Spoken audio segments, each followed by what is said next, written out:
mortal rise through 100 reincarnations. Hey! Look who's back for more adventures. We love having you here to continue this story that keeps us all awake.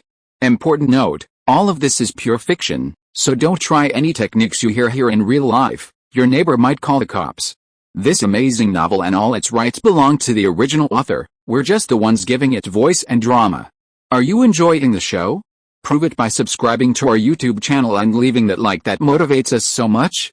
And if you want VIP access to exclusive content, our Patreon is waiting with things you won't find anywhere else. Chapter 451, Catch and Release. Release and catch. You are playing games with me. The 5-colored ice lotus is an extremely rare, ice-attributed elixir. Its petals used to refine the 5 senses cleansing heart pill. While this elixir is of great use even to true lords of transformation, it has long since disappeared from the netherworld and dark night realms. Yet, Zhao Sheng stumbled upon one here. He scanned the surroundings and, astonishingly, discovered 7 or 8 plants of this rare elixir, nearly extinct in both realms, within a few dozen miles. Each one was in excellent health and extremely old. Where is this place? Have I accidentally traveled to the spirit realm? A thought swirled in Zhao Sheng's mind. He couldn't imagine any other place like this blessed land, other than the spirit realm. Then, Zhao Sheng thought the thought was absurd and shook his head.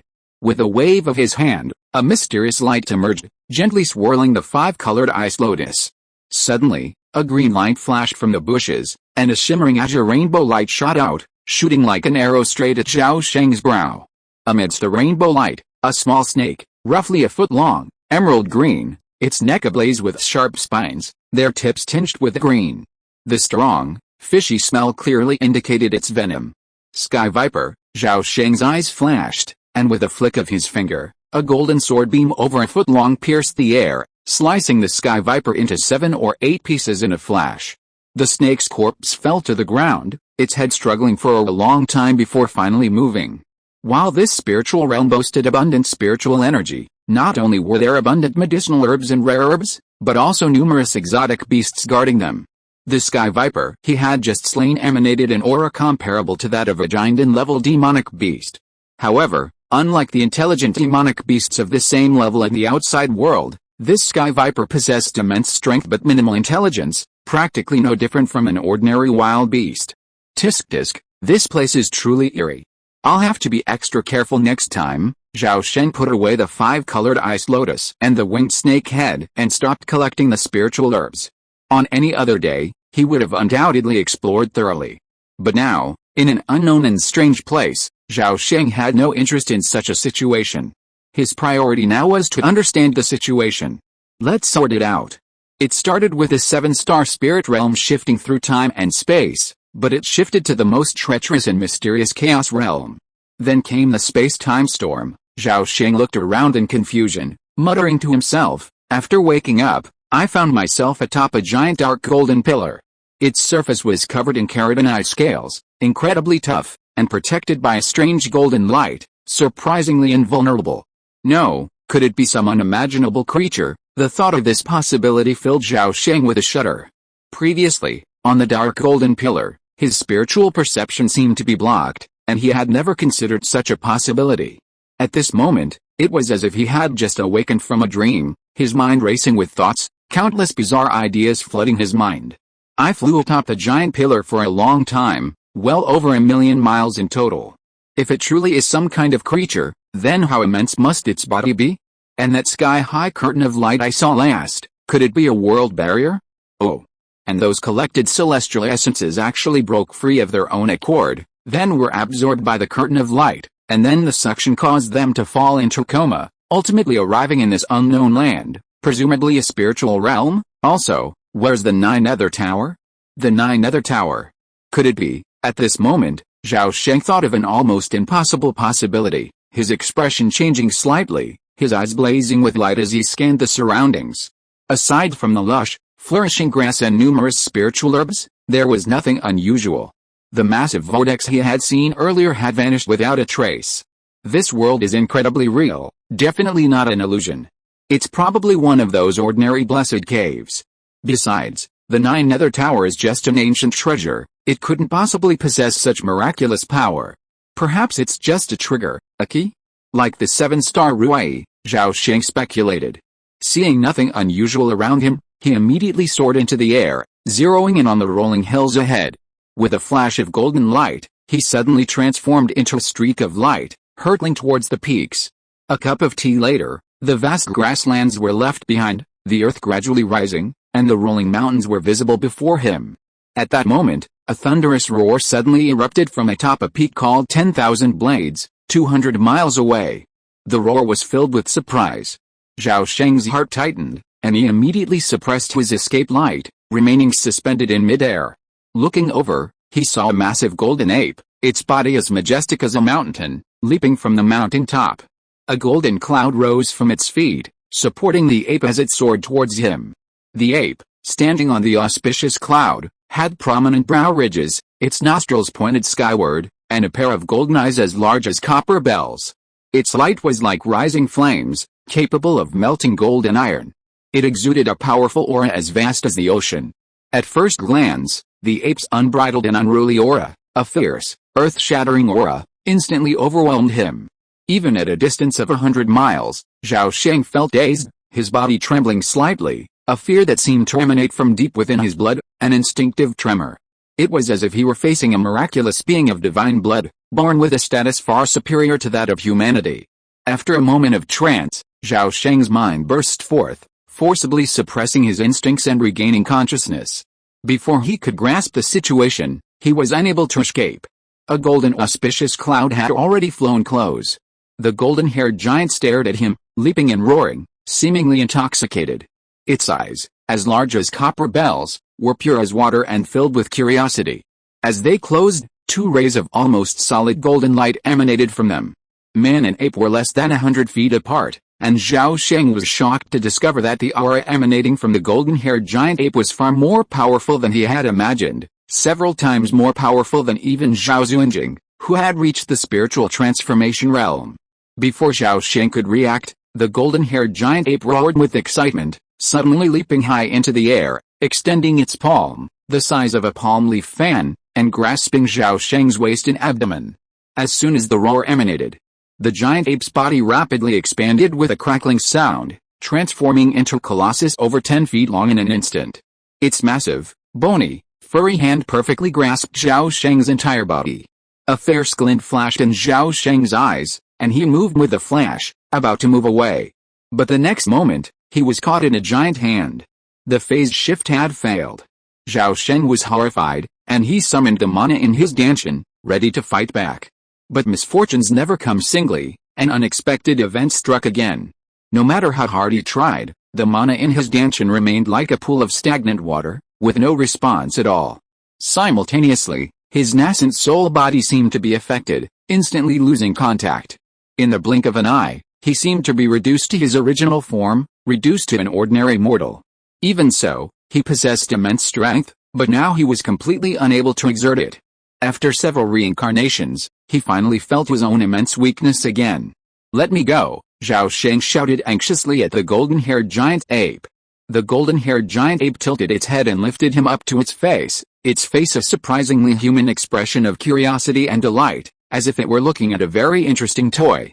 Furthermore, it seemed to understand no human language. After Zhao Sheng finished his roar, the golden-haired giant ape lifted him up and shook him violently, causing Zhao Sheng to feel dizzy and his body to crackle. "Stop! Stop!" Zhao Sheng cried out, struggling. As soon as he spoke, the golden-haired giant ape surprisingly stopped what it was doing, jumping and roaring with apparent delight. Seeing the toy quiet down, the ape shook it again. The beast's blows were reckless, and Zhao Sheng's well-tempered body couldn't withstand its casual grip, causing a crackling sound from his joints. "Beast! Damn beast! Let go of my claws!" Strangely enough, the ape immediately stopped as soon as Zhao Sheng spoke, and began to dance and jump on the auspicious clouds, seemingly in great excitement. Zhao Sheng saw what was going on and shouted, "Beast, let go of your grandfather, roar! Can't you understand what I'm saying? Be good and let go, roar, roar, roar! Damn it, a beast is a beast. I've been wise for several lifetimes, but I've fallen into your hands." Roar. Zhao Sheng and the demonic monkey continued their cordial and friendly exchanges along the way, while the golden-haired giant ape happily hugged its toy and flew towards its lair on auspicious clouds. During this time, Zhao Sheng tried to activate phase shift several times, but all failed. To be more precise, there was no response. Phase shift was his innate magical power, and as long as he was alive, it should be able to be activated at a moment's thought. This was the first time Zhao Sheng had encountered such an abnormal situation. It made him wonder countless things, even wondering if this world was real. Perhaps it was a truly real illusion, or perhaps someone simply hadn't woken up and was dreaming. The golden-haired giant ape's lair was a huge cave at the top of the mountain. The cave was about 100 feet wide, its floor carpeted with soft, fragrant, pale yellow precious grass. At its deepest point, a natural stone platform lay heaped with rare medicinal herbs and fruits.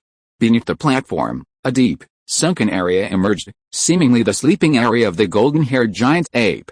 The cave was remarkably clean, devoid of any demonic beast bones, fur, or other debris, not even a trace of foul odor. The giant ape swaggered to the platform and glanced at Zhao Sheng. Then, with a flicker of lightning, it bolted out of the cave. Zhao Sheng's face lit up at the sight. At that moment, he felt his body relax. The magical power in his Danshan and his nascent soul body instantly returned to normal. Sensing this, he quickly conjured a thought, and his form suddenly vanished into nothingness. The next moment, Zhao Sheng reappeared. Looking around, his expression changed. He had clearly activated phase shift successfully, yet the place he had emerged from remained exactly where he had been. What's going on? Zhao Sheng was utterly shocked. He immediately soared into the air, transforming into a flash of lightning and darting out of the cave. As he emerged from the cave, his vision suddenly opened up. Excited, Zhao Sheng enveloped himself in a shimmering light as he soared toward the horizon, covering over 100 miles in a flash. But just then, an excited ape roared from below, and Zhao Sheng's mind instantly revealed the figure of a golden-haired giant ape. The beast, stepping on auspicious clouds, pursued him at incredible speed. When they were still 2 or 3 miles apart, Zhao Sheng was horrified. His magical power and nascent soul body had mysteriously lost contact once again. He felt like a stone, plummeting from the sky. But within a fraction of a second, the giant ape grabbed Zhao Sheng and, carrying him in its arms, roared with excitement as they returned to their lair. In the days that followed, he repeatedly escaped, only to be recaptured by the giant ape. The more he fled, the more excited the golden-haired giant ape became, as if playing a highly entertaining game. Eventually, Zhao Sheng gave up on escaping. Seeing this, the golden-haired beast, scratching its head in anxiety, actually let him go. For the first few times, Zhao Sheng tried his best, dodging and hiding his presence. But for some reason, something went wrong. No matter how he hid, the golden-haired giant ape always found his hiding place. He resisted many times, but even using all his magic, all kinds of true fire, and even magical weapons like the three-yang blazing flag, the golden-haired giant ape had no effect. It was no more than a tickle, and only made it more excited. Later, he deliberately led the giant ape into the lair of other powerful monsters, hoping to provoke a fight. But man's plans are not as good as God's. This beast was unparalleled in strength, dominating an area of 1,000,000 miles. Any monster that saw it would bar its belly and dare not resist. For 7 days and nights, Zhao Sheng was repeatedly caught and released, subjected to constant abuse. On the 8th day, the golden-haired giant ape finally tired and laid him on a stone platform. There, he curled up beside it and gradually began to snore. Seeing this, Zhao Sheng gently jumped off the platform and tiptoed out of the cave. As soon as he emerged, his magical power and physical form instantly returned to normal. In an instant, a long rainbow shot up from the mountaintop, streaking towards the horizon. Ugh!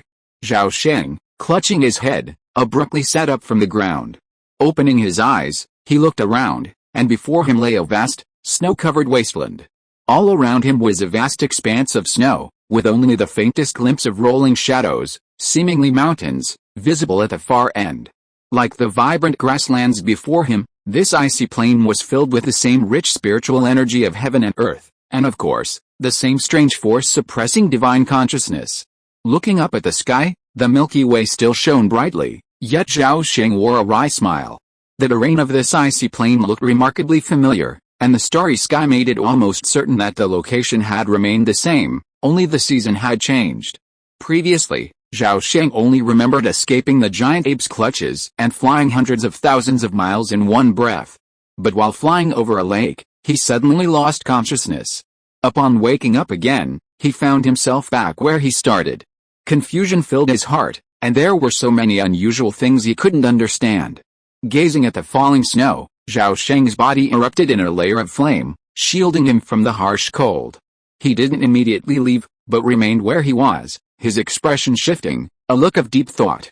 Should we go over there and take a look? Just as he was hesitating, a surge of spiritual energy roared from deep within the mountains, accompanied by muffled explosions and roars. It seemed as if some demonic beasts were engaged in a fierce battle. Zhao Sheng frowned, a look of deep thought on his face. With a firm mind, he immediately restrained his breath, his body twisted and blurred, and in the blink of an eye, he merged into the surrounding ice and snow. Chapter 452 Back to the Past? 2 breaths later, a vast glacial basin emerged clearly into Zhao Sheng's vision. Its edges were rimmed by towering, precipitous ice peaks, piercing the sky like spears. Above the basin, 7 or 8 10,000-foot-tall tornadoes, sweeping through a blanket of ice and snow, slowly converged toward the center. A whistling, icy wind lashed the earth like a knife or sword, ripping away the eternally unmelted ice on the ground. Zhao Sheng instantly landed on an ice peak and saw a stream of sunlight trapped within the hurricane. It flew up and down, darting here and there, seemingly dodging attacks or awaiting an opportunity. Vast wind blades, sometimes hundreds of feet long, continuously poured out from the hurricane, lashing towards the sunlight. Occasionally, these blades slammed into the basin's surface, creating deep, bottomless pits. Gusts of wind and cold currents roared across the icy peaks, their force so astonishing that they distorted the force field surrounding Zhao Sheng. An unimaginable chill subtly infiltrated the realm, making him feel the chill once again. Gazing at the breathtaking battle unfolding hundreds of miles ahead, Zhao Sheng's face paled slightly. The air was thick with a terrifying, abyssal pressure. The mighty hurricanes emanated a pressure exceeding that of a spiritual transformation realm, and the azure light was no less powerful. The battle ahead was intense, and Zhao Sheng hesitated to rashly release his divine sense to investigate. Therefore, for the time being, he could not determine the identities of the two combatants. He quietly concealed himself, hiding behind the icy peak, and peered into the battle ahead. After about 13 or 14 breaths, the azure light, as if enraged by the gathering hurricane, suddenly erupted with a light more dazzling than the sun. A cyan ball of light suddenly expanded for several miles, then dozens of miles. In an instant, the ball of light had expanded to a massive 100 miles. From afar, it looked like a giant azure sun descending upon the earth. The edge of the azure sun collided with the surrounding tornadoes, erupting with a thunderous explosion of blue and white clouds of light. Powerful shockwaves instantly swept across the heavens and earth, obliterating the blanket of ice and snow in an instant. The next moment, a series of thunderous roars resounded through the sky, shaking the very fabric. Boom! At the edge of the glacial basin, wherever the shockwaves passed, ice peaks suddenly broke in half and collapsed, even the peak Zhao Sheng had rested on. Billions of tons of solid ice crashed to the earth, instantly altering the terrain for 100 miles and bringing unimaginable devastation to countless lives. At this moment, the azure sun seemed even more powerful, actually beginning to devour the tornadoes in reverse. In a matter of moments, the 7 or 8 tornadoes had largely dissipated into light, shattering into pieces and nearing collapse. Suddenly, streaks of white light shot out from the tornadoes, madly escaping deep into the mountains. Zhao Sheng, hiding behind the collapsing iceberg, a fleeting golden glint in his eyes. He faintly discerned within the white light a series of white-haired, humanoid monsters. The monsters were roughly human-sized, but with pale skin, prominent brows, red eyes, and large, upward-pointing nostrils. Their arms reached past their knees. They were, undeniably, white apes of a different species, each over 10 feet tall. Zhao Sheng gasped, "SHH. 7 or 8 great white ape monsters, above the spiritual transformation realm, have appeared," he groaned. "What the hell am I in? Is this really the spirit world?" Just as he was utterly stunned, the azure sun in the sky suddenly split into pure azure fireballs, each 100 feet in diameter. These fireballs, trailing long flames, shot towards the fleeing apes, seemingly intent on annihilating them. However, how could a single attack or two possibly defeat these ape monsters at the spiritual transformation realm? Sure enough, the next second, giant, Transparent ice spears suddenly shot out from the white light, colliding with the pursuing cyan fireball. Both exploded, eventually transforming into a vast cloud of cold mist that filled the sky. Seeing the battle draw to a close, Zhao Sheng's eyes flashed, and his body gradually faded into nothingness. He was about to leave. "Wait, young friend." Suddenly, a cold voice rang out from overhead. Zhao Sheng's body stiffened at the sound, and his half-disappeared form suddenly reappeared. Since entering this unknown world, his phase shifts had been repeatedly interrupted. Zhao Sheng was shocked, and a bitter taste filled his mouth. He looked up, just in time to see the cyan light dissipate, revealing an elderly man with a long beard and wearing a cyan Taoist robe. The old man had kind eyes and a red mole between his eyebrows. In his right hand, he held a three-legged, six-eared, purple-gold alchemy cauldron. Three spiritual flames, red, cyan, and white, quietly burned at its base. The long-bearded elder had returned to his original simplicity, appearing like an ordinary mortal.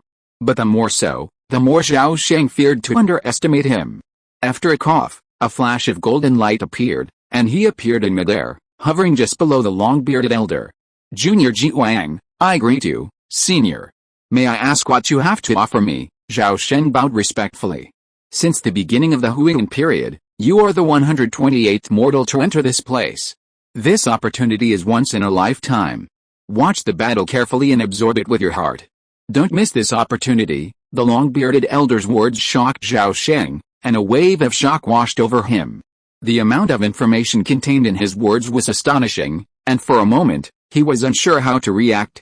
As far as Zhao Sheng knew, the Huiyan was a unit of time measurement, but it was almost impossible to use it in the vast worlds of Xianzhu realm, Yaoshan realm, and Mengai realm. This was because a Huiyan was equivalent to 129,600 years. A Wei Yuan is a ridiculously long time, long enough to cause a vast world to shatter several times in a row, or to cause a civilization to grow from its infancy to its peak, then decline and ultimately perish. Generally speaking, only powerful beings in the spiritual realm use Wei Yuan to measure time. Furthermore, the old man mentioned that he was the 128th mortal to enter this place, and that a subsequent opportunity was about to occur. The multiple implications emanating from this statement are undoubtedly astonishing. First, it directly denies the possibility that this is a spiritual realm. Second, the opportunity the old man mentioned has occurred at least 127 times. Third, the old man before him has lived for at least a Wei Yuan. If that were true, this person was practically on par with a true immortal. A true immortal with a long lifespan. Zhao Sheng immediately dismissed his suspicions. No. This person is definitely not a true immortal. Otherwise, how could he not have taken down several spiritual transformation demon monkeys? And judging by the previous battle, while this person's strength is significantly stronger than the demon monkeys, it shouldn't be more than one major level higher, and his cultivation should be somewhere between spiritual transformation and return to void. But that doesn't make sense. Could a return to void semi-immortal possibly live that long? The more Zhao Sheng thought about it, the more he felt something was amiss, but he couldn't articulate what was wrong. The old man with the long beard had a deep gaze, as if he could see through people's hearts. Zhao Sheng suppressed his surging emotions and bowed, asking, "Excuse me, senior, what is your venerable Dharma name?" Upon hearing this, the long-bearded elder smiled warmly and said gently, "Even if I were to tell you my name and origin, you wouldn't be able to remember them at your current level. Besides, I can't bear to see such a prominent member of our clan suffer a great calamity in the future." Zhao Sheng's heart surged again upon hearing this. "Even if I told you, you wouldn't be able to remember? And not only would you not be able to remember, but you would also suffer a calamity because of it?" The long-bearded elder's tone was truly shocking. If this person was telling the truth, then the elder's identity and origins were far more astonishing than he had imagined, even beyond his comprehension. Although Zhao Sheng had never truly come into contact with powerful beings from the spiritual world, he believed that, assuming he wasn't lying, this person, if not a true immortal, was at least a tribulation-crossing power second only to the true immortal realm. However, this was completely inconsistent with the elder's previous behavior. If the elder was deliberately deceiving him, what was his motive? There was no need to lie. Believe it or not, Zhao Sheng appeared calm, but doubts were growing within him. Don't let your imagination run wild, young friend. Sometimes ignorance is a form of protection. The more you know, the more dangerous it is. The bearded elder finished speaking, his expression suddenly solemn. He looked up into the depths of the mountain range, muttering to himself, "It's coming." As soon as he finished speaking, a dull boom erupted from the depths of the mountains, behind the vast snowstorm. Zhao Sheng saw a distinct tremor in the glacial basin ahead. Boom! Boom! Boom! The roar grew closer and closer, as if a massive monster was rapidly approaching. The entire basin began to shake continuously, the thick glacier rapidly cracking, and the ice peaks at the edges split open again with dense cracks. Billions of tons of snow and ice crashed down the mountain. A torrent of white water rolled down, drowning the earth and stirring up a thick haze that momentarily obscured vision. Boom! A deafening roar erupted. Hundreds of miles ahead of Zhao Sheng, a towering behemoth suddenly appeared, towering into the clouds, its immense size filing his vision. A hurricane roared, a blinding golden light tearing through the sky like a tide, instantly vaporizing the shroud of snow and haze. Instantly, a pressure as scorching as the sun and as vast as the ocean descended upon the world. Zhao Sheng's pupils suddenly shrank to the limit. His face a look of disbelief, almost utterly stunned.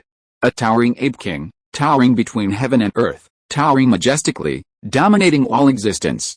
This ape king was covered in dark golden hair, its muscles bulging like mountains, and its thighs, so immense they seemed like pillars supporting the heavens. Even the tallest peaks in the surrounding area only reached the base of its thighs. White clouds swirled between its legs, and through the layers of cloud, even the most daring gaze could only make out its waist. The area above the waist was obscured by clouds, making its true form unclear. But then, two massive arms, towering like immemorial mountains, suddenly emerged from the depths of the clouds. With a gentle wave of their arms, a hurricane erupted, tearing the mist from the sky into countless streams, which vanished in an instant. Instantly, the overwhelming pressure between heaven and earth intensified. Could this be the legendary law of heaven and earth? Incredible! Zhao Sheng was horrified, his face flushing crimson, his body trembling slightly. The force field surrounding him began to warp and deform, as if under unimaginable pressure. He fought against his body's instincts, trying desperately to prevent himself from collapsing. His pupils shifted slightly, and with all his strength, he slowly gazed upwards. At that moment, the furry, very familiar face of the thunder god suddenly caught his eye. Gazing upon those molten gold eyes, resembling the sun, Zhao Sheng's face was instantly filled with a complex expression of utter shock and sudden realization. He hadn't expected it to be this. He hadn't expected the golden-haired giant ape to grow into a peerless demon saint, so vast it reached the heavens and earth, its power capable of destroying all creation. This meant he had traveled countless eons and arrived at a certain day in the future. No, that wasn't right. He couldn't have traveled through time and space. This meant everything he saw must have already happened, at some unknown point in the past, in some unknown world. If that were the case, the world he inhabited couldn't possibly be real. Had he truly fallen into an incredibly real illusion? Or perhaps a trap set by some unknown being? Or perhaps a fragment of time? A reflection of the ethereal realm? The scattered thoughts of a true immortal dream? For a moment, countless bizarre speculations flooded Zhao Sheng's mind. At that moment, the heavens and the earth shook violently, and a deafening roar suddenly echoed from the sky. "Little one, you dare to repeatedly injure my monkeys and descendants? Give me your life." The rumbling sound still echoed through the heavens and the earth, and then a giant palm, covering the sky and the sun, slammed down towards Zhao Sheng and the robed old man with devastating force.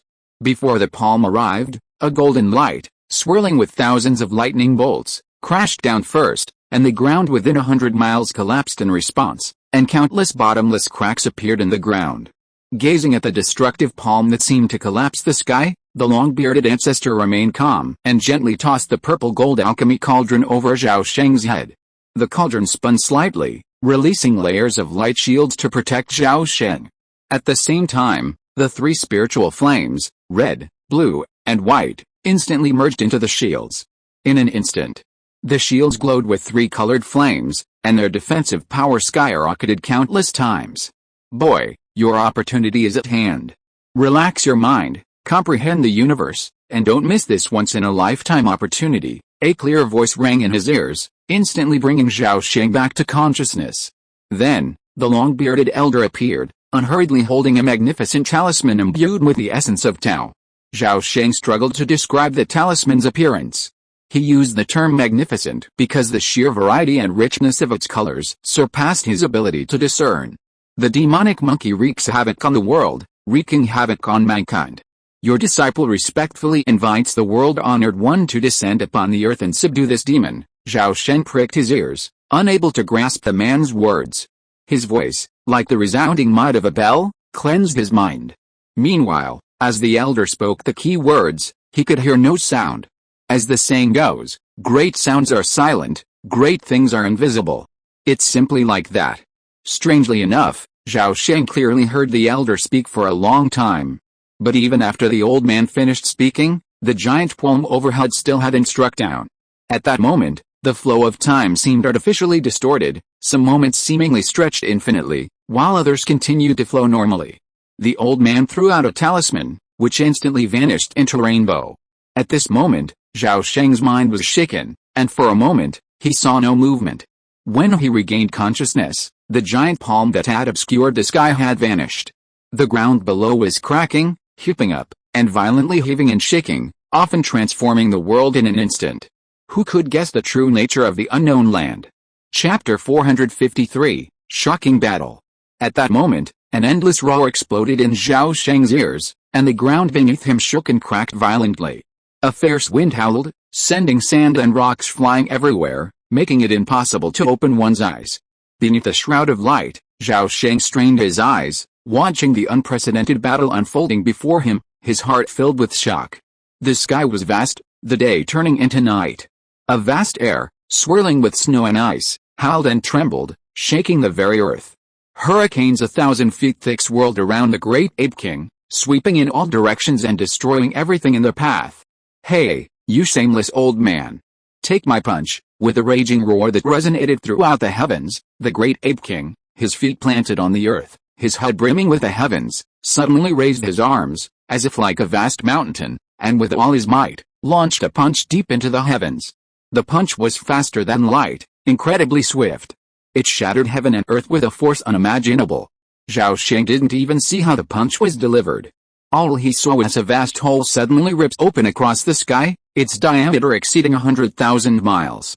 Zhao Sheng's eyes blazed as he saw a deep darkness beyond the hole, a void seemingly filled with boundless strings, flowing, intertwining, and surging through the darkness. Countless thick lightning bolts and serpents of lightning and fire danced wildly around the edge of the black hole, their rumbles terrifying the heavens and ripping through the swirling clouds. Boom! Even after the blow, the great ape king, still raging with rage, suddenly swung his right arm, grasping a towering, sheer mountain at his feet, its blades soaring like 1,000 blades. With a powerful pull, he pulled. The next second, a terrifying scene unfolded. With a rumbling roar, the blade-like peak snapped at its base, its entire mass rising into the air. Then, like a toy, it was tossed high into the sky, slamming into the black hole in a dazzling, endless burst of fire. Fuck, Zhao Sheng couldn't help but rant at the sight. But what he saw next stunned him. The towering peak, obscuring half the sky, had begun to shrink visibly before even colliding with a black hole. 10,000 feet, 1,000 feet, 100 feet, a foot. By the time it reached the black hole, the peak had dwindled to the size of a grain of sand, vanishing into the darkness in an instant. "Hey, try again." Seeing its attack fail, the great ape king's face grimaced, his eyes blazing, piercing the sky. With a furious roar, he stomped his right foot into the ground. With a boom, the entire landscape twisted and distorted. Within 1,000 miles, icy peaks cracked one after another, their sides riven with cracks, sending countless rocks tumbling down. The great ape king took a step forward, grabbed a nearby mountain, and smashed it toward the sky. With another step, another mountain was hurled skyward. In an instant, nearly 100 towering mountains, over 10,000 feet tall, were uprooted by the great ape king. Boom! The heavens and earth trembled, the pervasive atmosphere wailed, and thunder and lightning filled the sky. As far as the eye could see, the sky was almost completely obscured by the dense massive mountains. However, all the mountains that collided with the sky shrank dramatically, eventually turning into specks of dust and disappearing into the darkness. Even though all his attacks had failed, the great ape king stood proudly above the heavens, pointing his finger at the sky with a defiant expression and swearing, "Roar, you old thief! This heaven and earth belong to my race. You humans, do not dare to tamper with them. laws of heaven and earth, open. Amidst his furious roar, the immense form of this demonic great sage suddenly emanated a dazzling golden light. Like a surging sea, it instantly filled the heavens and earth, obscuring the sky. The golden light was 1,000 times brighter than the sun, and the entire sky and earth were transformed into a sea of golden light. In an instant, thunder, ice and snow, hurricanes, mountains, and even the black hole in the sky were swamped in endless golden light. At the edge of the battlefield, tears streamed from the corners of Zhao Sheng's eyes. He instinctively closed his eyes and focused his mind, but his face was filled with shock and emotion. This was because he saw the great Dao Law behind the vast golden light. It was gold that was indestructible and would never bend, gold that was immortal and indestructible, and gold that was pure, refined and subtle. At the same time, hidden behind the great Dao of gold, driving it to exercise the power to destroy heaven and earth, was pure and unparalleled violence, the ultimate power, the pinnacle of the Dao. First there is the force, then there is heaven. The great Dao of power is the highest law among the 3,000 great Daos. Its path is simple and crude, and it is both the easiest and the most difficult to comprehend. Buzz! The three-colored light shield suddenly cracked, and an old man in a green robe stepped in, sighing as he walked. This battle shook the world, unprecedented in history. Although more than 10 guilds have passed, witnessing it again still makes me feel deeply moved and filled with emotion. Demon Saint, the great saint of demons. This monster Yuan Hong truly deserves the title of Demon Saint. At this moment, the outside of the light shield turned into golden light, and the world was silent and hushed, and the true scale of the battle could no longer be seen. Zhao Sheng wiped away the tears from the corners of his eyes, opened his eyes slightly, turned his head to look at the old man in green robe, and asked, unable to suppress his curiosity, "Senior, I would like to ask a question. What is the level of cultivation of this ape demon saint? Is he equal to the true immortal of our tribe? Although not, it's not far off. The demon saint and the tribulation realm belong to the same realm, and are both the strongest under the true immortal. However, Yuan Hong is much more powerful than other demon saints. Even if a true immortal comes to the world, ordinary immortals will be unable to do anything to it," the old man in green robe explained patiently. Hearing this, Zhao Sheng immediately asked excitedly, "What was the final fate of Yuan Hong? I wonder what kind of a powerful existence the immortal who took action was." The old man in green robe stroked his long beard, his eyes flashing with surprise, and said, "How strange. Those who came in before were either busy comprehending the great Dao, or trying to get close to me, hoping to gain some opportunities. But you ask these trivial questions, my friend. Don't you know that losing small things for big things is not worth a loss?" Zhao Sheng said. "What is big and what is small? After all, other people's Dao is theirs. I am very satisfied that I can catch a glimpse of the light and shadow of the great Dao in this battle. If I continue to watch, it will inevitably affect my own path of cultivation. Too much or too little is not a blessing, haha. My friend is quite capable of argument, but it is not good to say one thing and mean another in front of me. It is very bad, senior, please forgive me. I admit my mistake. I long to witness the full battle again, but I'm unable to do so. I sincerely hope you can assist me." Zhao Sheng understood the meaning and immediately bowed in apology. "Well, admitting one's mistakes is a great way to improve oneself," the green-robed elder nodded and smiled. "Your question is insignificant, so I might as well answer it. That battle determined the fate of this world. The Buddha, sympathizing with Yuan Hong's difficult cultivation, subdued this demon and made him our protector, enshrining him among the holy protectors. Unfortunately, Yuan Hong proved untamable and utterly untamable. Before the 10th meeting, he renounced his teachings and slaughtered countless worlds. This ultimately provoked the Buddha's intervention, who captured him and brought him back to Pagoda Forest, forcing him to chant sutras for 10,000 years to cleanse his sins. But alas, Yuan Hong's temper was too violent, and he destroyed his own sacred body, ultimately burning the world and the universe, transforming into a rainbow and falling into the void." Mentioning this, the green-robed elder couldn't help but sigh with regret. "I don't know, Immortal Venerable," the green-robed elder said, "the world-honored one's realm is so high that you cannot comprehend it. It's better for you not to know. But I can remind you that the world-honored one is one of the most powerful beings in the universe. He has combined the past, present, and future into one, and can travel through the vast river of time and space. As long as humanity survives, the world-honored one will not perish." The man's words were so exaggerated that Zhao Sheng was half believing and half doubting. From beginning to end, he suspected that everything he saw, as well as the various things the elder described, might all be scenes derived from some unknown illusion. The green-robed elder, seeing through Zhao Sheng's thoughts, said meaningfully, "All phenomena are like dreams and illusions. Believe it, it's true. Disbelieve it, it's false. Truth and falsehood are all in the mind of my young friend, senior. Every word you say is profound and profound. I am deeply inspired by your teachings." Zhao Sheng's heart skipped a beat upon hearing this, and he quickly bowed his head and whispered, "Haha, it's almost time." The old man laughed heartily. He glanced outside and suddenly shouted, "The opportunity has arrived. Concentrate your mind and calm your spirit. Let's leave our body and go." As soon as he finished speaking, Zhao Sheng felt a sudden slap on the back of his head, leaving him dizzy. The next moment, he felt a lightness and a daze all over his body, and his vision suddenly expanded infinitely. Everything before him blurred and blurred. A vast, boundless world of silk strings suddenly appeared before him. There was no concept of up or down, left or right, length or width, or height. Even time seemed to stand still. Only endless silk strings intertwined and shone with indescribable brilliance. Some colors far exceeded the limits of human imagination. Reaching the point of seeing but not hearing, any other nascent soul or even a true God transformation realm cultivator suddenly encountered this incredible world would be bewildered and likely intoxicated, lost in the true path. However, Zhao Sheng, having lived through 7 lifetimes and witnessed the true nature of the great Dao numerous times, naturally wouldn't sink as quickly as others. He diligently restrained his spiritual fluctuations, maintaining a state of emptiness and stillness, detachedly observing everything before him. Unlike the silk-string world he'd seen through the eyes of a star god, nearly 30% of the strings in this world were already radiating a brilliant golden light.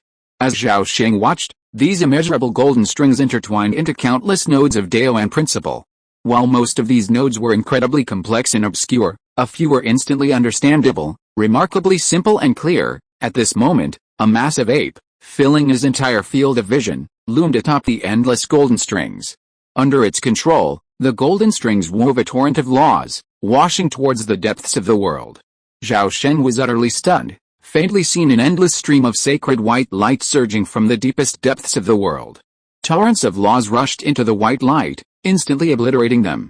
Simultaneously, countless colors dimmed as the white light passed, and the endless threads of laws were gradually shrouded in a faint white glow. The previously unpredictable, almost patternless interweaving and overlapping changes now gradually took on a certain order, as if yielding to an unimaginably powerful will. Time seemed to pass for eons, then in a fleeting moment, the unruly, gigantic ape's Dharma form was suddenly engulfed by the white light, entangled in the endless threads, bound tightly and unable to break free. Witnessing these incredible scenes, Zhao Sheng's understanding of the great Dao of the golden element was dramatically enhanced. Yet, he was completely unaware that a faint white light had quietly appeared in the deepest recesses of his soul, a towering and immensity emerging faintly within it. The moment the white light emerged, a flawless jade-white tome slowly rose from the depths of his soul. Suddenly, wisps of invisible, intangible light rose from the surface of the book. This light merged into Zhao Sheng's soul, and upon contact with the white light, it silently vanished into nothingness.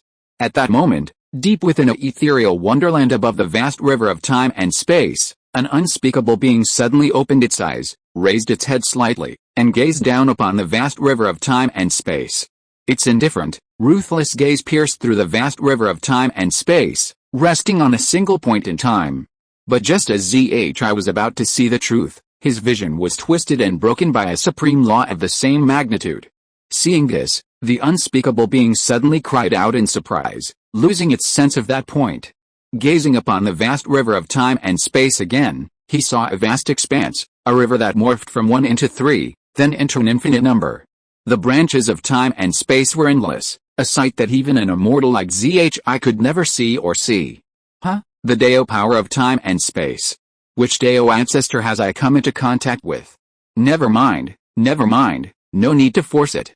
Since the cause and effect have already been established, we will meet again one day. This voice echoed throughout the fairyland, instantly startling countless true immortals in retreat. It was unknown how long it took.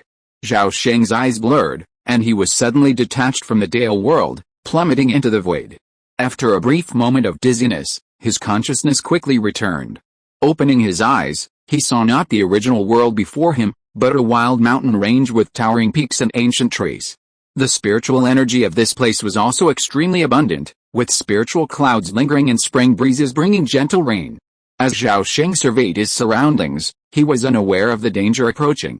A few breaths later, a golden glow suddenly rose from the mountains below, followed by a series of overwhelming spiritual pressures that surged into the sky, causing the spiritual energy of the surrounding world to surge violently, and the spiritual clouds instantly dissipated. With a few resounding roars, a series of monstrous apes, each as massive as an elephant, burst forth in a rapidly expanding golden glow. Upon seeing this, Zhao Sheng's expression suddenly changed. Without a second thought, he transformed into a mysterious light and instantly vanished 100 miles away. Although he couldn't clearly see what was approaching, he was certain that the aura and spiritual pressure were definitely those of a being at the divine transformation level. He believed that with his current strength, he could single-handedly challenge a late nascent soul cultivator, but he wasn't so arrogant as to proactively challenge a divine transformation cultivator. Any misstep could lead to disastrous consequences. At the same time, his intuition told him that this shift in the heavens and earth would most likely be the last. Chapter 454, Heaven and Earth Chanting. Half a quarter of an hour later, Zhao Sheng soared 10,000 miles in one breath, until he was out of the range of the strange apes.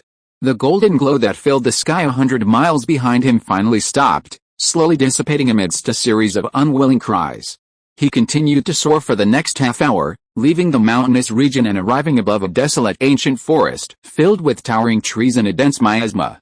Within this vast, boundless forest, dozens of ancient trees, each 1,000 feet tall, dotted the jungle. Like absolute kings among the ancient trees, from afar they resembled a massive peak, towering over the heavens, towering over 10 times taller than the others. Zhao Sheng's gaze fell on the nearest ancient tree, and he suddenly transformed into a streak of light, soaring towards it. 3 breaths later, Zhao Sheng sat cross-legged on a 3-foot-thick, slanting branch at the tree's waist. The branch beneath him was ochre, smooth and veined, and emanated a delicate fragrance like pear blossoms. Strange, what kind of realm is this?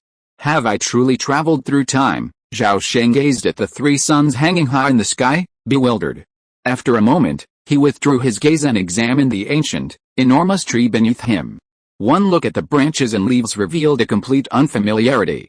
Bang! Zhao Sheng extended his hand, and a golden sword light instantly shot out, striking the opposite tree trunk.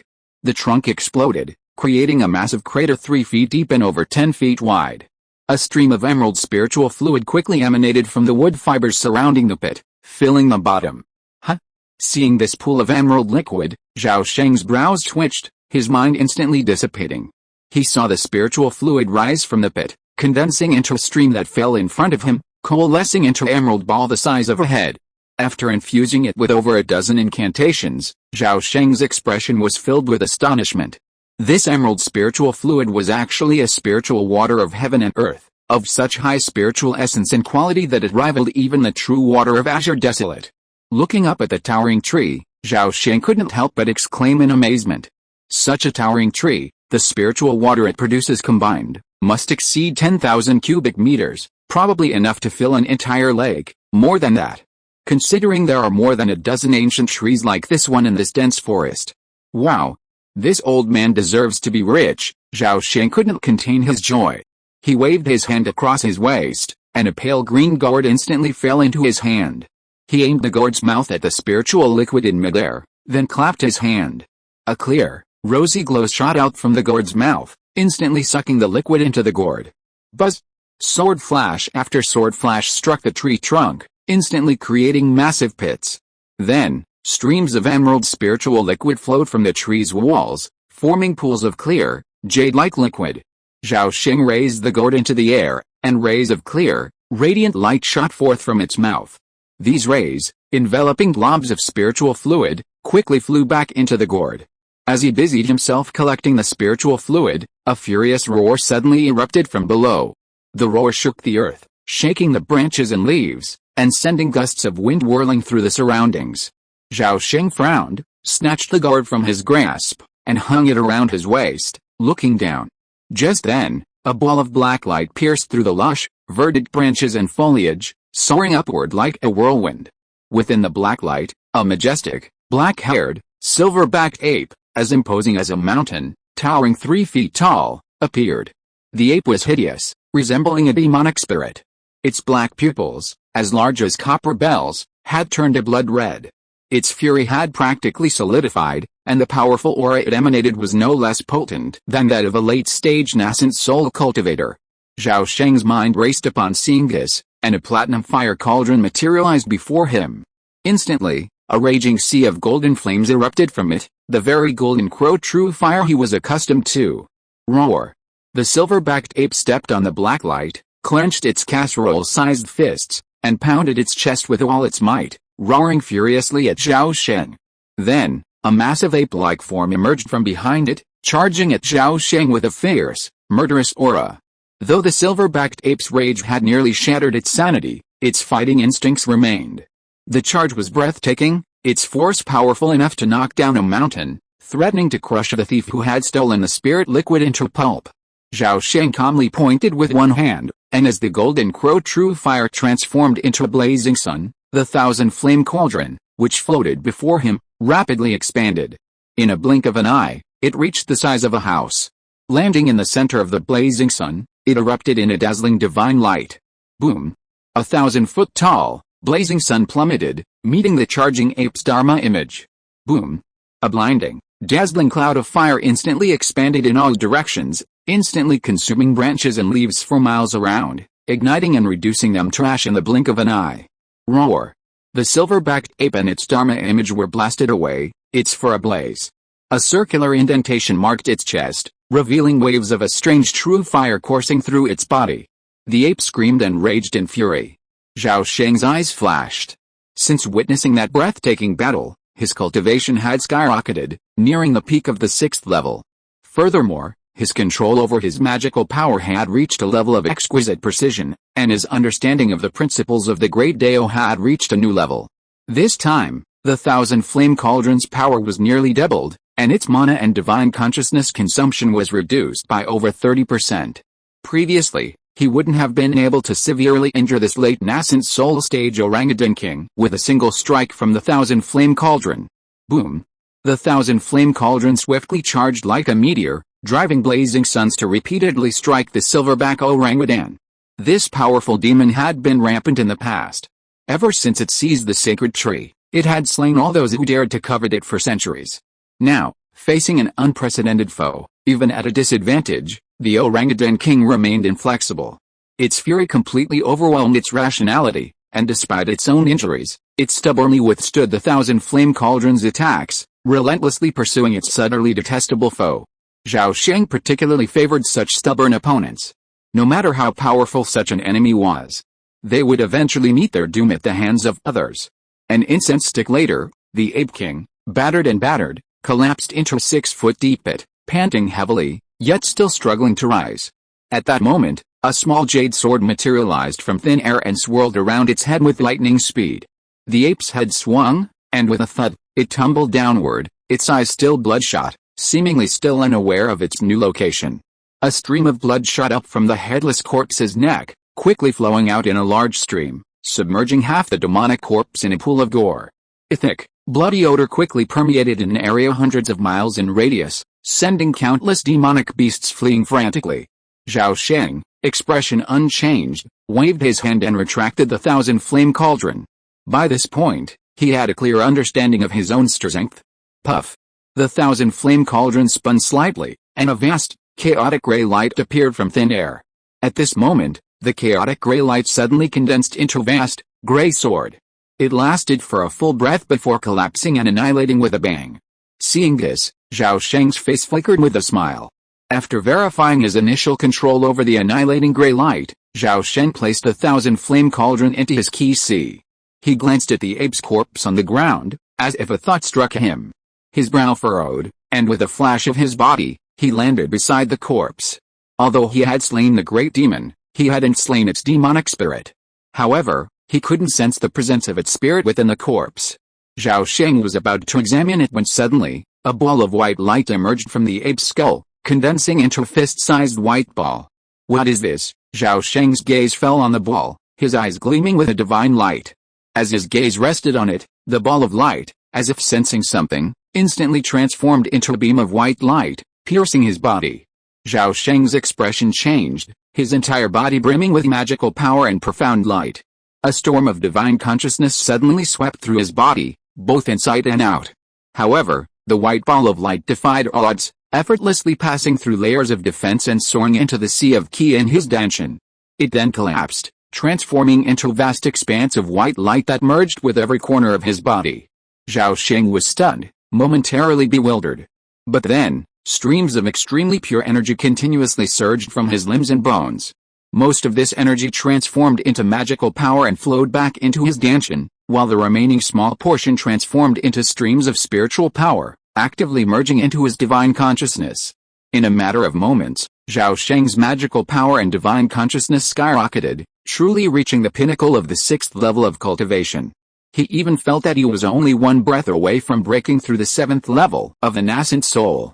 This filled him with both surprise and joy, yet also with an instinctive sense of unease. Zhao Sheng still didn't know the true state of existence in this world.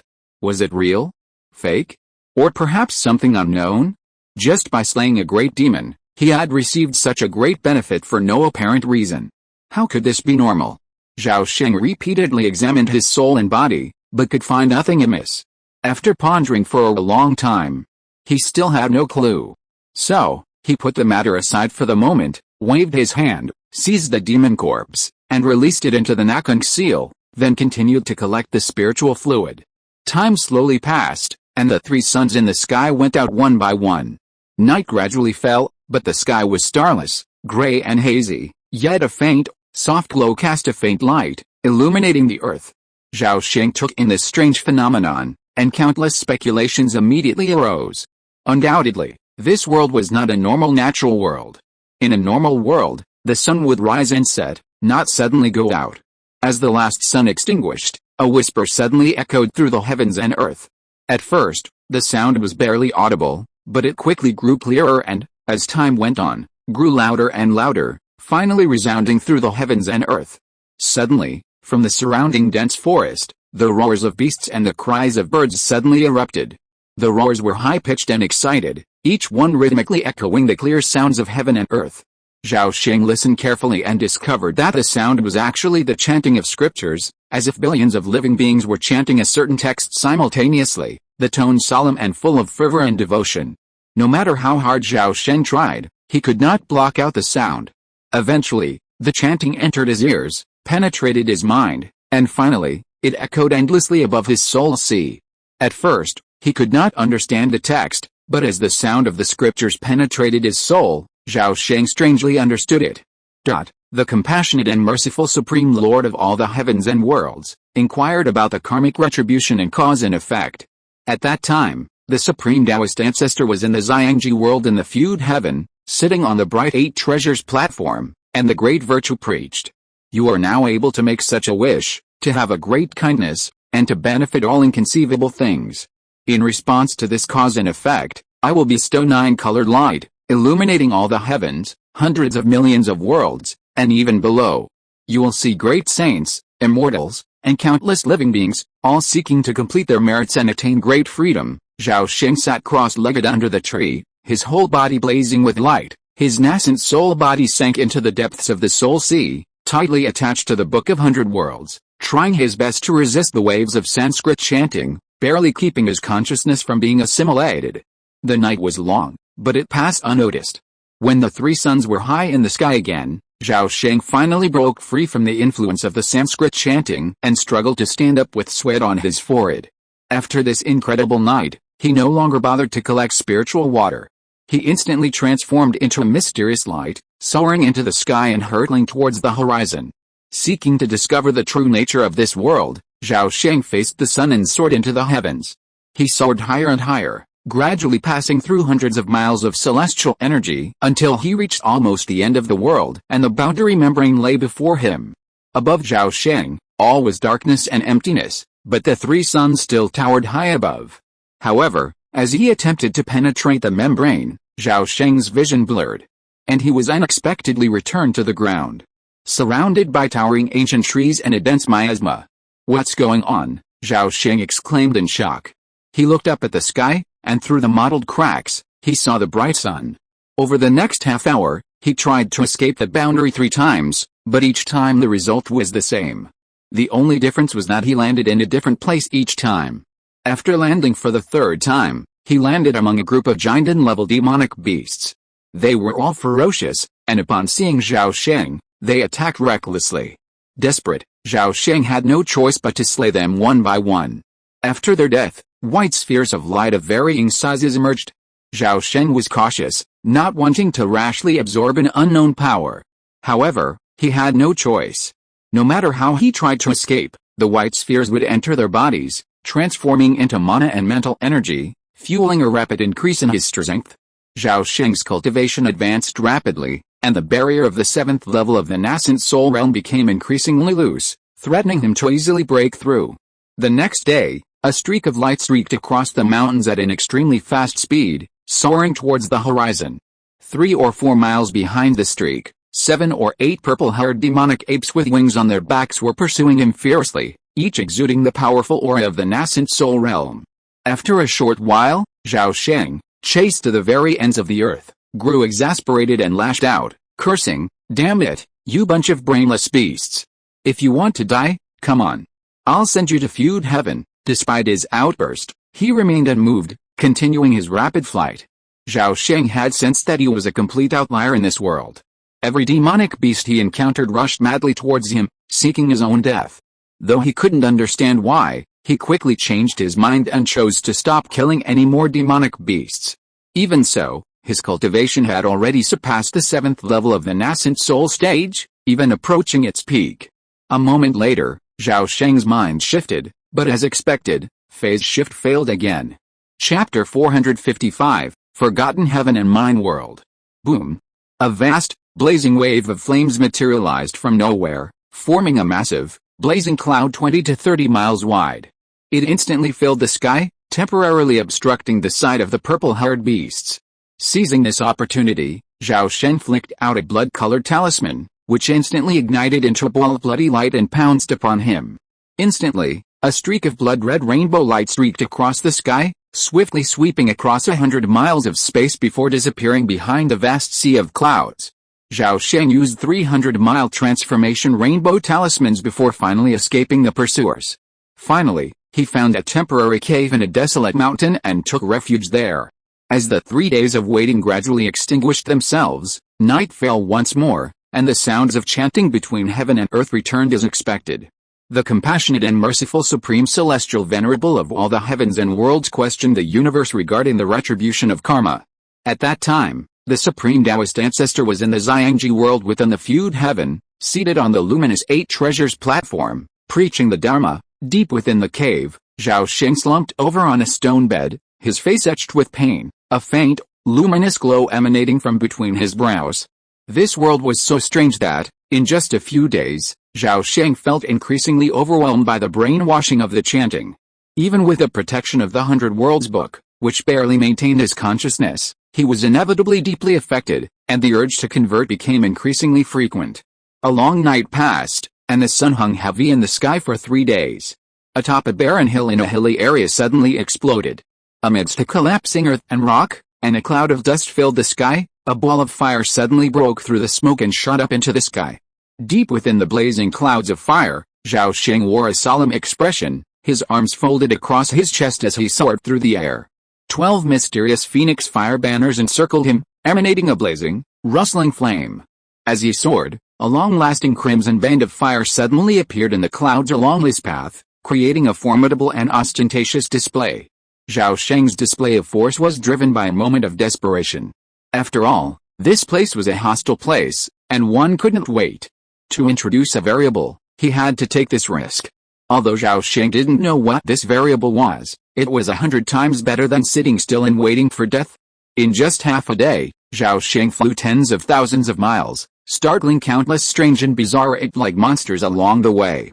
He also fled from the relentless pursuit of numerous powerful demons, sustaining numerous injuries. Among the pursuing ape monsters were demon kings possessing the power of the divine transformation realm. Had Zhao Sheng not possessed considerable wealth and mastered numerous magical techniques and escape techniques, he would have perished long ago. The sky darkened, The clouds gradually tinged with a bloody hue. 2 of the 3 suns at the far end of the heavens had already gone out. Just then, a streak of light emerged from the horizon. In a few breaths, it crossed most of the sky, soaring past the towering mountains. A boundless azure sea stretched out before him. Zhao Sheng's face darkened. A massive gash, nearly a foot long, had appeared across his chest and abdomen. Flesh and blood rippled, bones looming. Deep within the flesh, dense granulation tissue could be seen rapidly growing and wriggling. He paid no attention to his own injuries, suddenly hovering over the seashore and looking around. The sea ahead was vast and misty, waves surging, but the surface and beach were dead silent, not a single living thing in sight. This was truly eerie.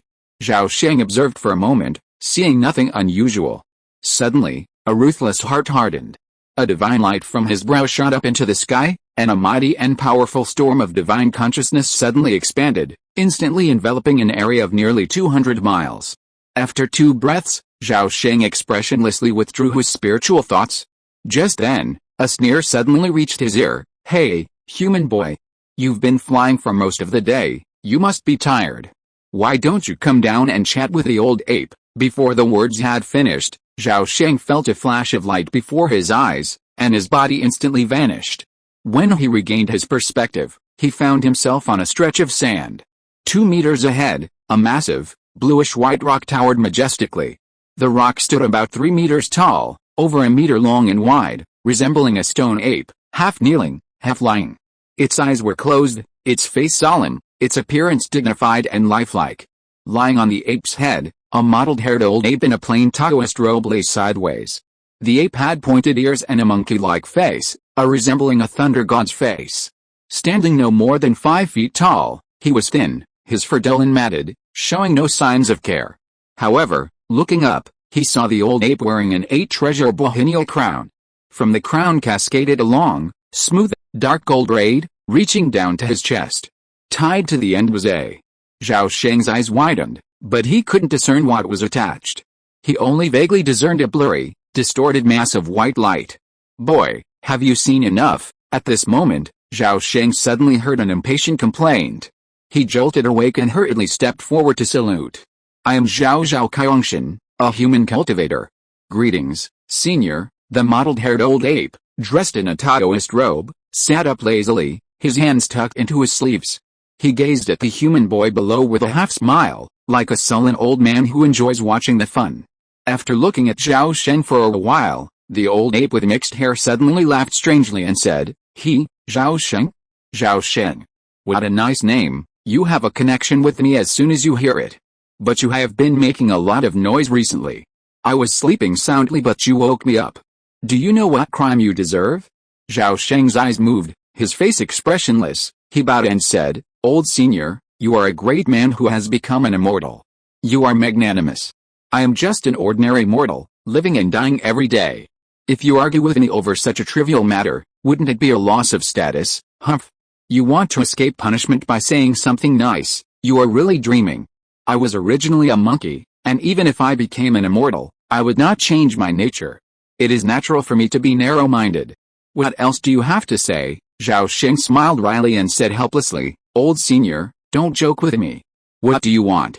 Just tell me. I'll do whatever I can." Upon hearing this, the old ape felt as if its tail had been stepped on and cursed loudly. "Bah! The old ape, have great magical powers and can travel freely in the heavens.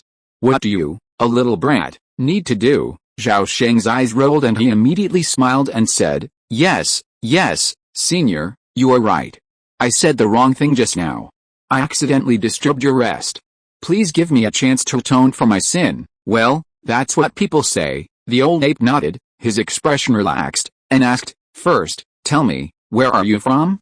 How did you fall into the Forgotten Heaven and come to my mind realm?" "Forgotten Heaven? What is the mind realm?" Zhao Sheng's mind turned, and he recalled the 2 worlds he had experienced before, and suddenly he understood. Seeing that the other party was not really angry, he couldn't help but take courage and ask boldly, "Excuse me, senior, are you the great sage of the ape clan, with the surname Yuan and the given name Hong?" "Huh? You have heard of the old ape's name? Could it be that my name is still circulating among the human race?" After saying that, the old ape's face sank, and he sneered, "Hey, that's right. I am the great sage Jinang, Yuan Hong. Boy, are you a disciple of the Supreme Sect? What kind of sect is the Supreme Sect? I have never heard of it, or it may be that I am ignorant, Zhao Sheng said with pretended confusion.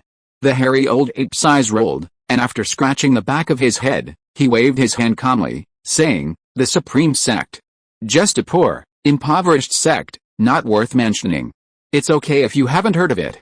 Tell me, how did you end up in the Oblivion Realm? Yuan Hong seemed to have forgotten that this world was always filled with the sound of chanting at night, and every word of the text mentioned the incredible power of the Supreme Heavenly Venerable.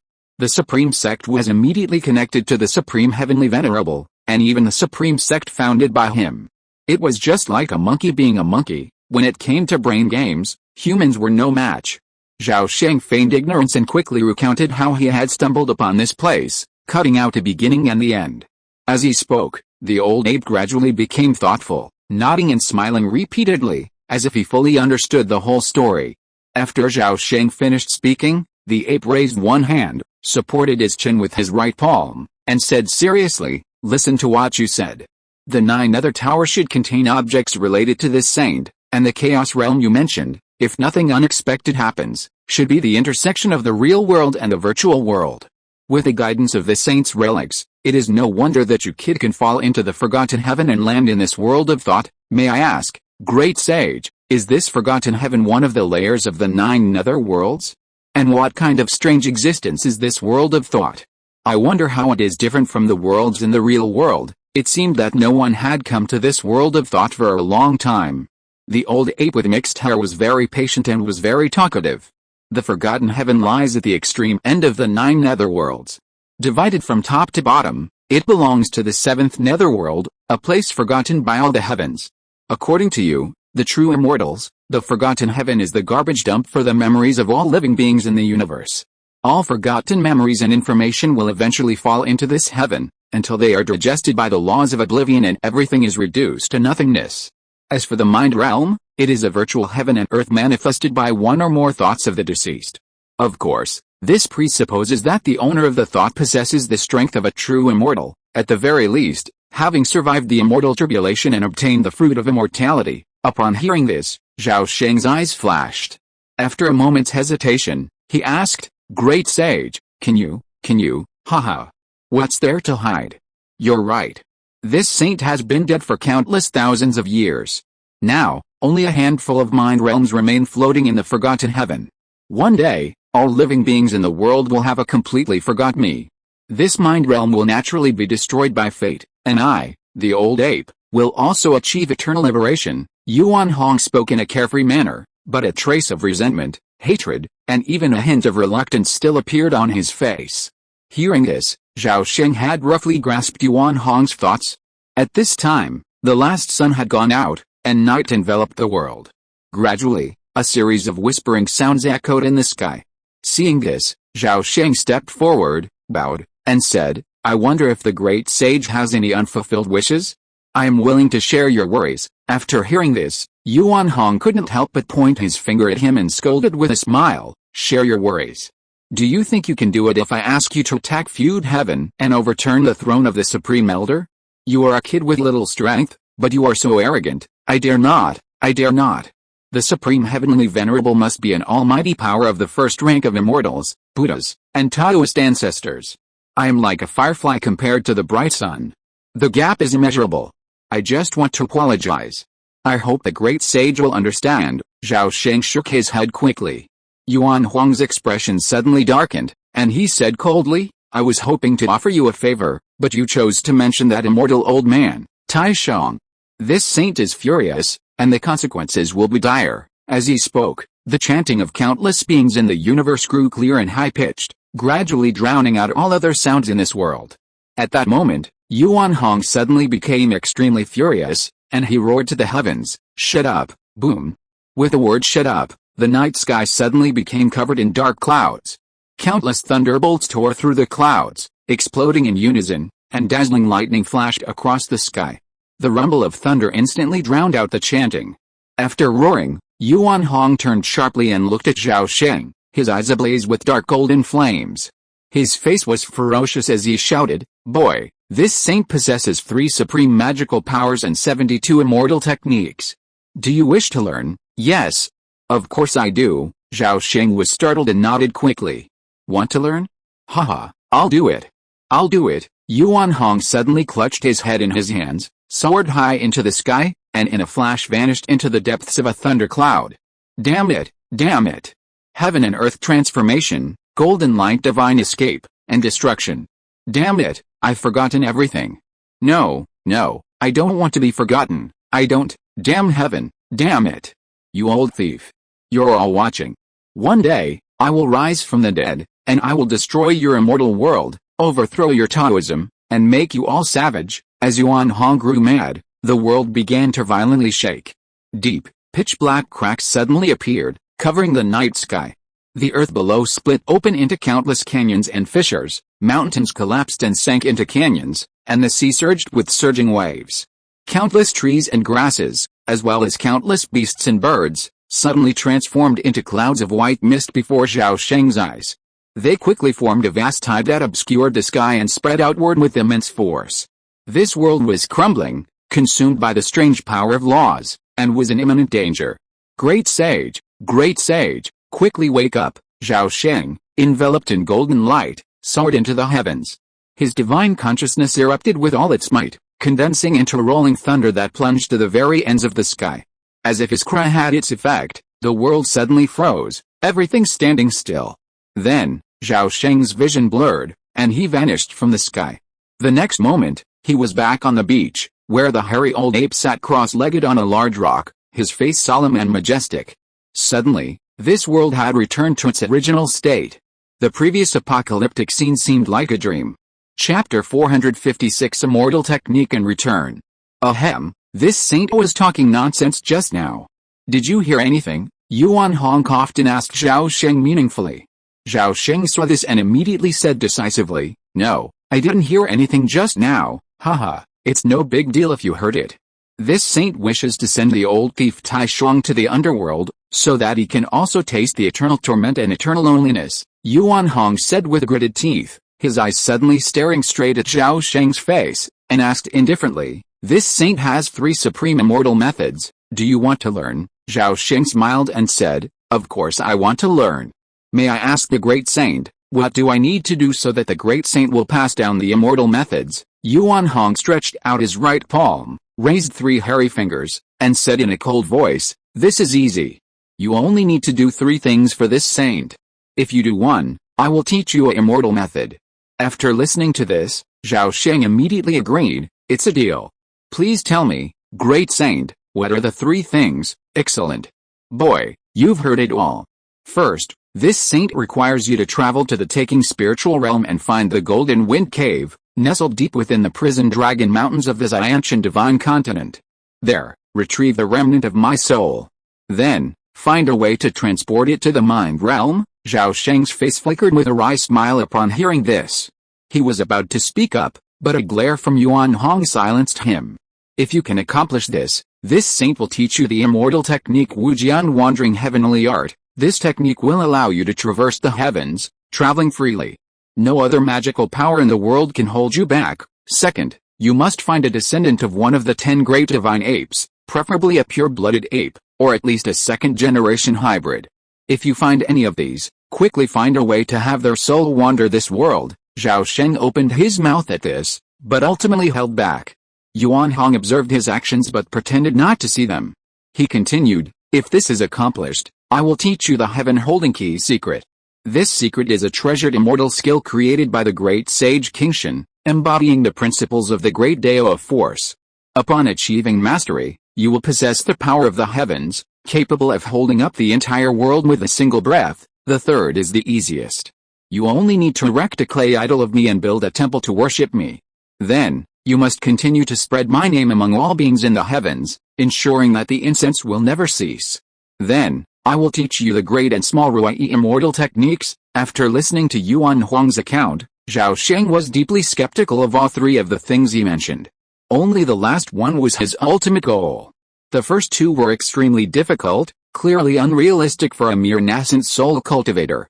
Great sage, I'm thinking, Zhao Sheng began to speak when Yuan Huang rudely interrupted him. The old bastard eagerly asked, "Hold on, this saint has something to ask you. Have you ever heard of the taking realm?" "No. I've only heard of the two spiritual realms, Taiyi and Taisu. Could the taking realm also be a spiritual realm?" Zhao Sheng finally asked. "Taiyi, Taisu?" This saint remembers that among all the spiritual realms in the universe, any realm named with the word Tai belongs to the Taisheng sect. The taking realm is one of the most important spiritual realms under the Taisheng sect. Good luck, boy. It looks like the first task is finally accomplished. With that, Yuan Hong extended his finger and pointed, and a white light materialized, flashing into Zhao Sheng's brow. Instantly, Zhao Sheng's mind flooded with information, all concerning the nine netherworld and the mysteries of time and space. Simultaneously, a series of obscure, profound, and incomparably complex three-dimensional symbols emerged in his mind. In an instant, Zhao Sheng understood the meaning of the three-dimensional symbols. They represented the spatial and temporal location of the taking realm within the Jiu-Iao void realm. Knowing this spatial and temporal location, he could traverse the boundless space and time through the Jiu-Iao void realm, ultimately reaching the taking realm. A moment later, Zhao Sheng rubbed his brow, appearing to be in pain, but inwardly, he was overjoyed. Though Yuan Hong had been reduced to a single thought, he had been a true immortal-level demon sage in his lifetime. The mere gift of this insignificant bit of spatial and temporal knowledge had enlightened Zhao Sheng, significantly boosting his cultivation. Upon waking, Zhao Sheng immediately bowed respectfully to Yuan Hong. "Thank you, great sage, for your teachings and enlightenment. I'm deeply grateful." "Tisk, you humans are so hypocritical. All these fancy etiquette is useless," Yuan Hong sneered, gesturing for him to quickly stand still. He had more to say. At this moment, Yuan Hong puffed out his cheeks and blew out a powerful puff of white air. The white air soared into the air, suddenly splitting into 10 strands, which then expanded and twisted, revealing 10 apes with distinct expressions and appearances. Zhao Sheng took a quick look and saw that each of the 10 apes was vivid and lifelike, each possessing its own mystical power. Look carefully. These 10 divine apes are scattered throughout the heavens and the myriad realms. The leader is also known as the psychic monkey, followed by the six-eared macaque, then the arm-banded ape, the red monkey, and the snow mountain saint mastiff. As Yuan Hong introduced them, Zhao Sheng memorized the images of each of the 10 divine apes. He also noticed a strong resemblance between Yuan Huang's image and the red monkey, which allowed him to deduce the origin of the great sage of Golden Sun. Over the course of 2 cups of tea, Yuan Hong meticulously explained the 10 divine apes' habits, their inherent magical powers, their preferred habitats, and more. He even taught them a secret technique for identifying purebloods. "Have you remembered?" "I have." "Very good." Upon hearing Zhao Sheng's answer, Yuan Hong nodded slightly, a satisfied smile on his face. "This saint knows the third thing will be a piece of cake for you, young man. So, I will simply teach you the big and small Rui immortal techniques first, as a small favor in advance." With that, the ape plucked a handful of monkey hair from its body, rubbed it in its palm a few times, and then tossed it casually. A ball of golden light suddenly appeared in midair. Zhao Sheng saw a golden light shooting out, instantly penetrating his front door. Instantly, countless three-dimensional immortal seals surged out from the sky above the Soul Sea, like a torrential waterfall, pouring down into the Soul Sea below. The information entropy of these three-dimensional immortal seals was extremely high, each containing at least an order of magnitude more information than the most complex dragon and phoenix seals. Even though Zhao Sheng's spirit was incredibly resilient, reading these immortal seals was still like untangling a tangled, intricate ball of yarn. It was not only incredibly strenuous, but even quite painful. However, he was simultaneously happy and miserable. This was because the good monkey brother Yuan Huang was so generous that he actually taught him a type of immortal seal script for free. Zhao Sheng even felt that even if he hadn't been taught the big and small Rui immortal techniques, just learning this one would have been a huge win. After a long moment, Zhao Sheng groaned in sweat, and suddenly stumbled twice. After swaying for a moment, he straightened his back and stood up straight. He slowly opened his eyes, his pupils bloodshot and filled with fatigue. At this moment, Yuan Hong sat cross-legged atop a boulder, stroking the dark golden braid draped across his chest. With a smile on his face, he praised, "Haha, this saint underestimated you. I thought you'd only absorbed 30% at most, but you've managed to memorize half the entire technique. Speaking of spiritual talent, you're one of the best among the human race. Zhao Sheng's face faded from joy upon hearing this, instead a hint of a helpless, bitter smile. He'd taken every precaution, yet ultimately suffered a setback. While the big and small Rui immortal techniques were incredibly ingenious and powerful, their cultivation threshold was extremely high, starting at the soul formation realm. In other words, only true lords with a profound soul formation could practice them. And the worst part was, Yuan Hong had actually imposed restrictions, restricting the technique to his own practice, making it impossible to translate it into a book and pass it on to future generations, let alone teach it to others. Anyone else would likely have been stymied by Yuan Hong's trap. I clearly possess the immortal technique, but I lack the ability to do so. I can only keep it hidden in a secret room, wasting this golden opportunity. However, no matter how many traps Yuan Hong digs, it's no match for someone else's cheat. If I can't teach it to others in this life, I can always teach it in the next. If I can't achieve divine enlightenment in this life, I can always achieve it in a future life. Zhao Sheng's mind flashed, but he quickly calmed down, becoming as calm as water. He then bowed and expressed his gratitude. I will remember the great sage's great kindness in teaching me the Dharma. When I return to the mortal world, I will rebuild your golden body and build 3,000 temples for you. Boy, are you satisfied with just a small reward? Don't you know that I have greater benefits waiting for you to claim them in the future? Don't let me down. I have memorized the secret techniques of the underworld that the great sage taught me. I will definitely visit the Forgotten Heaven again in the future to pay you a visit. Very good, I will wait for you, no matter how long it takes. Seeing the human child so obediently enter the chariot, Yuan Hong felt extremely proud, even secretly mocking the human child's foolishness and ignorance. In fact, it had just taken the opportunity to teach the Dharma to plant several mental hints. So it was not worried that the human child would not work hard after leaving. Zhao Sheng's eyes flashed, and he roughly guessed the other party's intentions. How could a demon saint, slain by a human celestial master, be so approachable upon meeting a human, even generously passing on his immortal skills? Despite his request, Yuan Hong's demeanor was too humble, too easygoing. Thinking of this, Zhao Sheng took a deep breath, clasped his hands together, and said solemnly, Great Sage, please send me back to the human world. That's easy. Relax, and let's go. As soon as he finished speaking, Zhao Sheng felt his entire body light up. The world before him shifted dramatically, transforming into a vast, boundless ball of light, though its glow was extremely dim. The next moment, the ball shrank dramatically, becoming a faint glow in the blink of an eye, quickly swallowed by the vast darkness. For a brief moment, Zhao Sheng's vision was filled with bizarre light, and he could barely sense his own existence. He felt his soul enveloped by an indescribable force, as if it were infinitely rising, yet also plummeting at a rapid speed.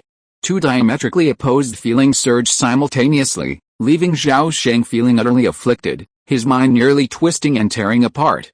Fortunately, the entire process lasted only a moment. When Zhao Sheng regained consciousness, he found himself back on top of the dark golden pillar. The ground was still covered in fine, dark gold scales, and 1,000 feet away, space and time remained hazy and chaotic, with swirling, whirling, and swirling space-time storms visible. Zhao Sheng had barely glanced when he suddenly sensed a distortion and blurring of the space around him. This was followed by an immense, overwhelming force. A flash of pitch-black light vanished, and Zhao Sheng abruptly vanished from this space. A deep, pitch-black crack suddenly appeared at the edge of the seven-star spiritual realm. This crack erupted, then abruptly vanished after a 9-story, gray-white tower emerged. Suddenly, a beam of light shot out from the tower's base, revealing Zhao Sheng's form within it. The next second, the beam of light dissipated, and the 9-story pagoda fell helplessly into the void, caught by a slender, perfectly defined hand. Zhao Sheng weighed the 9-netherworld pagoda in his hand and casually placed it into the Nakung seal. At that moment, 4 beams of light suddenly flew towards them from the east, south, west, and north at breakneck speed. A moment later, the elder Zion Kuang hovered a dozen feet away, his face hesitant, and hesitantly asked, Master, are you alright? Meanwhile, Yan Mo, Lei Peng, and Taoist Tuo Feng also arrived, each looking at Zhao Sheng with a different expression. Zhao Sheng's eyes flickered as he smiled calmly, saying, Do you think I'm in trouble? Elder Zion Kuang thought to himself, Oh no, He quickly shook his head and shouted, "Not really, of course not. It's just that I suddenly lost touch with my master, so I said that." Elder Yanmo, observing this, said, "Xian Kong is correct. The 7-star spirit realm suddenly relocated to the chaotic cave realm.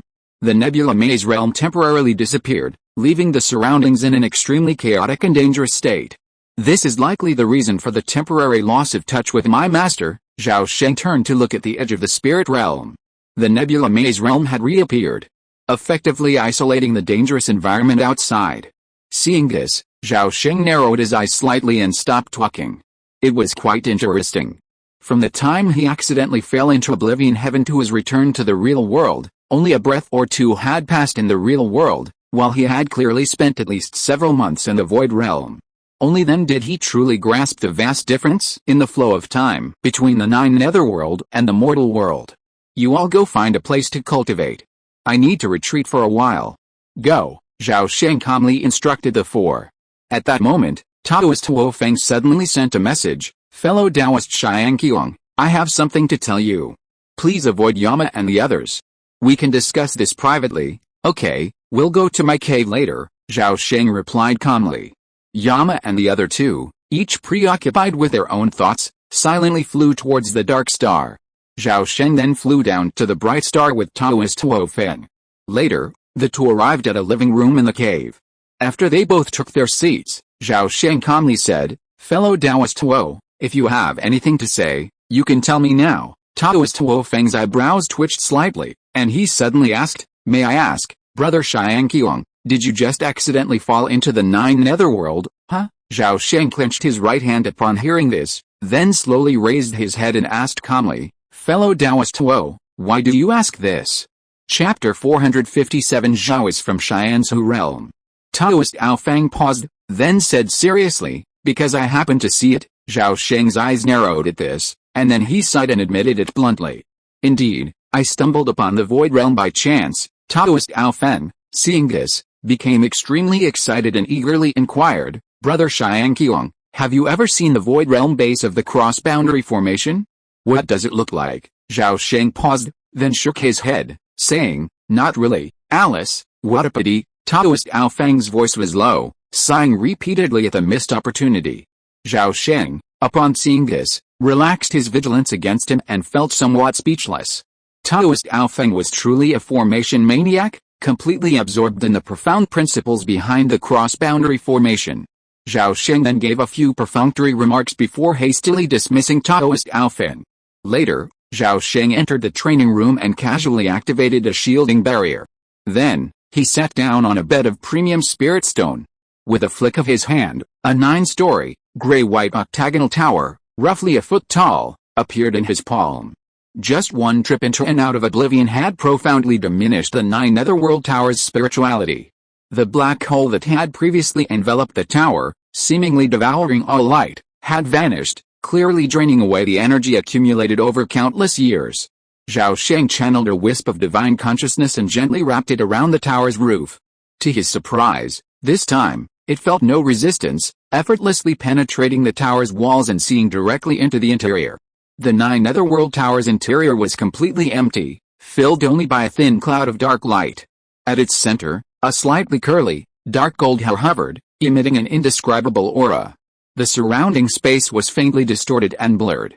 Seeing this dark gold hair, Zhao Sheng suddenly realized something, instantly connecting all his previous bizarre experiences.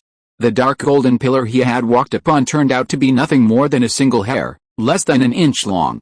Recalling his journey of over a month, Zhao Sheng found it inconceivable.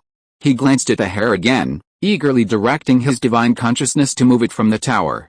However, his divine consciousness, after a fleeting glance, found nothing.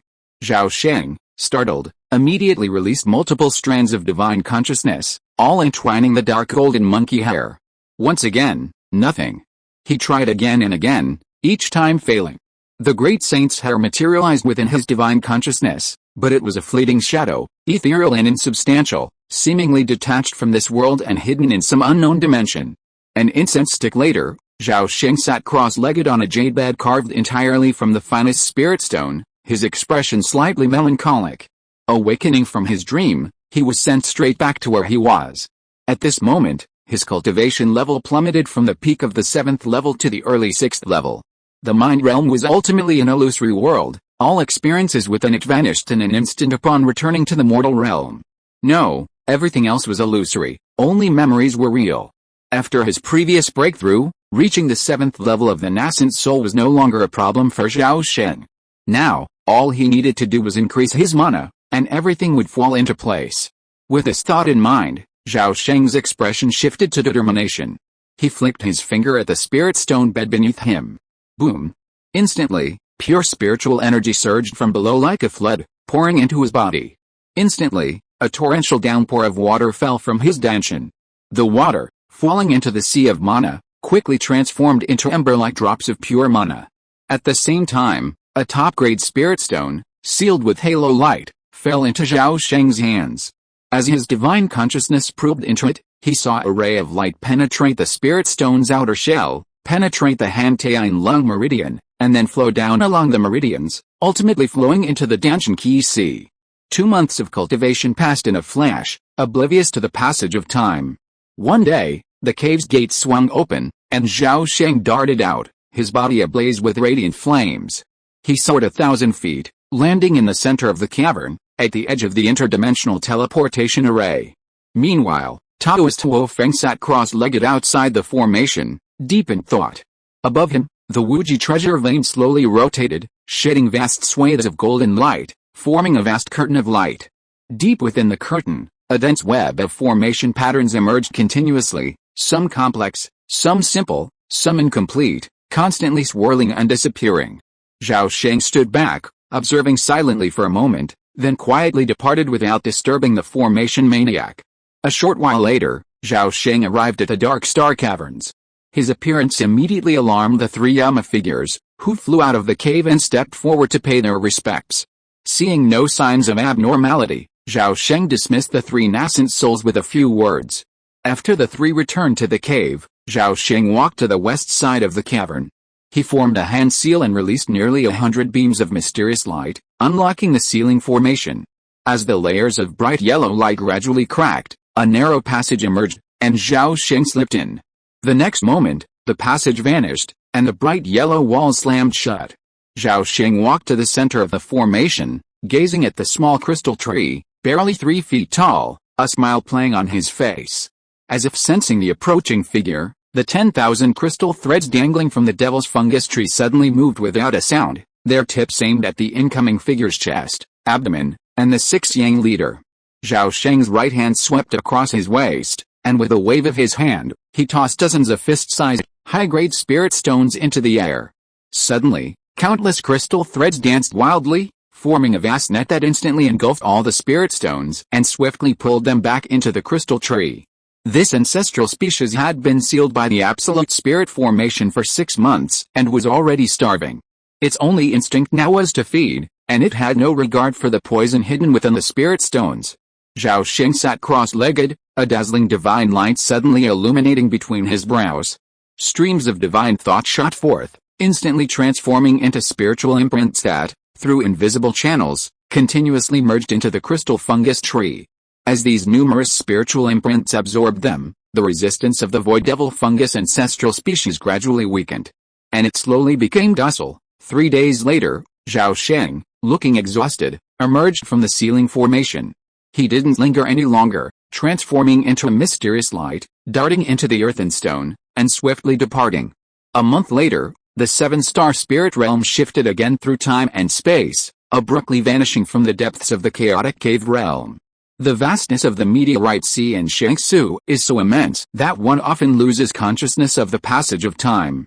Zhao Sheng and his companions of 5 went through many hardships and, at the cost of many injuries, finally broke out of the Black Abyss domain and entered the mysterious spirit domain. Afterwards, the 5 men rested for half a month, and after recovering from their injuries, they continued on their journey home. Half a year later, a dark star meteorite nearly 100 miles across at the edge of the meteorite sea suddenly welcomed the 5 nascent souls, who were dusty and exhausted.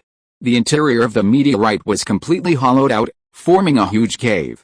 This place is the largest port of call for domain ships in Shangsu, and is permanently garrisoned by over 1,000 monks, all of whom have cultivation bases above the foundation establishment stage.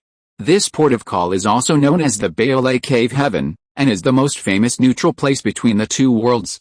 The peace of the cave heaven is maintained by the nascent souls of the Xianwei sect. Hey, look! Its patriarch Yanmo, and several other masters have returned. Hurry and report to the patriarch. Third uncle, Patriarch Huo just appeared. Let's go and pay our respects. Oh no! Patriarch Itai isn't here. Could it be something terrible? The appearance of Zhao Sheng and his 4 companions immediately caused a stir among the monks stationed there, and all sorts of bizarre rumors spread like wildfire. As Zhao Sheng had instructed in advance, Yanmo, Xian Kong, Lei Peng, and Taoist Huo Feng immediately separated from their master upon their emergence, simultaneously displaying the authority expected of the nascent soul patriarch. Sir, you? A black-robed giant suddenly emerged from the crowd, gazing at the transformed patriarch Yanmo with awe and suspicion. If he hadn't recognized the patriarch Yanmo's aura, he wouldn't have dared to acknowledge him. Where is the cave abode I'm staying in? I need to recuperate in seclusion. Anything else is none of your business. As he spoke, a powerful black light emanated from Patriarch Yama's sleeve and struck the black-robed middle-aged man, instantly sending blood gushing from all 7 orifices and sending him flying backwards 100 feet. A dignified giant and true immortal had been lashed out by Patriarch Yama's wrath, severely wounded by a single blow, simply for a moment of suspicion. Patriarch Yama's imposing presence immediately frightened the onlookers and dispelled their ill intentions. Needless to say, the 5 nascent soul ancestors, led by Zhao Sheng, temporarily took up residence in this cave heaven. During this time, several nascent soul ancestors within the cave heaven hosted banquets, inviting Zhao Sheng, Yama, and the other 5 to attend. Soon, Yama and the other 4 presented a vast array of high-grade treasures at the banquet, generously trading them with the other ancestors. Soon, a series of sensations erupted, leaving everyone stunned by the grand displays of the 4 nascent souls. However, unlike the other renowned nascent souls, Zhao Sheng maintained a remarkably low profile. Since arriving at the cave heaven, he had remained in seclusion, never attending any banquets. Due to prior gag order, the 4 Yama disciples dared not reveal their master's secrets. Whenever challenged by other ancestors, they would simply offer a few perfunctory remarks before quickly changing the subject. The occasional displays of fear from the 4 nascent souls instilled a wariness among the other nascent soul ancestors, even a certain awe towards the mysterious sky wanderer. Time slowly passed, as realm-class spaceships arrived one after another in the cave heaven, then departed from Baolei Cave Heaven, carrying numerous passengers and a wealth of information, returning to the Nethergod and Dark Night realms. As the spaceships returned to the 2 realms, the secret information, as Zhao Sheng had envisioned, spread smoothly among the high-ranking cultivators of both realms. Within a few months, upon hearing the news, giant and true immortals and even nascent soul ancestral masters, carrying numerous treasures, boarded their domain realm spaceships and headed for Baolei Cave Heaven. Simultaneously, the 2 worlds' top interboundary trading houses also dispatched their core members to Baolei Cave Heaven, hoping to trade with the 5 wealthy ancestors.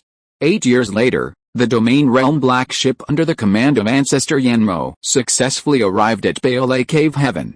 Half a month later, Yanmo, fulfilling his mission, piloted the domain realm black ship out of the cave heaven, returning to the Dark Night and Nether God realms.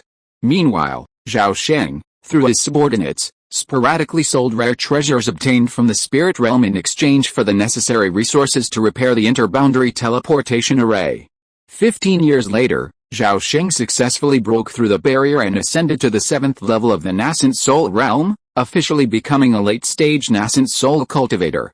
At the end of the same year, Zhao Yaxun, the dragon lord who arrived in Baolei Cave Heaven aboard the black ship, soon brought Zhao Sheng tragic news. 10 years ago, the Anti-Heaven Alliance erupted in civil unrest. A major traitor emerged from within its core leadership. The Kifeng sect's nascent soul ancestors had already secretly defected to the Xiandao sect, seizing upon the Anti-Heaven Alliance's crucial meeting of all nascent soul elders. The Xiandao sect dispatched numerous Xiandao sect nascent souls, led by the 2 great emperors Hao Tu and Dian Jian, to launch a surprise attack on the meeting's headquarters. Due to negligence, the Anti-Heaven Alliance's elders suffered heavy losses in an instant, with most nascent soul ancestors perishing, including Zhao Heike, the 7th ancestor of the Zhao clan. Upon hearing the tragic news, Zhao Sheng lamented for a long time. Half a month later, Zhao Yaxuan, beaming with joy, departed from Baolei Cave Heaven aboard a realm spaceship, carrying a large number of nascent soul seals. A full 6 months later, a sullen-faced Yanmo, accompanied by the Xian Kong ancestor, piloted a black ship, speeding towards the Dark Night realm.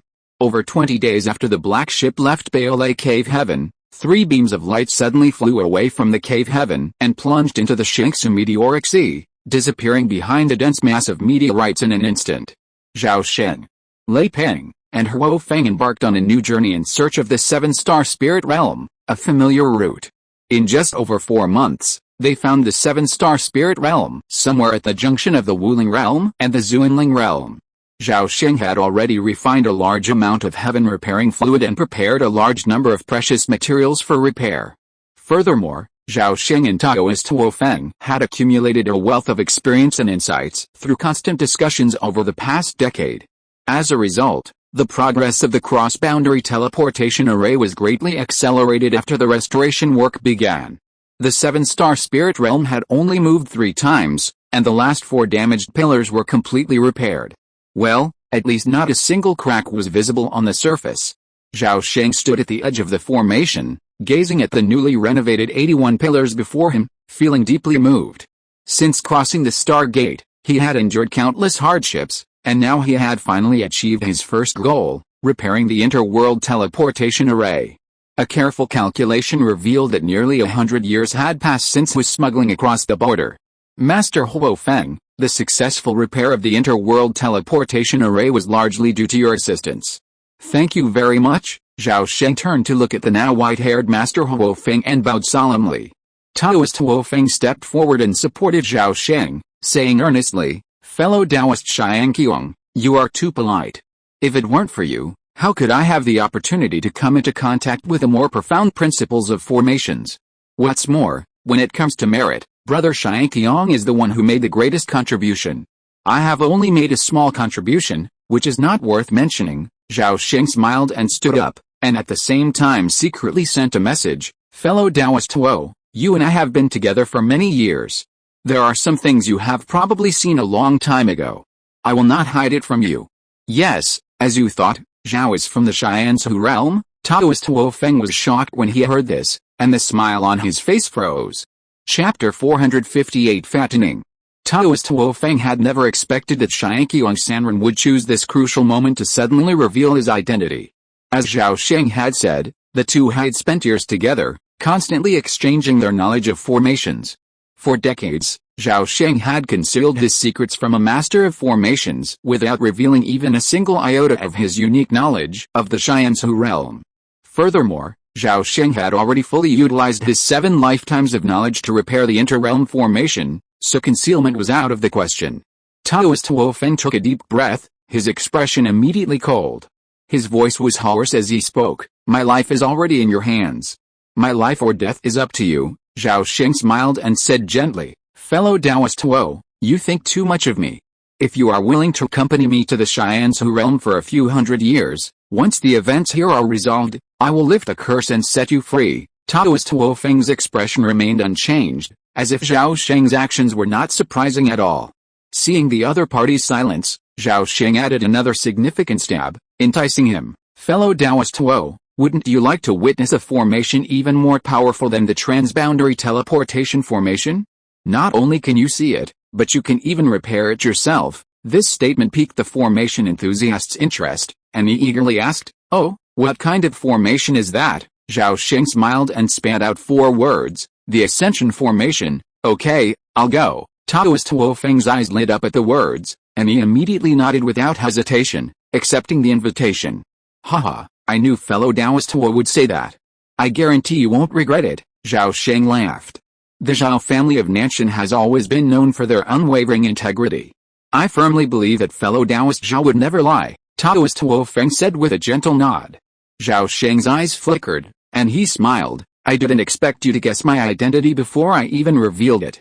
Yes, I am indeed from the Southern Heavens Zhao family. My real name is Zhao Kaiongshan, the 16th in the family lineage.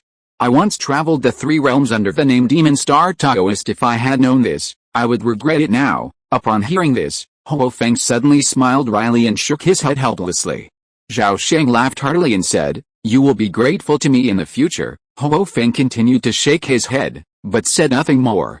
Zhao Sheng instructed, "In that case, we will rest for a few days before embarking on our return journey." After successfully persuading Taoist Huo Feng to travel to the Xianzhu realm, Zhao Sheng quickly and secretly contacted Elder Lei Peng and made detailed arrangements. These included protecting the Huangshan sect's lineage and gathering as much information as possible about all nascent soul and divine transformation cultivators in both realms, as well as any past conflicts between them. 3 days passed in a flash. That day, a tunnel suddenly appeared in the nebula maze surrounding the spirit realm. 3 streaks of light instantly shot out through the tunnel, then sped off into the depths of the meteoric sea. 6 years later, deep in the outer void, a pitch-black, mountain-sized spaceship flew silently and at high speed along its predetermined route. 1,000,000 miles ahead of the ship, a vast, vibrant blue-green planet loomed, the long-absent netherworld. A day later, the spaceship crossed 1,000,000 miles of void, silently slowing down before finally coming to a stop at the edge of the boundary membrane. Suddenly, a tunnel over 100 feet wide opened in the belly of the mountainous spaceship. The next moment, a 100-foot-wide circular disc-shaped ship burst through the tunnel, instantly breaking through the boundary membrane and gliding rapidly into the inner realm. Inside the ship's cabin, a group of passengers huddled against the crystal windows, gazing at the vibrant, multicolored world below, their expressions filled with greed and fervor. Zhao Sheng and Taoist Huo Feng stood behind the crowd, quietly waiting. By this time, the two had disguised themselves, appearing ordinary, their auras temporarily suppressed to the golden core realm. It was impossible to imagine them as nascent soul ancestors. "Fellow Taoist Zhao, the nether god realm has arrived. You should be able to tell me your plans, right?" Upon hearing Taoist Huo Feng's covert message, Zhao Sheng replied with an unmoved voice, "I don't have any plans. I'm just acting according to circumstances." "Well, fellow Taoist, come with me to Longzhou. There are people there to meet us." Taoist Huo Feng glanced up at Zhao Sheng, then stood there thoughtfully. Half a month later, in the far north of Longzhou, a small silver-white boat broke through a series of icy clouds, soaring towards the horizon at lightning speed. Through the clouds, faintly visible below were snow-capped peaks towering above the earth, stretching endlessly to the horizon. A moment later, the silvery boat suddenly plummeted, landing above a mountain range where the ice and snow had melted. The valley below was dotted with buildings, ancient trees, and sacred fields. Vast clouds of mist rose, swirling around the mountains. A moment later, Zhao Sheng and the other two flew out of the boat, hovering in the sky. Just then, a radiant azure light suddenly erupted from the manor below, shooting towards them. When they were 10 feet away, the azure light suddenly faded, revealing an elegant, elderly Taoist figure. This figure was none other than Zhao Yaxun, the 14th ancestor of the Zhao family. Overjoyed to see Zhao Sheng return, Zhao Yaxun exclaimed, "Kaiongshan, you've returned just in time. Come with me quickly, I need your advice on something important." Zhao Sheng, without hesitation, followed Zhao Yaxun down. Seeing this, Taoist Huo Feng followed silently. Soon, the three of them were seated in the hall. Zhao Sheng first introduced Taoist Huo Feng to Zhao Yaxun, explaining his intention to bring Zhenqi back to the Xianzhu realm. Hearing that Taoist Huo Feng was the renowned Zhenqi, Zhao Yaxun instantly understood Zhao Sheng's intention. He didn't ask any further questions, simply exchanging pleasantries. After the pleasantries, Zhao Yaxun glanced at Zhao Sheng, seeming to hesitate. Seeing this, Zhao Sheng smiled and said, "Fellow Taoist Huo Feng is not an outsider. Emperor Xuanzu, just speak frankly." "All right," Zhao Yaxun nodded, seeing Zhao Sheng's confident expression, and unleashed a flurry of revelations. It turned out that the devastating loss suffered by the Anti-Heaven Alliance due to internal strife had further consequences. Since this devastating blow, the Anti-Heaven Alliance has nearly collapsed, leaving its remaining members in a state of constant fear. Under the intense pursuit of the Xiandao cult, the vast majority have been forced to cease all activities, go into hiding, and lapse into silence. This also made Kangzhou, home to the Xiandao cult, a vast intelligence black hole, making it impossible to detect the cult's actions in a timely manner. It wasn't until the last 3 months, when a Zhao family member risked his life to deliver a top-secret intelligence report, that Zhao Yaxun learned of the cult's significant movements. According to the intelligence transmitted by Dragon Eyes Number 3, the cult secretly mobilized its forces 6 years ago, secretly concentrating on the myriad bone abyss. 6 months ago, at least 13 nascent soul high priests departed for the depths of the myriad bone abyss. Their motives are currently unknown, but, at this point, Zhao Yaxun's face darkened as he spoke coldly. The great rift in space-time is right there. Zhao Sheng's expression was now extremely solemn, and the Taoist Huo Feng beside him also paled slightly, remaining silent. Though not explicitly stated, all three present were incredibly intelligent. From the severe damage dealt to the Anti-Heaven Alliance to cut off intelligence transmissions to the covert deployment of troops to the myriad bone abyss, everything indicated that the cult intended to initiate a third war between the two realms. Although Zhao Sheng didn't yet know how the Xiandao cult would destroy the space-time seal, the fact that the Xiandao army was already deployed indicated a high degree of confidence. Just as the Xianzhu realm would send spies into the Nether God realm, the Nether God realm would also deploy even more elite forces. Over 1,000 years, the strength of the spies lurking within the Xianzhu realm should not be underestimated. While the space-time seal was extremely difficult to destroy, it was not impossible. Zhao Sheng's expression darkened, and he asked in a deep voice, "Zuanzu, how long do you think we have left?" Zhao Yaxun had already calculated this countless times in his mind. When Zhao Sheng asked, he immediately replied, "It's been less than a year since the Stargate opened. So, judging by the worst-case scenario, it's only a year at most." His analysis mirrored Zhao Sheng's. The logic was simple. The Xiandao cult's large-scale mobilization could not be concealed from everyone. Through the mobilization of troops, any qualified spy could deduce the Xiandao cult's ultimate goal. Therefore, the relevant information would be transmitted to the various secret service leaders dispatched from the Xianzhu realm as quickly as possible. Zhao Yaxun wasn't the only one to know. At least 3 fellow nascent soul cultivators had also received this extremely thorny information. The opening of the Stargate meant that this information would inevitably be transmitted to the Xianzhu realm itself, indicating that forces were eager to destroy the time-space seal. Therefore, if they didn't act before the Stargate opened, their operation would be 99% certain to fail. This was something the Xiandao cult would never accept. "Zuanzu, what should we do?" Zhao Sheng's question was illogical. However, Zhao Yaxun understood immediately. His face was filled with bitterness, and he shook his head. "No way. Even if we mobilized all the Secret Service agents in this realm, we wouldn't be able to stop the Xiandao cult's actions. We can only rely on fate. I hope they can discover the Xiandao cult's conspiracy in time." Zhao Sheng fell silent after hearing this. He was human, not immortal. He couldn't single-handedly oppose the unfathomable power of the Xiandao cult. No, that's not right. It's possible. At this moment, Zhao Sheng suddenly had an idea. His expression shifted between gloom and content. He gritted his teeth, suddenly raised his head, and said with uncharacteristic seriousness, "Zuanzu, I have a plan." Zhao Yaxun's expression brightened, and he quickly pressed on. "Oh, tell me about it." Taoist Huo Feng, standing nearby, also cast a curious glance. "I have an alien species called the Void Devil Fungus. It's originally a realm-level spiritual medicine. But this one is different from ordinary devil fungi. It's an ancestral species, 100 times more destructive than ordinary fungi. I think." As Zhao Sheng unrolled his thoughts, Zhao Yaxun's eyes lit up, his expression growing increasingly excited. After a moment, he slammed the table and stood up, shouting excitedly, "Okay. Great. Let's do it according to your plan.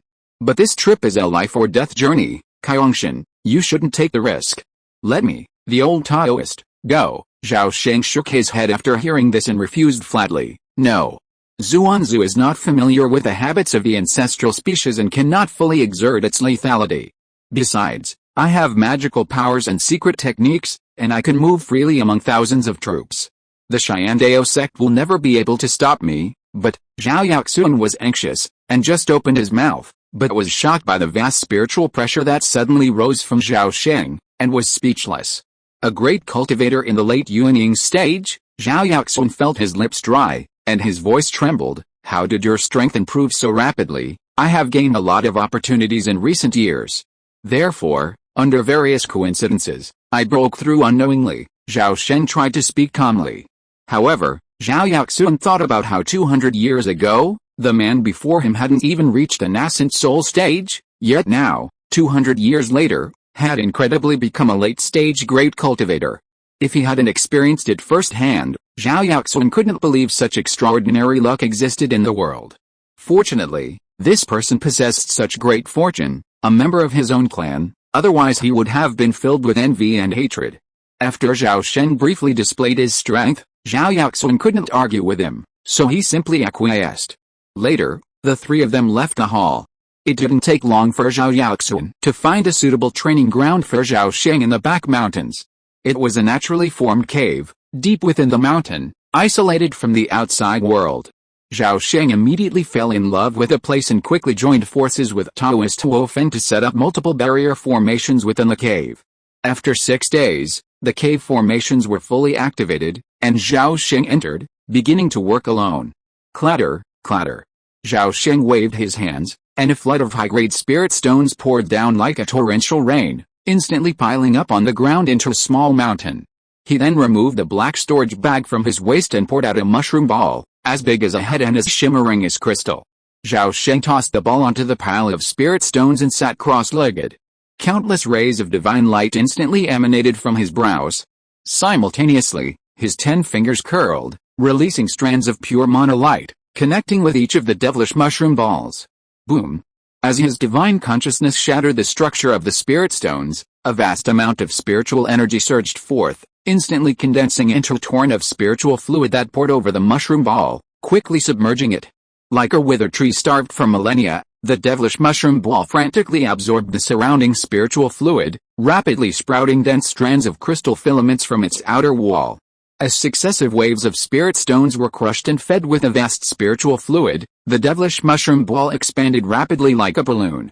3 months later, it had swelled to a staggering 6 feet, resembling a mountain of crystals. Most of the crystal strands were as thick as fingers and stretched 100 feet, already revealing a hint of its former ferocity. 7 days later, Zhao Sheng quietly emerged from the cave, secretly notifying Zhao Sheng, and then comforted Taoist Zhao Feng, telling him to stay put. Having done all this, Zhao Sheng transformed himself and that very night embarked on his perilous journey alone. Baimuyi was deeply grateful to Zhou 123 for the reward. Extra chapters must be scheduled, and the usual rule is 2 chapters of 8,000 words each. But it'll take a day or 2. Everyone understands the reason: there's no cure for clumsy hands. If you are listening to this novel on a channel other than Fanfic World, it means it was downloaded and re-uploaded without effort. We warmly invite you to visit our channel, Fanfic World. There you will find the original version of this story and many other novels of various genres. We look forward to seeing you dive into a world of incredible novels. Chapter 459, Bad Luck. The 10,000 Bone Abyss, also known as the Corpse Mountain, lies south of Kangshao. Its territory stretches over 100,000 miles, considered a place of utter death and taboo. Year-round, it's shrouded in dark clouds, a pervasive aura of death. Countless blinding lightning and fire surge and loom within the thick mist. From time to time, massive bolts of lightning strike, slaying those unforgivable creatures unworthy of heaven and earth. Endless, white, corpses and bones blanket the land, stretching as far as the eye can see. From afar, a mountain of corpses and bones stands tall, and in the shadows of the valley floor, clusters of ghostly green fires gather. Whenever a chilling, piercing ghost wind rises from the depths of the 10,000 Bone Abyss, it sweeps with it a sea of ghostly green fires, howling across the vast land of bones, sending clouds of ashes billowing through the air. However, the 10,000 Bone Abyss is not eternal, nor was it shaped by unique geographical conditions. 20,000 years ago, this land was fertile, but the opening of a great rift in time and space changed everything. After the First World War, the then celestial Taoist cult leader issued a horrifying decree. Its main content was simple: from that day forward, all remains of deceased beings on Kangshao were to be moved to the Corpse Mountain. This unprecedented corpse removal order was rigorously enforced by 3 successive generations of Xianjia occult leaders, remaining unchanged for a full 8,000 years. 10,000 years later, the 10,000 Bones Abyss, Kangshao's most feared forbidden land, was born. In a sense, the 10,000 Bones Abyss was a death zone created by the Xianjia cult, serving both as a defense against invasions from the Xianzhou realm and as a cannon fodder for the nearby ghouls, offering both offensive and defensive capabilities. Compared to the Xiandao cult's lavish efforts, the fragmented Hongzhou pales in comparison, making it no wonder that the Xianzhou realm was always the victim of invasion during each world war. One day, deep within the Corpse Mountain, a hole 100 miles wide shattered within the thick, sinister clouds. A dim crescent moon loomed in the center. This crescent moon was a rift in space and time. Beneath it, a massive bone ladder 1,000 feet wide stood amidst the shrouded mountain, surrounded by rivers of filthy blood. Meanwhile, endless zombie monsters tirelessly trudged across the vast land of bones. Swarms of bizarre and unearthly dead creatures gradually gathered around the bone ladder, forming an endless army of millions of cannon fodder. Above the bone ladder, towering skyward, soared temples and floating fortresses of all sizes. The temples were magnificent and majestic. The floating fortresses were heavily armed, the largest towering like a mountain, enveloped in a protective shield 10 feet thick. However, all these temples and fortresses were eclipsed by a towering, sacred golden palace. A golden hall sat atop a shroud of auspicious, multicolored clouds, shrouded in 1,000 auspicious lights and a dazzling divine aura. It resembled a celestial palace of immortals. Waves of chanting emanated from the hall, resounding and solemn, imbued with incredible power. The Xiandao cult's army had already gathered, ready for battle. Any witness from the Xianzhou realm would have been horrified. For no one had anticipated the Xiandao cult's sudden invasion just as the Stargate was about to open. Approximately half an hour later, 6 crimson streams of light suddenly descended from the distance, soaring to a floating fortress before abruptly stopping just outside the barrier. They revealed 6 Xiandao cult apostles clad in red lotus robes, each exuding a solemn, unapproachable aura.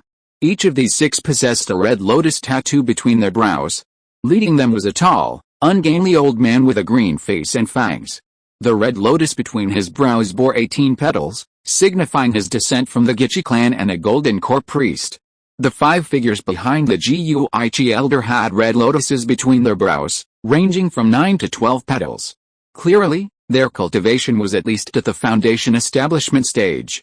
The green-faced elder produced a golden hexagram token and waved it vigorously toward the fortress's rooftop chamber. The token then shone with dazzling golden light. The next moment, a passage suddenly opened in the protective shield, and the 6 men flew through, landing on Class A. Just then, a cultivator's figure descended from the fortress's rooftop chamber, landing right in front of the tall elder. Haha, I didn't realize Inspector Zhao had arrived. I apologize for not welcoming you. I hope the inspector will forgive me, Su Gong beamed, rubbing his chest in salute as he chuckled. I have received orders to inspect all directions and investigate any spies and secret agents hidden within the army. I hope Fortress Lord Su will be kind enough to immediately order everyone in the fortress to gather on Class A for investigation. The Guichi elder spoke with a serious expression, immediately referring to official business, his words tinged with arrogance. Su Gong was slightly startled, then immediately agreed, okay. I'll gather everyone right away. A moment later, Class A was packed with people.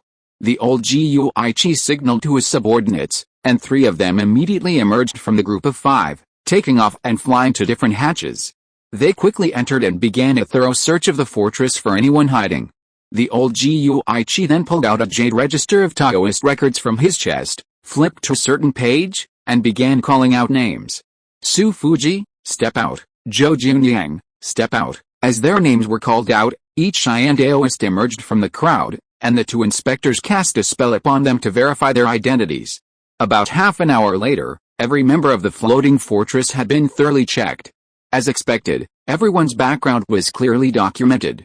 Not a single one was suspected of being a spy.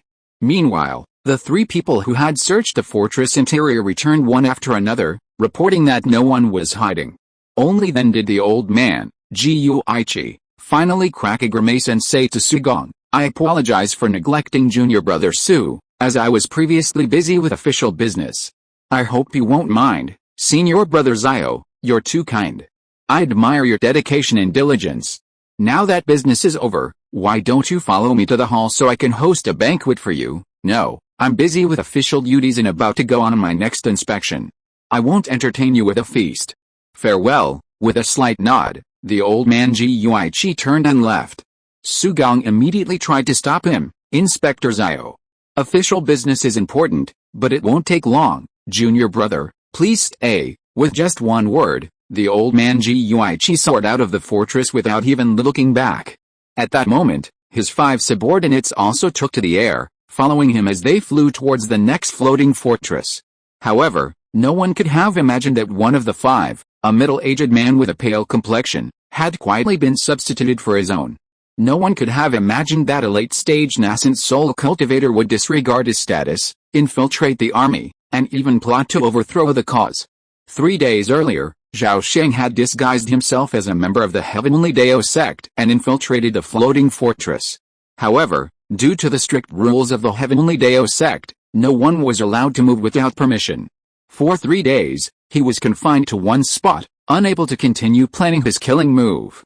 It wasn't until the arrival of the patrol team today that things finally turned around. A moment later, the old man Guichi led the 5 men to the A-class of another floating fortress and began the same process. As usual, Zhao Sheng and the other 2 each chose a hatch to enter the fortress and began a thorough search. During this time, Zhao Sheng would often select 1 or 2 obscure corners, flick a finger, and eject a sealing crystal bead. The bead touched the wall and instantly disappeared. The crystal bead is crafted from a portion of the devil fungus's main strain. It's sealed, waiting only for half a month for the seal to break. Only then will the devil fungus unleash its terrifying destructive power. One after another, the old Guichi never imagined he'd personally lead a terrifying calamity-seeding device to each floating fortress and soaring temple. Of course, the patrol he oversaw was only a portion of the army, and he couldn't possibly have the authority to search large temples and super fortresses manned by nascent soul high priests. Even so, Zhao Sheng had secretly infected nearly a third of the floating artifacts. Simultaneously, Zhao Sheng also secretly released a large number of devil fungus beads among the corpse ghost army below, totaling more than half the total fungus. 5 days later, the patrol concluded.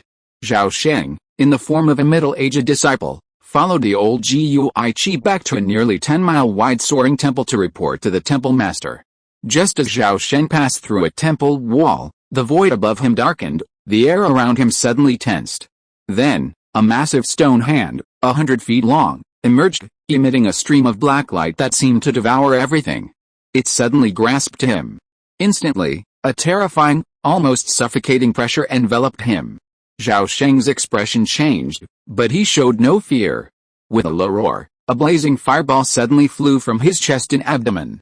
The fireball swelled in the wind, expanding into a 100-foot-long meteorite of fire that surged upward, colliding with a massive stone hand. With a resounding boom, Zhao Sheng's 100-foot-long meteorite of fire shattered, but the bright yellow stone hand was also momentarily stopped. Zhao Sheng seized the opportunity to evade, vanishing from the spot. Huh? A soft exclamation echoed from nowhere, and then the void shook. 300 miles away, Zhao Sheng had just stepped out of the void when he felt the ground below him rumble and surge. At that very moment, the sky shifted. And a vast, ocean-like divine consciousness descended from the sky, its power surpassing Zhao Sheng's own by a factor of 2. Fuck, Zhao Sheng's face darkened, and he immediately thought to himself, this is bad news, even the gods can't predict the future. He was fine before, but now, suddenly, a peak-level divine transformation expert has come to personally capture him. What bad luck. Little thief, where are you running? A deep, cold, mountain-like divine voice filled Zhao Sheng's mind, and a terrifying, towering stone statue suddenly appeared in his mind. He felt as if struck by lightning, and his body stiffened violently. At that moment, the 2 divine guardian talismans floating above Zhao Sheng's soul sea were instantly pulverized, instantly neutralizing the mental attack. The illusion in Zhao Sheng's eyes dissipated, and the moment he regained consciousness, he immediately and without hesitation activated phase shift. Before the second divine attack could reach him, he vanished into thin air. HMPH, a tremendous roar resounded through the heavens, scattering hundreds of miles of drifting clouds. 700 miles away, Zhao Sheng landed on a pile of bones on a mountain of bones. He suddenly looked up at the sky. Suddenly, a vast, narrow rift appeared in the dark clouds above, like a starry, indifferent eye staring down at the ants below. A powerful spiritual wave rapidly gathered within the clouds, emitting a murderous intent. However, a sneer crossed Zhao Sheng's face. With a flip of his hand, the ancient three-yang fiery flag emerged. Although the attacker was a divine transformation level expert, Zhao Sheng had a vague idea of his identity. If nothing unexpected happened, it was the Thick Earth Emperor, one of the 4 great emperors. However, over 700 miles away, and without the emperor's true form, he thought he could capture a great cultivator with the power of his mere primordial spirit. The emperor was being overly arrogant. Or perhaps, he was simply underestimating him. Zhao Sheng reasoned that he had a way out. If things turned sour, he could easily flee. Seeing this rare opportunity, he was eager to try, eager to witness the methods of a true lord of transformation. Bright yellow lightning flashed and intertwined in the narrow gaps and the dark clouds, surging with powerful spiritual energy, but no thunderbolt struck. Emperor, even you are hesitant. Are you afraid of me? Zhao Sheng said softly, gazing deep into the clouds. As soon as he finished speaking, the clouds surged violently, forming a vast vortex of cloud. At this moment, the strands of lightning converged at the center of the vortex, quickly converging into a figure of light over 10 feet tall. The figure's face was blurred, its features obscured. A bright yellow divine light surged around it, swirling with a powerful and oppressive aura. It was a spiritual clone of the Thick Earth Emperor. The figure of light slowly descended, stopping 100 feet away, seemingly gazing at Zhao Sheng. Zhao Sheng's expression changed slightly. He glanced down, then his gaze returned to the Thick Earth Emperor. If it weren't for this divine impulse to unleash the Thick Earth divine domain, I wouldn't have discovered your presence. I understand your cultivation is difficult, and I don't wish to commit further sins. If you submit to our sect, I will plead with the Pope on your behalf and appoint you as the master of a hall. The Emperor spoke after a moment's silence. As waves of sound surged, strange, invisible auras flowed like currents, drilling into Zhao Sheng's 7 orifices, the entire process utterly secretive. Your Majesty, you are high and mighty, standing proudly at the pinnacle since ancient times. Why are you so deceiving today? Have you truly failed to guess my identity? Zhao Sheng's heart trembled, and a faint, mysterious light suddenly shone across his face as he spoke calmly. As he spoke, the invisible aura that had invaded his 7 orifices was completely expelled by the magical light, effectively warding off the Emperor's covert probing. No need to wait, there is no update today. Chapter 460 Death Attack, additional Chapter 12 for Alliance Leader Azul 123. Zhao Sheng felt a sense of peace, and now, looking at the Thick Earth Emperor, he no longer felt the same fear as before. The phase shift was very obvious, and coupled with the great deed Zhao Sheng had done 200 years ago, it would be strange for the Thick Earth Emperor to say he couldn't guess his identity. You are ungrateful. This apostate and rebellious god will be slain. As long as I capture your nascent soul, your secret will naturally be revealed. Seeing the other party's stubbornness, the Thick Earth Emperor immediately became angry and spoke coldly. As he spoke, the light man raised one hand, and a bright light shone from his palm. Out of thin air, a huge stone axe, over 10 feet long, appeared. The stone axe was crude and ancient, full of primitive and wild aura. It was pitch black, the axe blade covered with gouges and bloodstains, but the axe blade emitted a cold and clear light, shining with a sharp chill, as if it could split anything. Zhao Sheng's face changed. This stone axe was imbued with spirituality, faintly emanating the influence of laws.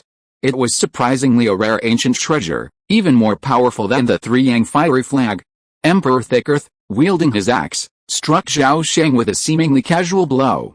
With a humming sound, the dark axe flashed, transforming into a black streak 100 feet long. Wherever it passed, the void was easily ripped apart as if made of paper, leaving a long, black crack. Emperor Thick Earth's strike seemed effortless, yet the sheer force of the blow made Zhao Sheng instinctively tremble with fear.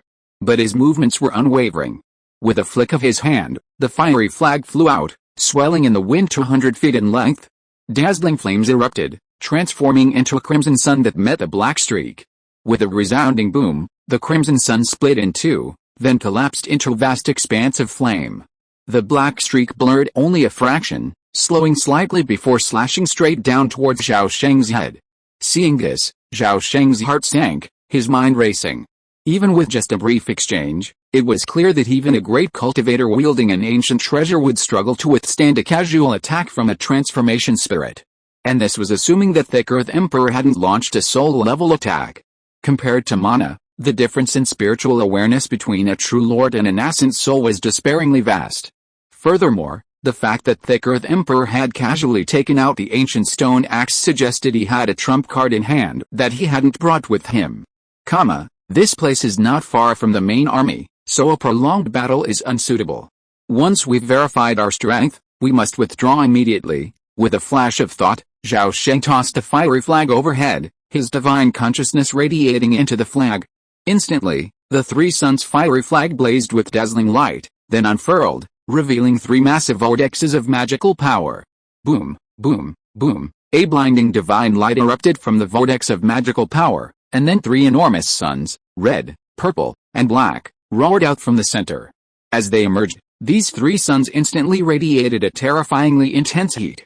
The three suns stacked in a ring, their boundless heat suddenly scorching through the very void. The black silk was instantly engulfed by the boundless heat and light, dissolving into nothingness in an instant. Seeing this, the Thick Earth Emperor's radiant form suddenly shrank, as if shocked.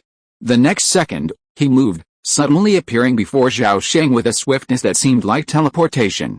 The primordial Thick Earth Emperor sneered and waved his hand towards Zhao Sheng. Boom!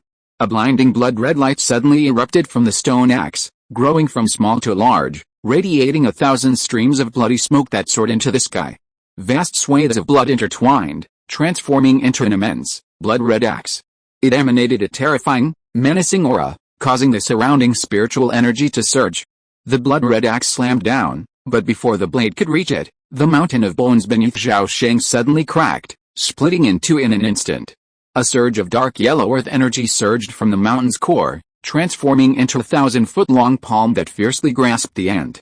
From above and below, the two-pronged attack was terrifying, and Zhao Sheng faced certain death. But at this moment, he was unable to move. Long before this, countless strands of earth energy surged from the ground, tightly entangling his legs and continuously attacking his Danshan Qi with unparalleled ferocity, like a living being. If Zhao Sheng hadn't cast multiple layers of mana barriers, temporarily blocking the earth energy's encroachment, he would have become a thick earth puppet the moment he met the Thick Earth Emperor. A blindingly bright flame erupted from Zhao Sheng's body. He gripped the flagpole with both hands, his face solemn and stern. All his incantations suddenly shrank. Dense, ancient runes appeared and pulsed across the surface of the three suns' fiery flag, and all three suns suddenly exploded. A blinding cloud of light and heat instantly swept across the four directions, obscuring the vast void and blocking any view from above. The scorching cloud of light and heat actually stopped the blood-red axe from falling, temporarily preventing it from advancing. At the same moment, Zhao Sheng's expression became extremely solemn, his face as heavy as a mountain. He suddenly raised his right hand and gently stroked the base of his thigh. With a puff, blood gushed out, and his thighs plummeted downward. Simultaneously, the 1,000-flame cauldron shot forth from his Danshan, unleashing a torrent of true fire, one black and one gold. The black flames of the dead soul and the true fire of the golden crow collided with a clashing blast, and a vast expanse of annihilating gray light suddenly appeared, colliding directly with a giant palm of earth energy. The next moment, most of the giant palm of earth energy silently vanished, leaving only a small remnant. It collapsed with a bang into a vast ball of earth energy, which was then annihilated by the chaotic gray light. HMPH, Thick Earth Emperor snorted coldly, his body of light flashing rapidly. He simply glanced at the cloud of light and heat below, then with a single wave of his hand, his entire arm suddenly dropped, disappearing into the body of the primordial stone axe in a flash. The primordial stone axe immediately erupted in a cloud of bloody light, and the blood-red axe's power surged, instantly splitting the cloud of light and heat blocking its path. It continued to roar down with force several times greater than before. Boom! The three suns' fiery flag flew out of his hand, dragging three phantom suns with it as it collided with a blood-red axe. Rumbling like thunder. For a moment, the two ancient treasures were locked in a stalemate. Zhao Sheng took a deep breath. The bleeding at the base of his thigh had long since stopped, replaced by countless granulation tissue rapidly growing and intertwining around the wound. At this moment, his mind was utterly focused, nearly 100 of whose consciousnesses working in unison, orchestrating a seamless and orderly process. Zhao Sheng's hands each formed a magical seal, and streams of celestial spiritual fire flew out from the 1,000-flame cauldron, transforming into swords, dragons, elephants, nebulae, mountains, thunder, and other phantasmagorical forms. Each erupted with overwhelming pressure, surrounding its owner for 100 feet. Half of the spiritual forms emanating from the spiritual fire subdued the surging Zhuanghuang earth energy, while the remaining half rushed forward to aid the three-yang fiery flame flag in its resistance against the primordial axe. Seeing this, the thick earth emperor was astonished. He hadn't expected a mere nascent soul-level junior to possess such astonishing skills, not only holding out for so long but even showing signs of a counterattack. HMPH, a mere ant dares to offend the gods. Your sin is unforgivable, die. As this rebuke resounded through heaven and earth, the emperor's other arm suddenly dropped, instantly transforming into a dazzling divine sword capable of killing any god. With a flash of light, it shot with incredible speed into the soul sea between Zhao Sheng's eyebrows. Bang, bang, bang. Above the soul sea, 3 divine guardian talismans were shattered by the divine sword, yet the sword dimmed only a fraction as it continued its strike towards the nascent soul's body. At the crucial moment, the 7-inch tall nascent soul's body suddenly and gently turned, instantly splitting into over 10 identical nascent soul images, each vivid and lifelike, their spiritual thoughts and auras all unified as one. Boom, boom, boom. After shattering 5 clones in a row, the soul sword finally exhausted its last shred of soul power and suddenly vanished. At this moment, Zhao Sheng's face paled slightly, but he seemed unfazed. He continued to wield his magical weapons and spiritual fire, methodically resisting the emperor's attacks. However, no one besides himself could have known that the primordial sword had actually severed 5 separate consciousnesses. Seeing Zhao Sheng unharmed, the thick earth emperor was finally truly shocked. With a thud, the primordial axe suddenly flew back, hovering in front of the light figure, radiating a rich bloody light. Zhao Sheng's face relaxed, and he retreated hundreds of feet before finally stopping. No wonder you dared to sneak into the base camp alone. You're quite capable indeed. It seems you hold many secrets. This god is increasingly intrigued by you, the thick earth emperor said with a cold sneer. As soon as he finished speaking, the primordial axe suddenly erupted with a column of blood-red light, soaring high into the sky and disappearing into the evil clouds in a flash. The next moment, a loud thunderclap roared. A violent gust of wind suddenly erupted from the clouds above, creating a massive hole and releasing a torrent of blood-red light. Instantly, half the sky was bathed in a crimson glow. Seeing this celestial phenomenon, Zhao Sheng felt a deep chill in his heart and, without a second thought, seized the 3 suns fiery flag. In the same instant, the spiritual flames of heaven and earth, like weary birds returning to the forest, soared back into the 1,000-flame cauldron. As the torrent of blood spread, Zhao Sheng's eyes darkened, and 5 more of his consciousnesses were shattered by the sword. However, the 1,000-flame cauldron flashed and sank into the sea of qi in his danshan, and Zhao Sheng instantly vanished from the spot. The next moment, the torrent of blood roared past, but alas, it missed. Over there, at that moment, Emperor Hao Tu suddenly raised his head and gazed westward. Someone's presence suddenly materialized 300 miles away, but his spirit had not yet had time to relocate. Someone suddenly vanished again, this time to a location a full 1,200 miles from the base camp, far beyond the detection limits of the Yuanshan's engine's divine sense. Thick Earth Emperor lost touch with Zhao Sheng and, with a cold snort, his Yuanshan clone vanished into thin air.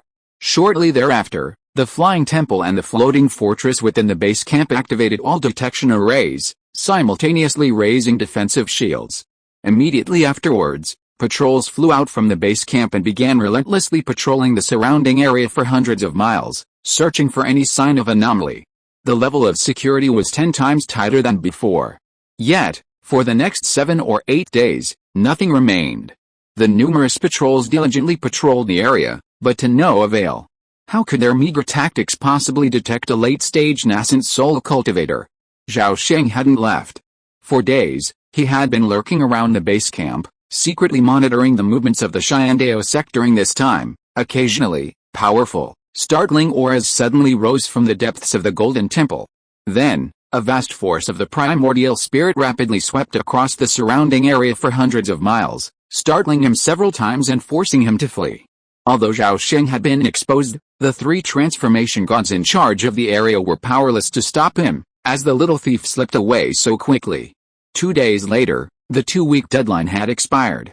That day, Liu Wen, a disciple in a green robe, beamed with joy as he hurried along the corridor to the upper deck. After 3 days of cooped up, it was finally his turn to get some fresh air on deck.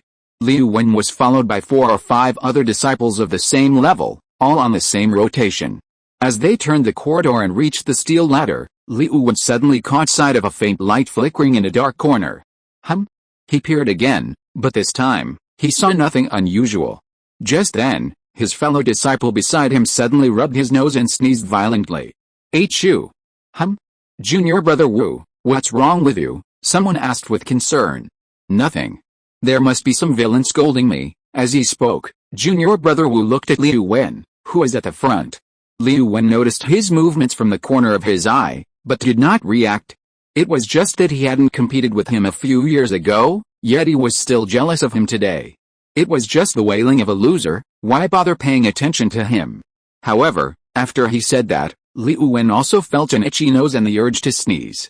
But Liu Wen suppressed it, pretending nothing had happened, and climbed up the ladder.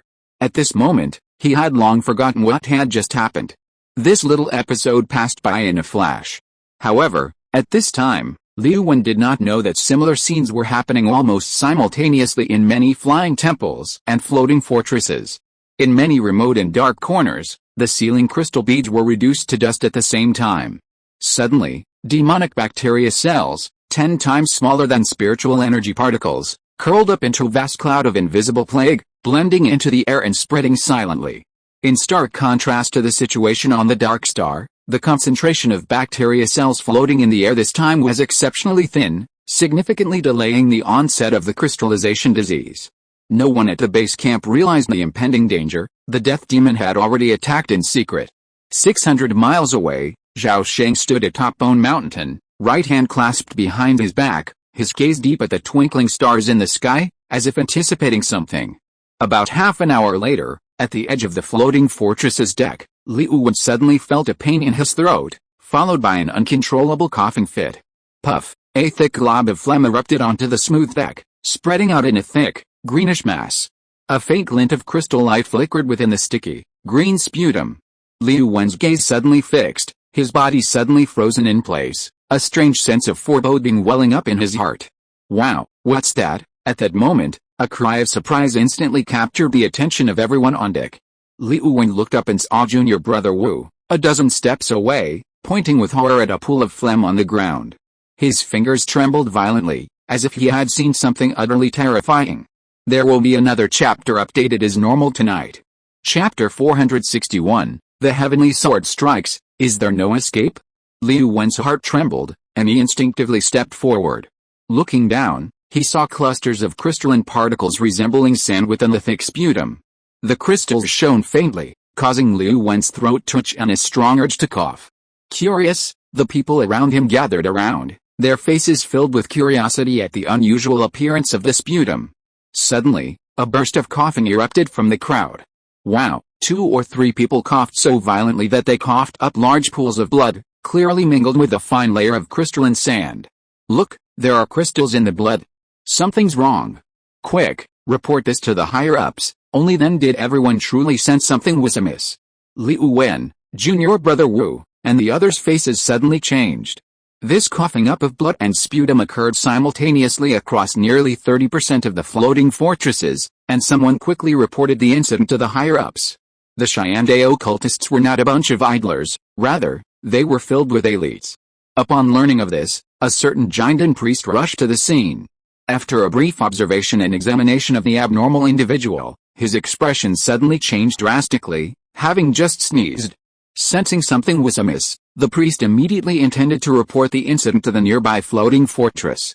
However, before the message was sent, the sound transmission scepter on his waist began to flicker violently. His spiritual sense penetrated the scepter, and in the blink of an eye, the individual's expression suddenly became extremely grim. Seeing his grandmaster's expression, Liu Wen felt a surge of anxiety. The priest's expression shifted from gloomy to uncertain.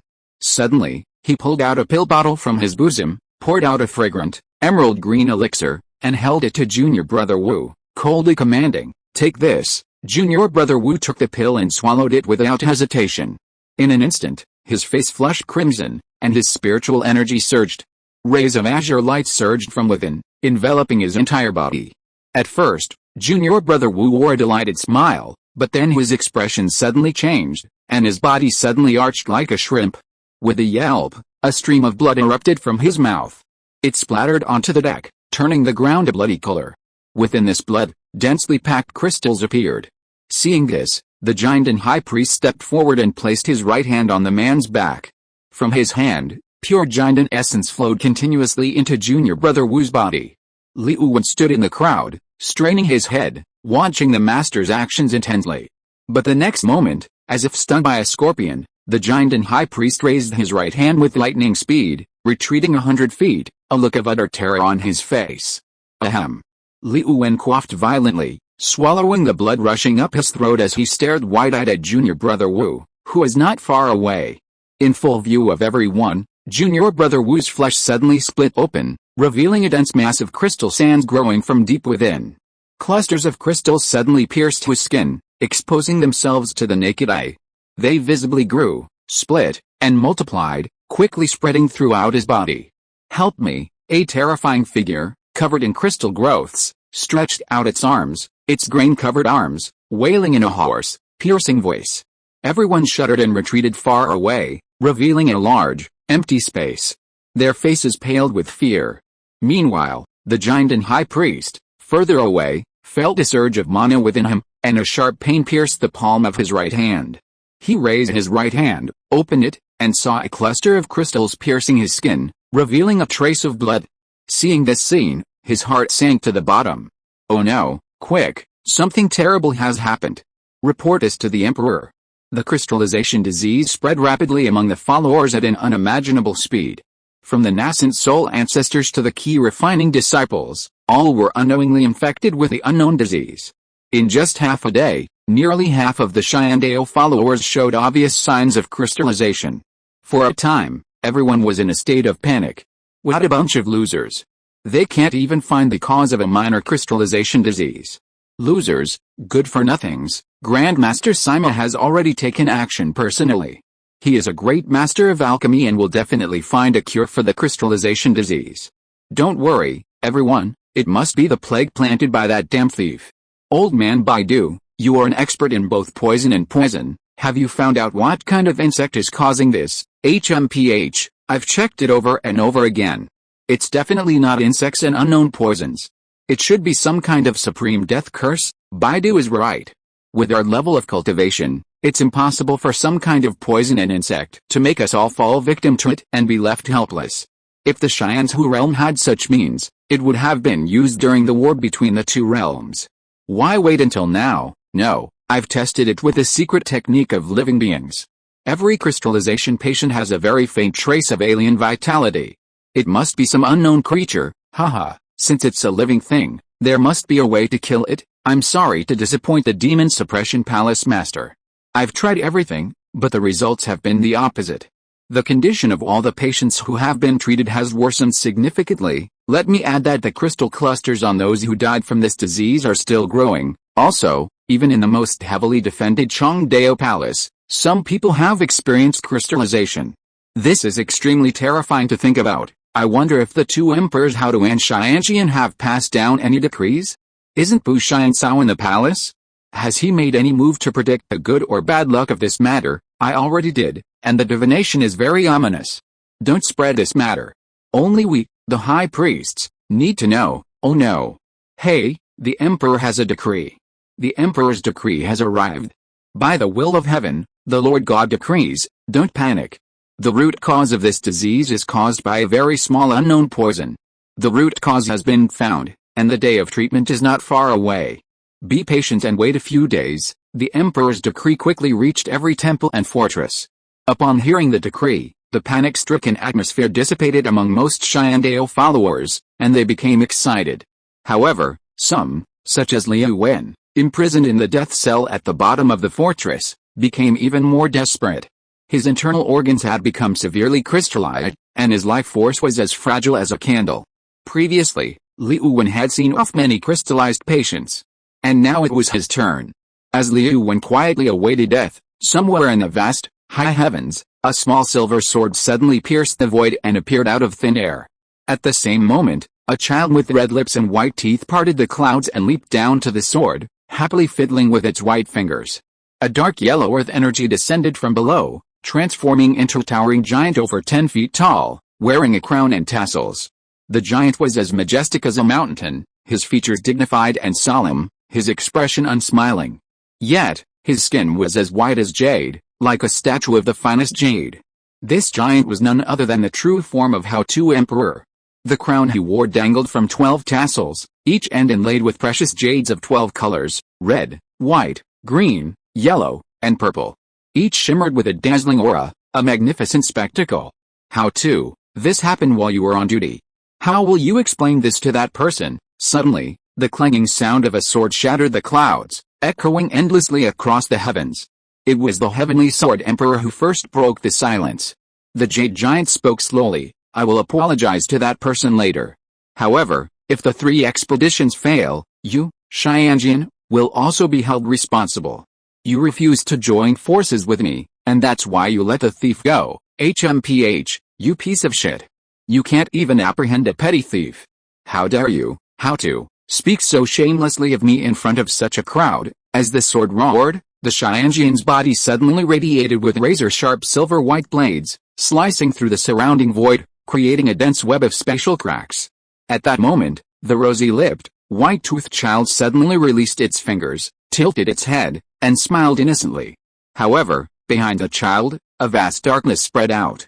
Billions of souls wailed and cried in the depths of the darkness. A chill suddenly penetrated the surroundings, and a ghostly aura filled the air. A ghostly hell loomed over the world. I am no outsider. The Pope has already promised to bestow upon me the throne of the Emperor. From now on, we are equals. Please address me as the Emperor of all spirits. Though the childish voice sounded clear and melodious, it spoke with a cold, ruthless aura of murderous intent. Indeed, the ghost ancestor of all spirits was now seething with rage, his murderous intent almost palpable. This recent event had directly jeopardized his favorable situation and nearly ended his ambition to become the Emperor. As the only spirit deity to reach the pinnacle of the myriad bone abyss in nearly 1,000 years, the ghost ancestor of all spirits refused to be confined to a corner. He yearned to break free from the shackles imposed by the Heavenly Dao sect and achieve unfettered freedom. So, when the Heavenly Dao sect's special envoy arrived, the ghost ancestor of all spirits unhesitatingly accepted the Pope's gift, willingly submitting to his command for the throne of the Emperor. However, due to Zhao Sheng, the ghost ancestor of all spirits' ambition had nearly been thwarted, leaving him the most anxious of the 3 true lords. HMPH, How-Tu, have you discovered anything? Ignoring the sarcastic dull ghost ancestor, the Heavenly Sword Emperor suddenly aimed his sword at the Jade Giant. I have discovered something. I've discovered a strange creature hidden within the spiritual energy of heaven and earth. How-Tu Emperor recounted his findings. After listening to this, the ghost ancestor of all spirits suddenly added, this fungus cell is particularly lethal to zombies and ghosts. You two may not know that the billions of corpses below have all been infected. Now, at least more than 1 million corpse ghosts have turned into crystalline growths, and the situation is getting worse and worse. The sword of the Emperor of Heavenly Sword hummed, and his voice as cold as iron asked, is there any way to break it? The Emperor of Thick Earth replied, I once killed it with the power of my soul, and the treatment effect was good. But if you want to save people, the power of my soul needs to penetrate deep into their limbs and bones, and involve billions of cells throughout the body. Not only is the treatment extremely difficult, but the speed is also very slow. If the 3 of us all take action, we should be able to save the Yuanying and Jinden realms. The rest is up to fate. When the ghost ancestor of all spirits heard this, his clear eyes suddenly turned extremely dark, and he said grimly, this king is willing to take action, but the reproduction speed of this unknown fungus is getting faster and faster, and the number is immeasurable. If it is not stopped, I am afraid it will soon become a disaster, and even poison all living things in the world. Do you two have a way to destroy this monster? Emperor How-Tu said, Ghost Ancestor, don't be anxious. The Pope has learned the news and is now rushing here with the treasure of the religion. He will arrive in less than half a day. With the treasure, there will definitely be no scene of suffering. Hey, in that case, aren't the people below doomed to be wiped out? Nearly 100,000 monks, hundreds of millions of corpses. The Pope can actually do it. He really deserves to be the ruthless and desireless Supreme True Lord. Stop talking nonsense. I'll go first. Before the words fell, the silver-white small sword lightly slashed, and a dark crack suddenly appeared where the tip of the sword passed. With a flash of sword light, the small sword pierced the spatial rift and vanished in an instant. Seeing this, Thick Earth Emperor silently disintegrated into a wisp of dark yellow earth energy, instantly plummeting to the earth. The myriad spirit ghost ancestor retreated into the dark hell behind him, his entire body instantly merging into the darkness. The next moment, the darkness itself dissipated. As the Sky Sword Emperor vanished into the void, Zhao Sheng, hiding 600 miles away, suddenly felt a sudden surge of anxiety, a premonition of catastrophic disaster welling up within him. Buzz! The next second, a silver-white sword light suddenly pierced the void, flashing to Zhao Sheng's head, slashing down with unparalleled sword intent. The sword light appeared so abruptly and so swiftly, almost 3 times faster than light. Zhao Sheng's face paled. He had no time to dodge, no time to mobilize his magic weapon to block it. He instinctively tried to move away, but the overwhelming sense of mortal danger suddenly surged from within him, shaking his mind. Boom! Instinctively, Zhao Sheng launched a powerful punch, a surge of light surging like a tide, crashing headfirst into the slashing sword. Instantly, the fist's light was sliced in half like butter, and Zhao Sheng's right fist and entire arm were also struck by the sword's light, all flesh and bone severing smoothly down the middle. Bang! Bang! Bang! He roared wildly, and his entire right arm erupted in the most brilliant blood-red light. A vast amount of pure mana emerged with a blood-red light like water, instantly forming a dense, blood-red chain that tightly entangled the sword's light, attempting only to slow its descent. A miracle occurred. The sword's light finally froze for a moment, and the surrounding void suddenly rippled violently, like ripples on the surface of water. Zhao Sheng seized this opportunity, his entire body transformed into a blood-red rainbow, soaring towards the horizon, and in an instant, he was 100 miles away. But at that moment, a small silver sword suddenly emerged from thin air and landed steadily on the opposite side, its tip aimed at Zhao Sheng, who was desperately fleeing towards them. Seeing the 3-inch flying sword suddenly appear in front of him, Zhao Sheng's pupils suddenly shrank to the limit. In the critical moment, he reversed his magic power, quickly stopped his escape light, and looked at the flying sword in front of him with a look of vigilance.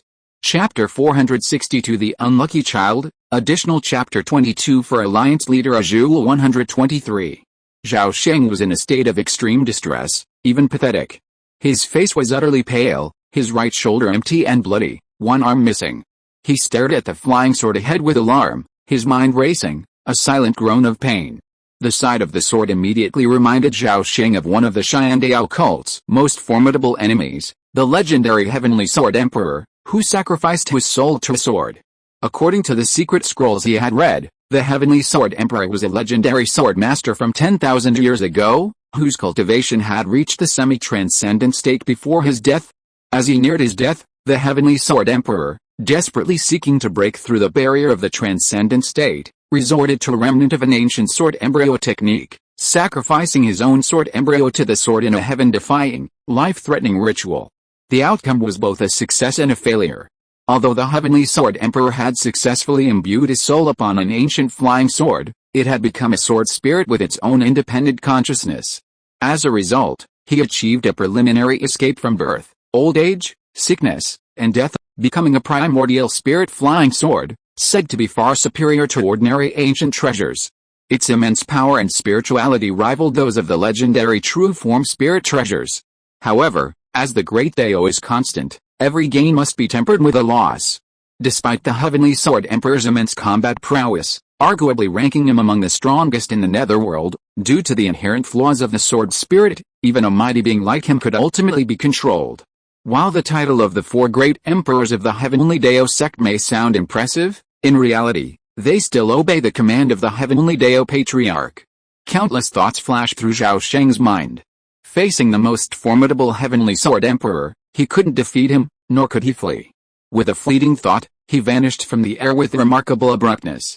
300 miles to the west, the void twisted, and Zhao Sheng appeared in a flash, stumbling back from the ethereal realm to the mortal realm. At the same instant, 100 feet in front of him, a pitch-black crack suddenly appeared in the void. A small silver-white sword slipped silently from the crack, then hovered in mid-air.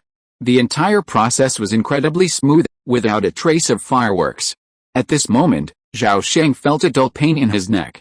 Startled, he immediately wiped his hand across his neck, removed it, and was shocked to see a glaring blood-red smear on his palm.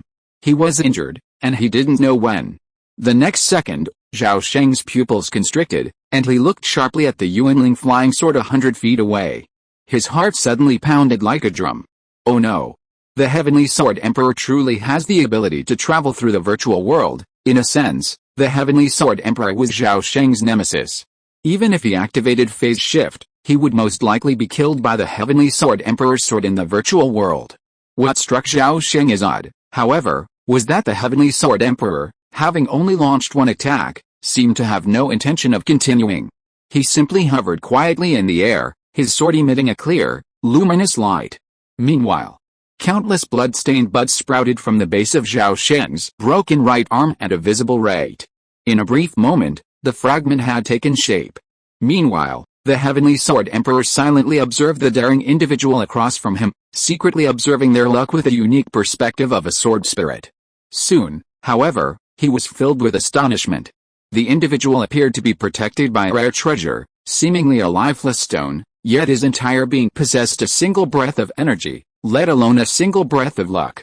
Earlier, during his journey through the virtual realm, he had merely issued a warning, not truly intending to kill. But now, it seemed, he had been too lenient. He must first break through his protection and assess his true strength before making any final moves. As the Heavenly Sword Emperor pondered this, a clear glow suddenly emanated from the silver-white blade of his sword. The next moment, the silver-white flying sword flickered slightly, instantly disintegrating into a myriad of sword beams. Half the clouds were shredded by the dazzling sword light. Layer upon layer of sword light stirred the void, creating ripples. With the force of winds and thunder, it swept out, shooting towards Zhao Sheng. These silver-white sword beams were incredibly solid, like truly tangible flying swords. Both their power and the powerful emanations far surpassed the full-strength attacks of ordinary nascent soul ancestors. And the sword light was incredibly fast. Zhao Sheng's face changed slightly, and a golden light flashed across his body. He suddenly transformed into a blurry shadow and vanished from the spot. The next moment, he appeared like a ghost 1,000 feet away, disappearing with such speed that it seemed like teleportation. Where he had been, a vast swath of sword-light whirled past, swirling the air into vacuum, and the air rippled faintly. Having escaped this danger, Zhao Sheng felt a sense of relief. It seemed that the Heavenly Sword Emperor was not as terrifying as the legends said. Before the thought had even finished, sword light flared up again from 100 feet away. A loud chi-chi sound echoed, and the dense stream of sword light, like maggots on the tarsal bone, continued to shoot towards Zhao Sheng. "I duck," Zhao Sheng repeated his old trick, flashing and teleporting 1,000 feet away. Crack! At that moment, a slight cracking sound suddenly came from his chest. Zhao Sheng's heart trembled, and he looked down sharply. At this moment, a sword wound a foot long appeared in the middle of his chest. His Taoist robe, the armor in the middle, and even the innermost layer of Hunpian stone armor were all cut open by the sword, revealing the white skin underneath. Zhao Sheng was stunned by this scene, as if he had seen a ghost. Only then did he truly realize the terrifying nature of the Heavenly Sword Emperor. Realizing that he was powerless against this powerful man, he simply laid down. Zhao Sheng decisively dispersed his protective magical energy, bowed, and shouted, "Lord Emperor, did you find that amusing? Why not just stab me with your sword?" Playing tricks on a junior is unbecoming of an emperor. He was so impudent because he was certain he had no intention of killing. Otherwise, he would have had countless opportunities to slay him with a single blow and wouldn't have waited until now. The tip of his silver-white sword gently tapped, and the clanging sound suddenly echoed through the sky. "Haha, blood pours down, death fills the air. A sin against heaven, beyond all hope." Zhao Sheng, startled by these words, immediately pulled a stack of colorful talismans from his bosom and slapped them all onto his body. Instantly, a 7-color aura of red, green, white, purple, blue, and yellow erupted, condensing into layers of barriers that enveloped his entire body. Then, the light faded and vanished without a trace. After doing this, Zhao Sheng flicked his hand, revealing a yin-yang cloak that enveloped him. "Since the Emperor has discovered my true identity, why don't you enforce justice for heaven?" Zhao Sheng asked calmly, his eyes gleaming. "Haha, a good question. But tell me, why would I, the thief heaven, eliminate this evil?" The silver-white sword spun slightly, its tone filled with mockery. Zhao Sheng's eyes gleamed as he suddenly grasped the meaning. A common person might have grasped only the superficial meaning. But Zhao Sheng didn't. After all, Few in this world understood the abhorrent nature of heaven's current existence better than he did. The Heavenly Sword Emperor, a supreme leader at the top of the nether god realm, should be a favored member of heaven, yet he uttered such sarcastic remarks. What did this reveal? It revealed that this individual was another person who fought against heaven, unwilling to become a mere prey. After figuring this out, Zhao Sheng's courage soared, and he boldly challenged him. The emperor is absolutely right. The blood god occupies this realm, bringing disaster to all living beings. No one with insight will succumb to this demon of the great Dao. As soon as these words left his mouth, the silver-white sword hummed, and a vast sword force suddenly surged into the sky, instantly turbulently stirring the clouds for 100 miles.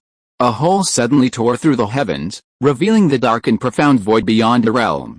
The next second, the humming stopped abruptly, replaced by the resounding sound of a sword. You know quite a bit. Did your parents tell you? As the words left his mouth, Zhao Sheng felt a sharp pain between his eyebrows. Startled, he almost activated his life-saving talisman. Fortunately, the Heavenly Sword Emperor had no intention of attacking him. Seeing this, Zhao Sheng felt relieved and said loudly, I dare not hide anything from you, sir. My surname is Zhao, and I come from the Zhao clan of Southern Heaven, as I expected. 400 years ago, I had a brief exchange with your ancestor. He was quite powerful. Zhao Sheng smiled slightly and said, so the Emperor and our ancestors have such a connection. I have a bold suggestion. Would you be willing to listen? At this point, he had already vaguely guessed some of the other party's unspoken thoughts, and his courage suddenly grew. Go ahead, Zhao Sheng thought to himself, as expected. So, he gathered his thoughts briefly and said boldly, I dare to say this. Because the blood god has stripped this world of its heavenly Dao authority, the path to ascension for all living beings has undoubtedly been cut off.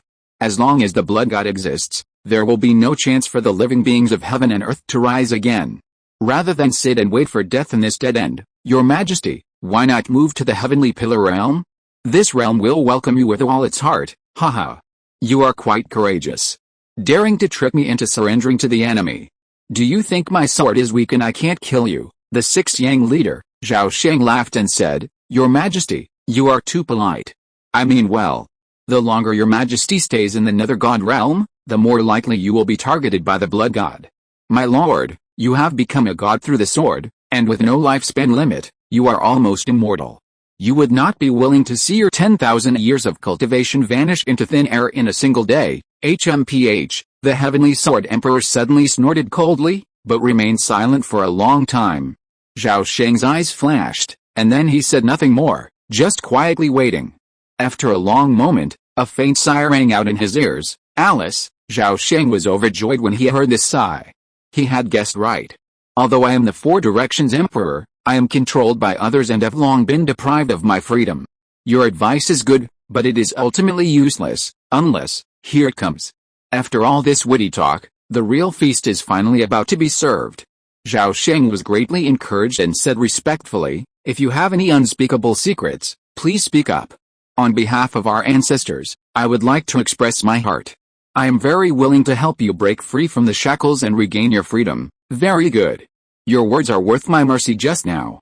I accidentally dropped a scabbard into the hands of the Cheyenne Dao sect. If you can retrieve this scabbard for me, I will not only go to the Cheyenne's realm, but also protect your clan for 3,000 years. How about repaying the cause and effect? As he spoke, a ray of divine thought entered Zhao Sheng's mind, and a vivid picture appeared in an instant. The picture was a 3-foot-long, green wooden scabbard.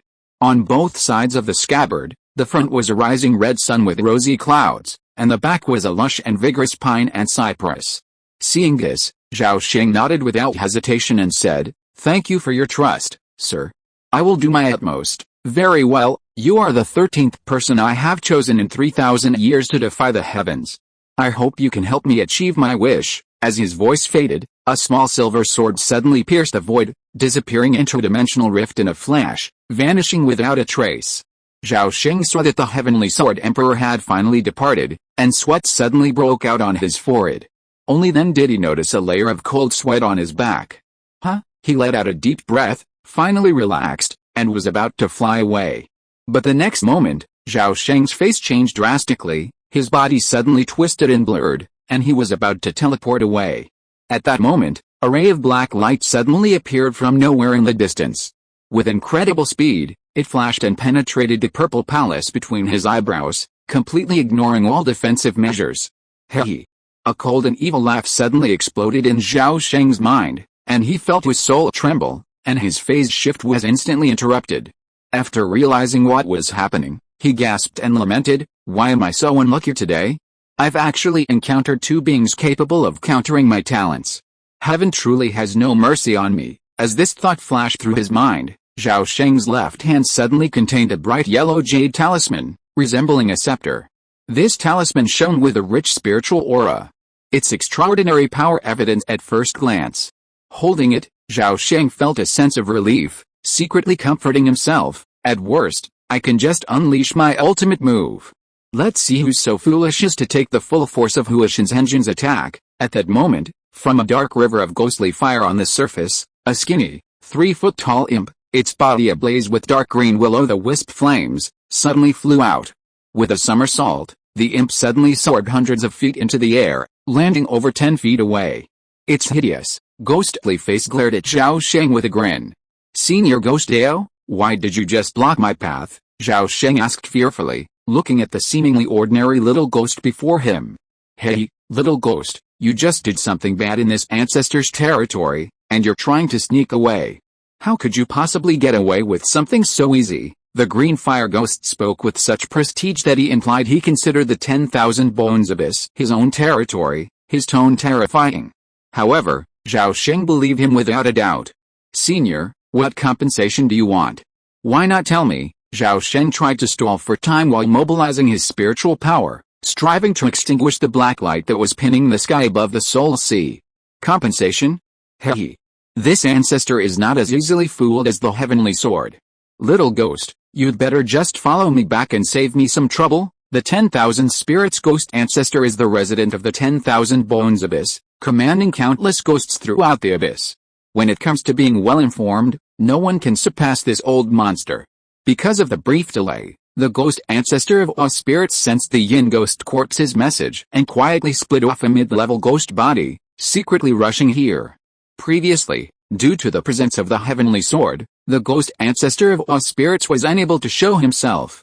Now that the Heavenly Sword had escaped, this old ghost had taken advantage. Chapter 463 Return to Xianzhou Realm.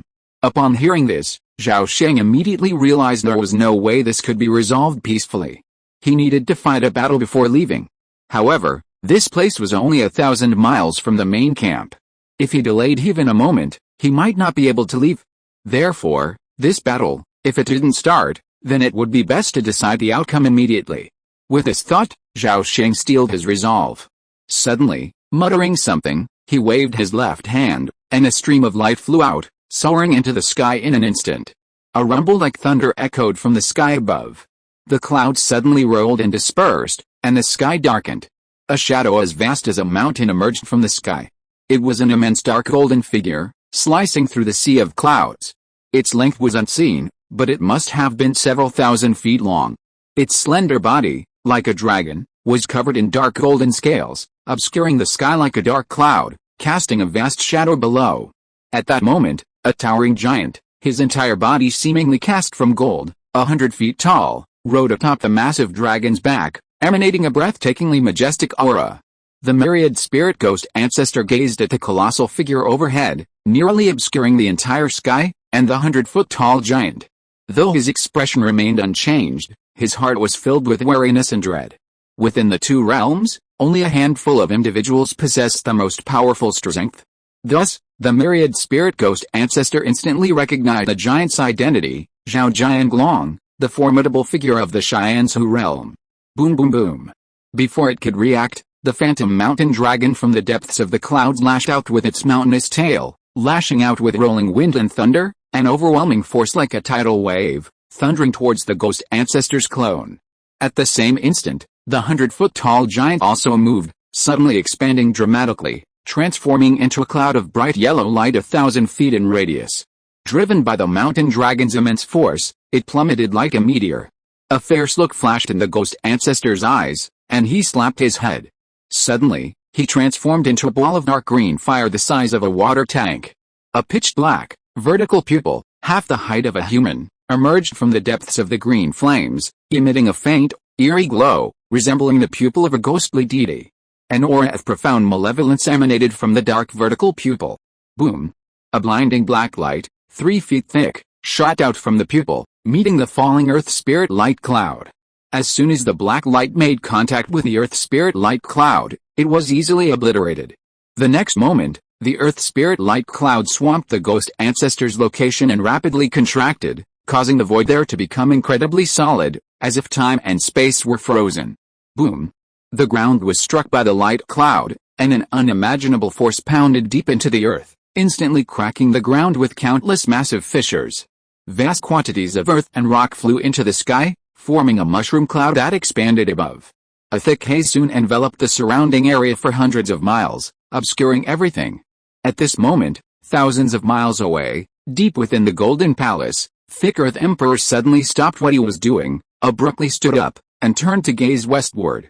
His gaze was so sharp that it seemed to pierce through the void, catching sight of the formidable enemy he considered so formidable. Immediately afterwards, Heavenly Sword Emperor also sensed this sudden change, but made no move. His sword suddenly shone with a clear light before disappearing in a flash. After this, the nascent soul ancestors of the Heavenly Dao sect finally sensed the terrifying surge of magical power emanating from 1,000 miles away, and their expressions changed drastically. Simultaneously, over 1,400 miles away, the void rippled, and Zhao Sheng emerged. His previously severed arm had fully grown back, but his face was even paler than before. In a desperate attempt to quickly extinguish the black light, he desperately used a forbidden technique to unleash the potential of his soul. Although his divine consciousness surged several times, quickly extinguishing the black light, the drain on his energy and spirit was so immense that his nascent soul body began to weaken. After a pause, Zhao Sheng's figure suddenly vanished, teleporting away once more. In just a few breaths, he teleported 7 or 8 times, escaping nearly 3,000 miles. Then, he paused, his face shifting, and, with a flick of his hand, released a pitch-black disc-shaped boat. A moment later, the boat pierced the air, disappearing in the depths of the gray-black, sinister clouds in the blink of an eye. Less than 6 months after the eternal dark abyss's cataclysmic changes, the stargate in the Wazhao Sea opened. The Nether God and Cheyenne-Su realms, vying for control, once again engaged in a simultaneous battle on either side of the stargate. However, this time, due to the unexpected weakness of the Cheyenne-Dao sect, the battle ultimately ended in victory for the Cheyenne-Su realm. This unexpected defeat cost the dominant factions, including the Black Heaven sect, the Wendao sect, and the Siren sect, significant personnel losses, including the loss of 6 nascent soul high priests. Following the war, the Cheyenne-Dao sect became a target of public criticism, with the Black Heaven sect and other factions dispatching envoys to demand vengeance. However, the Cheyenne-Dao cult, known for its domineering and aggressive behavior, would not tolerate provocation. Therefore, they disdained to explain their reasons, simply expelling the envoys from Chongdao Peak with the absurd excuse of taking the left leg first when meeting the Pope is truly rude. However, truth will eventually come to light.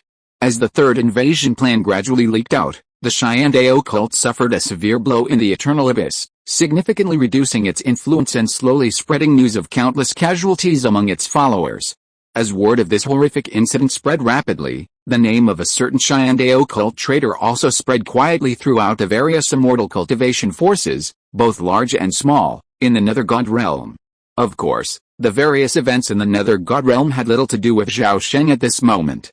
At this moment, he was riding the Zhao clan's flying fortress, speeding across the boundless blue sea towards Zhongzhou. 2 days later, over the boundless ocean, a clear cry ripped through the void. A sword dragon, interwoven with black and white, streaked across the void, slashing down with immeasurable sword power. Within the black light, a strange, pitch-black longsword, like a black stick, shone. Within the white light, a broad, snow-white longsword. The black and white swords intertwined and trembled, merging into a sword dragon 100 feet long. It sliced into a thin layer of gray light. Like water and fire, the two swords collided and exploded instantly. With a loud bang, gray light filled the sky, and the sea below suddenly caved in for 10 miles. Whoosh! At this moment, 2 sword lights, one black and one white, emerged from the gray light in a panic and flew back to their masters. Crack! On the deck of the floating fortress, A dashing young man, his face filled with heartache, extended his hand. A pair of black and white swords descended from the sky, slid back into their scabbards with impeccable precision, and then spun to halt.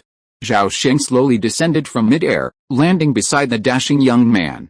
He exclaimed in admiration, "Not bad. Kaiyongyu, your Wuji swordsmanship has reached a considerable level. You nearly injured me just now." The dashing young man, however, didn't appreciate his compliment.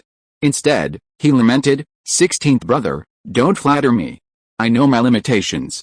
You probably didn't even use one level of your power just now. How could that be?" "I used at least 30% of my strength," Zhao Sheng said seriously. The dashing young man felt the urge to roll his eyes, but then a bitter expression flickered. "We were all members of the Kaiyong clan, so why was there such a huge gap between us now?" However, Zhao Kaiyongai quickly consoled himself, thinking, 16th brother ascended to the nascent soul stage 200 years ago, while I only reached it less than half a century ago.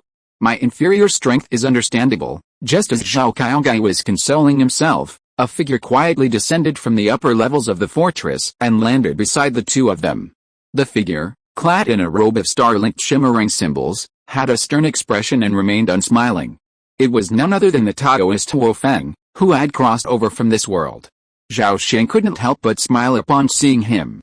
"Fellow Taoist Tuo, you've actually come out of seclusion. Have you made further progress in the art of formations?" Taoist Tuo Feng nodded slightly, saying, "I've indeed gained a lot. Your realm's formations are truly unique and magnificent." Zhao Sheng nodded and said, "I've said before that our realm has many schools of formations, but only 3 schools truly represent the highest level of formations. Coincidentally, the 3 schools' main bases are all on Xiansu Mountain. Once we get there, I'll take you to exchange ideas with the masters of the 3 schools." Taoist Tuo Feng's face lit up with eagerness. "Haha, so you're all here." "I'm here." Before he could finish his words, a bald man, as imposing as a mountain and with a ruddy face, descended from the sky to join the 3 men. This man was none other than Zhao Shanhei, the 6th patriarch of the Zhao clan. A century had passed since they last met, and Zhao Shanhei's cultivation had greatly increased. He had already broken through the 6th level of the nascent soul stage and was gradually approaching the 7th level. It turned out that Zhao Shan had volunteered to lead the family's Air Force regiment in the Stargate War, bravely traveling to the Shattered Star Sea to participate. Seeing this, Zhao Sheng couldn't help but jokingly said, "6th Patriarch, you look quite well. It seems you've earned a considerable advantage for the family at the conference." "Haha, no. I only managed to get a small share of the spoils thanks to our victory. Otherwise, the losses alone would have been enough to give me a headache." Zhao Shan spoke modestly, but his face was brimming with pride. He turned to look at Taoist Tuo Feng, his smile broadening even further as he said heartily, "Fellow Taoist Tuo, our Zhao family has always been hospitable and generous. We will not let you down. I trust fellow Taoist Qiang's character, and naturally, I trust your sincerity." Zhao Shan was slightly startled, then burst into laughter. Back then, Old 16, following the ancestors' orders, ventured into another world. Zhao Shan and a group of Zhao clan ancestors worried for 200 years. Who could have imagined that Old 16 would not only return safely, but also abduct a Grandmaster of the Dao of Formation? This Grandmaster is one of the rarest in the world of immortal cultivation, holding a status several notches higher than that of an ordinary late-stage cultivator. So, when Taoist Tuo Feng appeared, Zhao Shan was determined to bring him into the family. Now, it seems his actions were unnecessary. Old 16's abilities were truly extraordinary. He had actually subjugated a Grandmaster of the Dao of Formation. Zhao Shan looked at Zhao Sheng again and asked, "Kaiongshan, you've just returned to this world. What are your plans?" Zhao Sheng smiled and said, "After 100 years away, upon returning, the natural first step is to ascend Xiansu Mountain and pay my respects to our ancestors." "Haha, after meeting our ancestors, why don't you stay in Xinglong City for a few years? I'll be there to welcome you. And fellow Taoist Tuo, why don't you come as well?" Upon hearing this, Taoist Ao Fang immediately raised his palm and bowed to Zhao Shan, saying loudly, "I've heard that Xinglong City's architecture is breathtakingly crafted, a unique masterpiece in Xiansu. I've long wanted to see it. Once everything is settled, I'll pay you a visit." Zhao Sheng's eyes flickered, but he nodded slightly, smiling without saying anything. At this moment, Zhao Qiaogao, standing beside him, suddenly had a strange glint in his eyes. He was about to invite Taoist Aofang to the divine capital as well, but something clicked in his mind, and he didn't actually open his mouth. The flying fortress would take 2 months to fly back to Central Continent. Over the course of 2 months, Zhao Sheng repeatedly sought out Zhao Shan, learning from him about the family's current situation and the major events of the past century. Undoubtedly, as long as Zhao Xuanjing remained in the world, the Nanshan Zhao family's foundation remained as stable as a rock, free from fear of decline or invasion. Over the past century, the Nanshan Zhao family's influence has steadily grown, and the Zhao dynasty has risen to the top of the 7 great dynasties, commanding the entirety of Central Continent. In recent years, the Nanshan Zhao family has flourished, its prestige gradually eclipsing that of the 8 great sects of Central Continent, earning it the reputation of the foremost family in the Xianzhu realm. However, despite this thriving situation, the Nanshan Zhao family still faces numerous challenges. 100 years ago, following the death of 10th ancestor Han Wei in the battle on Dian Island, the family still had 15 nascent soul stage ancestors. Today, however, the Nanshan Zhao family still has only 15. Over the years, the number of Jindans Henren in the family has surpassed 150, including 3 newly promoted nascent soul stage cultivators, but 3 elders have also passed away. Zhao Heike, who perished in the internal strife of the Anti-Heaven Alliance, was one of them. The other 2 were the 2nd Patriarch, Zhao Qingbi, and the 5th Patriarch, Zhao Sanbin.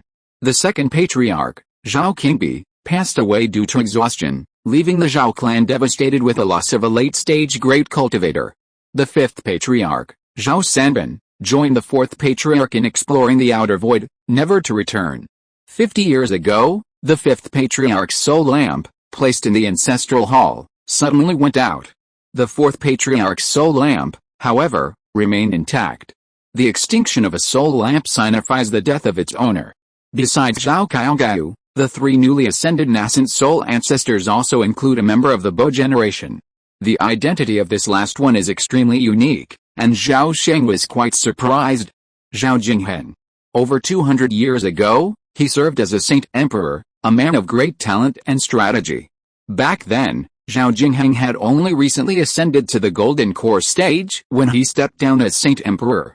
Few could have predicted that, in just 100 years, this individual would surpass the vast majority of his family's veteran Jindan masters, surviving the heavenly tribulation and successfully reaching the nascent soul stage, once again magnificently completing the transformation from chess piece to master. Zhao Sheng vaguely remembered that this individual's aptitude was not high, merely the average aptitude of 3 spiritual roots, yet he had now achieved the nascent soul stage. This clearly demonstrated that Zhao Jinghen could be called a hero of his generation. Zhao Sheng also learned of devastating news from Zhao Shan. His disciple, the red-haired young man Zhao Hongyan, who had been accepted as a disciple of the supreme spiritual root over 100 years ago, had fallen into depravity and, 30 years ago, had taken refuge in the Shumu Palace in Bihan Continent. The reason was, surprisingly, a woman. A peerless beauty who had captivated him to the point of giving up everything, Yu Fifei, the current Shuji of the Shumu Palace. Zhao Sheng secretly memorized her name, intending to travel to Bihan Continent to retrieve his disciple once he had everything in place. Although a little late, Beimei finally wrote another chapter. Updates will continue as normal on the 5th. Chapter 464, Meeting an Old Friend Again. 2 months passed in a flash. The Zhao family's fleet of flying fortresses crossed the coastline in a mighty procession, then flew towards the Shenlong Valley in the Central Continent. Zhao Sheng bid farewell to Zhao Shan and the others, then, with Taoist Aofeng, headed for Xianzhu Mountain. That day, a silver-white flying boat suddenly tore through the clouds, streaking across the sky like a meteor. Thousands of miles away, a majestic, towering, impossibly vast peak loomed, Xianzhu Mountain, the pillar of the world. In a moment, the silver-white flying boat was in front of Xianzhu Mountain, and the jagged, potholed earth and rocks on the cliff face 10 miles away were clearly visible. Suddenly, the silver-white flying boat soared into the sky, following the steep mountainside, and plummeted into the sea of clouds at lightning speed. Half an hour later, 2 beams of light struggled to break through the barrier and reach the dark, silent outer void. The towering summit of the heavenly pillar was now visible, and the dazzling light emanating from the ascension platform filled the sky for 1,000 miles, a magnificent and dreamy spectacle. Amidst the light, Taoist Huo Feng gazed up at the shimmering mountaintop, a look of astonishment on his face. Zhao Sheng noticed his expression and smiled to himself. He involuntarily increased his strength, increasing his speed even further. Soon, Zhao Sheng's light suddenly stopped, stopping at the edge of the dazzling light, still 100 miles from the ascension platform. Taoist Huo Feng, observing this, quickly flew to Zhao Sheng's side and asked with concern, "Brother Zhao, what's wrong?" Zhao Sheng observed the dazzling light in the void ahead, a hint of caution in his eyes. "Don't panic, fellow Taoist Huo. Perhaps a guest has arrived. Wait a moment while I send a message to our ancestor." Zhao Sheng shook his hand, and a golden rainbow of light shot out, instantly plunging into the flowing light and disappearing in a flash. A few breaths later, the dazzling light before them suddenly split open, revealing a white path stretching from the depths to their feet. It twisted and turned, barely 10 feet wide. "Follow me," Zhao Sheng greeted, then flew first into the white path, followed closely by Taoist Huo Feng. This time, the two flew for a full 200 breaths before reaching the ascension platform square. The square was in full view, wisps of spiritual light flowing from the spiritual jade on the ground. As Zhao Sheng stepped onto the square, he spotted two figures, one tall and one fat, standing beneath the ascension tower. The one towering like a giant was undoubtedly Zhao Zunjing, the ancestor of the Zhao family. The obese man had a fat head and big ears, a round belly, and thick black hair that stood up on end, making him look very much like a broom. Most strikingly, he had a bloody mouth with two thick fangs protruding from his mouth, emitting a cold light that seemed to pierce the void. This fat man with a fat head and big ears was obviously not human. Zhao Sheng's mind raced, and he suddenly guessed his identity, and a chill came to his heart. However, his pace did not slow at all. With Taoist Huo Feng, they arrived in front of the two true lords in just a few steps. "Kaiongshan, I pay my respects to the ancestor." Zhao Sheng bowed respectfully to Zhao Zunjing and said loudly. "Haha, glad you're back. No need for formalities." Zhao Zunjing smiled delightedly at his safe return. He raised his hand, sending forth a stream of energy, and helped Zhao Sheng to his feet, introducing him. "Kaiongshan, this is Senior Pig Emperor, the Lord of Eastern Demon Continent. Hurry up and pay your respects." Zhao Sheng, inwardly convinced, bowed and saluted. "Junior Zhao Kaiongshan, greetings, Senior Pig Emperor." "Haha, rise." The Pig Emperor laughed heartily, saying, "I never expected that on my trip to Central Continent, I would meet such a promising young fellow. This is a tusk I lost after my tribulation. I'll give it to you as a meeting gift, and it can be considered an early rapport." With that, the Pig Emperor pulled a 3-inch long, jade-white tusk from his bosom and gently tossed it in front of Zhao Sheng. Looking at the Pig Emperor's tusk, gleaming with a powerful spiritual light, Zhao Sheng hesitated for a moment and looked towards Zhao Zunjing. After Zhao Zunjing nodded slightly, he reached out and grasped the fang, carefully placing it in his storage bag. Zhao Sheng then introduced Taoist Huo Feng's identity and background to both Zhao Zunjing and the Pig King, emphasizing his status as a master of formations. Upon hearing that this person came from another world, the Pig King regarded him with interest, showing no hostility. Zhao Zunjing was also very kind, even pleased, towards Taoist Huo Feng. Zhao Zunjing personally encouraged Taoist Huo Feng and frankly assured him that he could rest assured and that his safety would be guaranteed, without interrupting his cultivation. With this personal promise from a true Lord of Transformation, Taoist Huo Feng's previously anxious heart instantly settled, and he naturally reciprocated, immediately declaring his intention to join the Southern Skyzhou clan. A moment later, Taoist Huo Feng, his face filled with enthusiasm, flew to the crystal pillar of the formation, his mind quickly absorbed in it, becoming utterly obsessed. The Pig King didn't linger on the ascension platform for long, quickly escaping the area in a flash of light. In front of the ascension tower, Zhao Zunjing waved his hand gently, and a barrier of white light materialized, enveloping the two of them. Without outsiders around, Zhao Sheng could finally speak to Zhao Zunjing about some private matters. He then briefly recounted his experiences infiltrating the netherworld and the underworld. Because the period spanned a century, he omitted irrelevant details and focused on 3 key points. The first was a crucial conclusion he had reached after a century of investigation: the positions of the netherworld and the underworld night realms were not aligned. They appeared to be enemies, but rather friends, and had been engaged in constant conflict and war for years. From this perspective, The underworld night realm seemed a force that could be won over. Zhao Sheng even suggested that his realm should send a strong persuader to persuade the true lords of the underworld night realm to form an alliance with his realm and join him in the fight against the netherworld. If the alliance is successful, the two realms might one day reach an agreement to launch a joint attack on the nether god realm, ultimately annihilating its cultivators. Of course, there's a crucial prerequisite: the blood god Xiandao must be dealt with beforehand, or at the very least, severely damaged. Otherwise, attacking the nether god realm on their home turf would be sheer wishful thinking. The second point Zhao Sheng emphasized was how to deal with the blood god, or more precisely, a specific approach. The devil fungus's mutant cultivation experiment was the core of this strategy. Zhao Sheng first gave Zhao Xuanjing a detailed introduction to the void devil fungus, then detailed its racial characteristics and strange abilities. Finally, he outlined how he tracked down the 7-star spirit realm and slew the devil fungus's ancestral species. Zhao Xuanjing was deeply intrigued by Zhao Sheng's ideas, repeatedly interrupting him and peppering him with questions for details. It took Zhao Sheng half an hour to satisfy Zhao Xuanjing's curiosity. The third and most important matter, of course, was the repair of the inter-realm teleportation array. Upon learning that the cross-border formation had been repaired, Zhao Xuanjing was extremely surprised. He hadn't expected his younger generation to be so capable. He hadn't originally held high hopes, but the reality gave him a big surprise.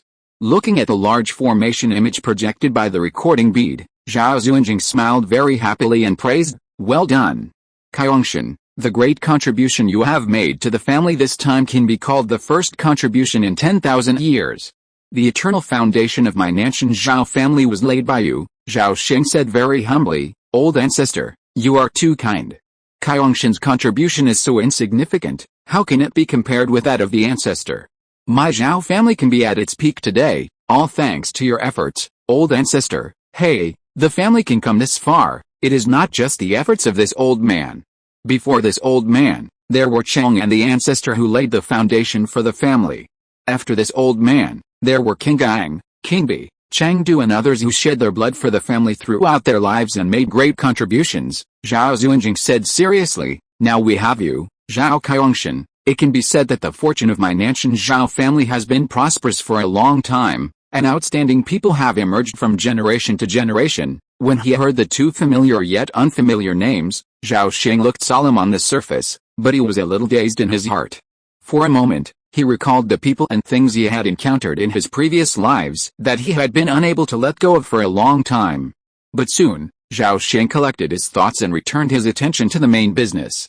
"Ancestor, since the cross-border teleportation array has been repaired, how should the first batch of teleporters be selected?" After hearing this question, Zhao Xuanjing pondered for a moment before saying, "Although the array has been repaired on the surface, it is still unknown whether it can actually be successfully teleported.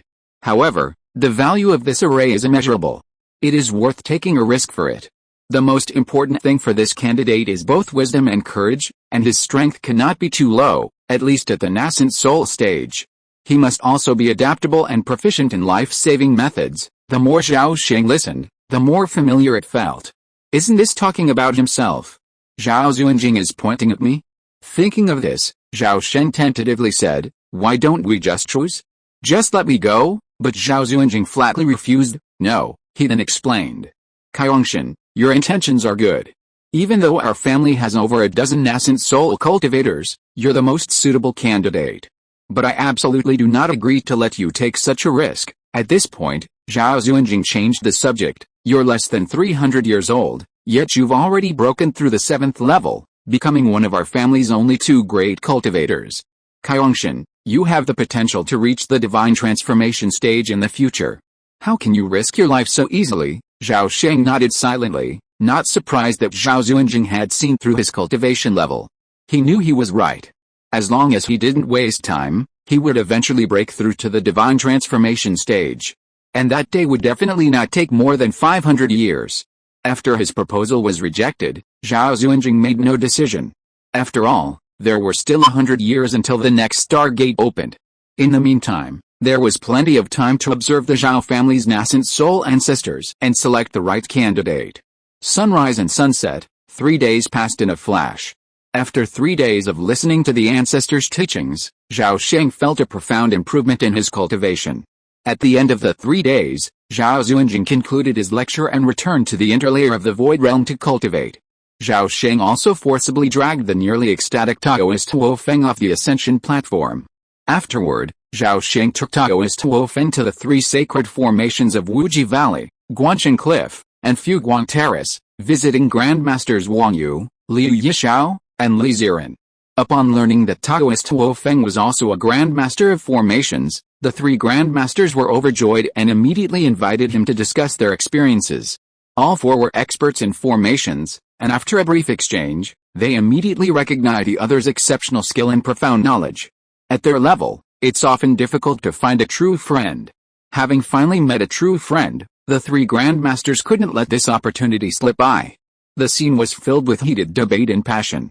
After 3 months of exchange, not only did the 4 Grandmasters feel immensely rewarded, but even Zhao Sheng, who was attending as an observer, benefited immensely. Taoist Ao Feng, too, was so engrossed in the exchange that he soon received permission to reside in the sutra library of one of the 3 major schools, devoting himself wholeheartedly to his studies. However, the 3 Grandmasters were far from willing to let such a master from another world go unnoticed. Naturally, they regularly summoned Taoist Ao Feng to lecture on formations for their own schools. Zhao Sheng saw this as a clear win-win situation. Of course, Taoist Ao Feng dared not reveal a single word about the interdimensional teleportation array without his permission. After temporarily settling Taoist Ao Feng in, Zhao Sheng emerged from the floating light terrace and headed straight for the Zhao family's secret residence on the dark side of the heavenly pillar. In the secret abode's cave heaven, an ancient peach tree towered in the abode's center, radiating a dazzling spiritual light. Its vast canopy obscured the sun, covering an area of over 30 miles.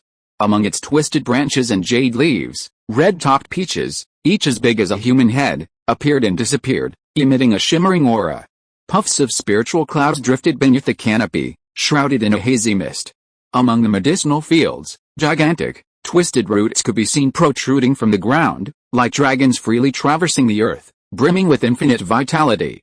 The barrier enveloping the abode suddenly cracked, and a golden light flew in from outside. In an instant, it swept across the medicinal fields below and landed on the open-air wooden building nestled in the tree's midsection. The golden light faded, revealing Zhao Sheng. His appearance immediately alerted the Zhao family ancestors who had been waiting there for days. 3 streams of light instantly flew out from the wooden building and onto the terrace, each manifesting 3 figures. Zhao Sheng looked and saw one of them, a majestic figure with a long beard cascading down his chest. His face looked exactly the same as it had 100 years ago. Who else could it be but the 3rd ancestor, Zhao Chengdu? To Zhao Chengdu's right stood another familiar figure, the elegant and strikingly handsome Zhou Li. The final figure was somewhat unfamiliar. 9 feet tall, with a dignified face, he wore a golden robe adorned with 9 dragons. He exuded an air of dominance and unparalleled pride, like a peerless overlord reveling in the lap of a beautiful woman. Zhao Sheng took a dim dislike to this figure, feeling that he was too flamboyant and unsuitable for long-term success. However, he also guessed who this person was. Aside from Zhao Jingheng, no other nascent soul cultivator in the family possessed such a unique aura. Remarkable. After all these years, I didn't expect your cultivation to have advanced so much, Kaiongshan. I couldn't even tell what level you were in. Could you have reached the late nascent soul stage as well? Zhao Chengdu surveyed Zhao Sheng, his expression filled with surprise, even shock. Zhao Sheng clasped his fists in greeting to the 3 of them, and said with a smile, Kaiongshan greets the 3rd ancestor, Brother Zhou. Chapter 465, Fairyland on Earth. Zhou Li returned the greeting with a gentle smile, glad to be back. My 3rd ancestor, Jingheng, and I have already prepared celestial delicacies and fine wines in Mountain City, specially for your welcome. We'll get drunk later, Brother Zhou. Getting me drunk is a tall order. Unless that wine is a 1,000-year-old immortal drink, Zhao Sheng quipped. Haha, you've nailed it. It's the immortal drink. A jar for each of us, more than enough to make you happy. You know, sages and wise men of old all lived in loneliness, only drinkers leave their names behind. Zhou Li, upon hearing this, suddenly clapped his hands and laughed, a rare display of his uninhibited side. Just then, the neglected Zhao Jingheng suddenly stepped forward, bowed slightly, and said sternly, Jingheng, Greetings, second master. Yes, very well, I'm very pleased. With Jingheng here, my Shen lineage has a successor. Zhao Sheng nodded, a beaming smile of satisfaction on his face. Back then, after Zhao Sheng returned to his ancestral lineage, Zhao Xuanjing accepted him into the Shen lineage. Zhao Jingheng, as a saint emperor, was naturally a core member of the Shen lineage. The title second master came from this. As for the grand master of this lineage, it was none other than the fourth ancestor, Zhao Changsheng, who had explored the void and never returned. Zhao Jingheng's expression remained unchanged upon hearing the praise. He simply bowed once more, then quietly retreated behind Zhao Chengdu, standing solemnly. Zhao Sheng wore a smile, seemingly oblivious to the other party's distant gesture. Zhao Chengdu's eyes flickered, and he suddenly burst into a hearty laugh. Let's go. Don't linger in the secret mansion. Let's go to Mountain City first. The banquet's already been set there, and we won't be back until we're drunk. Zhao Sheng, feigning a drunken urgency, urged, then what are we waiting for? Third ancestor, Brother Zhou, hurry up. My appetite's been piqued, haha. Amidst their laughter, Zhao Sheng and the other three transformed into streams of light, soaring into the stone gate on the cliff face and disappearing in an instant. Zhao Sheng, following Zhao Chengdu, quickly flew down the vast underground passage. Compared to 100 years ago, this originally open passage had undergone multiple expansions and was now nearly 20 feet wide. Palaces and stone buildings lined the corridor, all shrouded in a faint aura of enchantment. Zhao Sheng noticed that numerous Zhao clan members were coming in and out of the palaces and buildings along the way, appearing to be extremely busy. However, 100 years ago, the complex beneath the secret mansion didn't even contain so many clansmen. As the passage continued deeper into the mountain, Zhao Sheng saw ever larger buildings and tens of thousands of Zhao clan members. Zhao Sheng suppressed his curiosity and silently followed Zhao Chengdu's flight. In just over 10 breaths, the four of them had flown through the underground passage, stretching over 300 miles, and the end was right before their eyes. A brilliant light shone forth ahead. As Zhao Sheng passed through the barrier light curtain at the entrance, his vision suddenly opened up. A vast, mountain cavern lay before him. Words couldn't describe the awe he felt at that moment. He didn't know how to describe the grandeur of this mountain cavern before him. A spiritual realm? Or perhaps an exotic celestial city? Every building within the city was uniquely crafted and breathtakingly beautiful. Massive pillars, reaching from heaven to earth, stood proudly amidst the city walls, their most prominent and central features. These pillars were surprisingly carved into palaces, radiating a soft, clear light and providing illumination for the city. These pillar towers bear a faint resemblance to the Bagua Guangming Tower in style, yet each boasts unique decorative details. Surrounding the towers, each of the streets below has been meticulously designed, with winding corridors interspersed with verdant trees and lush greenery. Any more would be vulgar, and any less would be indecent. At this moment, humanity and nature achieve a breathtaking harmony, a breathtaking sight at every step. At first glance, this vast mountain city seems to condense the landscapes, culture, and architectural styles of every continent in this world into a single street, a stark display of the mastery of its founder. If that were all, Zhao Sheng would only admire Zhao Xuanjing's exceptional skill, not be filled with genuine awe. What truly astonished him was the sheer skill with which Zhao Xuanjing had managed to create this magnificent city, while also seamlessly constructing a vast, unprecedented formation. Indeed, the entire city was a grand formation. Every building, every street, even the flowers and trees in the city, were integral elements of this grand formation, crafted by Zhao Xuanjing's ingenious design. Zhao Sheng, a near master of formations, possessed remarkable vision and quickly discerned the high-level, complex formation hidden beneath the countless beautiful sights. This formation not only possessed both offensive and defensive capabilities of the five elements, but also incorporated attributes such as life, death, illusion, and entrapment. Its high rank and complexity surpassed only a handful of superb formations like the Heaven and Earth Law Network, the Transboundary Teleportation Array, and the Ascension Array. Furthermore, Zhao Sheng discerned elements of the three major formation schools. He even ventured to speculate that the creation of this city was inextricably linked to the significant contributions of Li Ziran, Liu Yishou, and Wang Yu. Perhaps this unknown formation was the combined efforts of the three great masters and Zhao Xuanjing.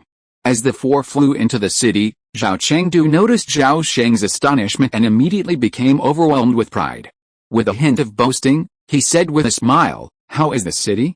"I'm sure you're stunned too," Zhao Sheng exclaimed in genuine admiration. "A truly divine workmanship, unparalleled in the world, haha. To be honest, when I first saw it completed, I was also astonished. The skill of our ancestors was truly unprecedented. We, the younger generation, are astonished, but we're far inferior." When speaking of their ancestors, not only Zhao Chengdu, but also Zhou Li and Zhao Jingheng, showed expressions of admiration, awe and admiration. But what was different was that Zhao Sheng noticed that in addition to admiration, Zhao Jingheng's eyes blazed with an unstoppable fire of ambition.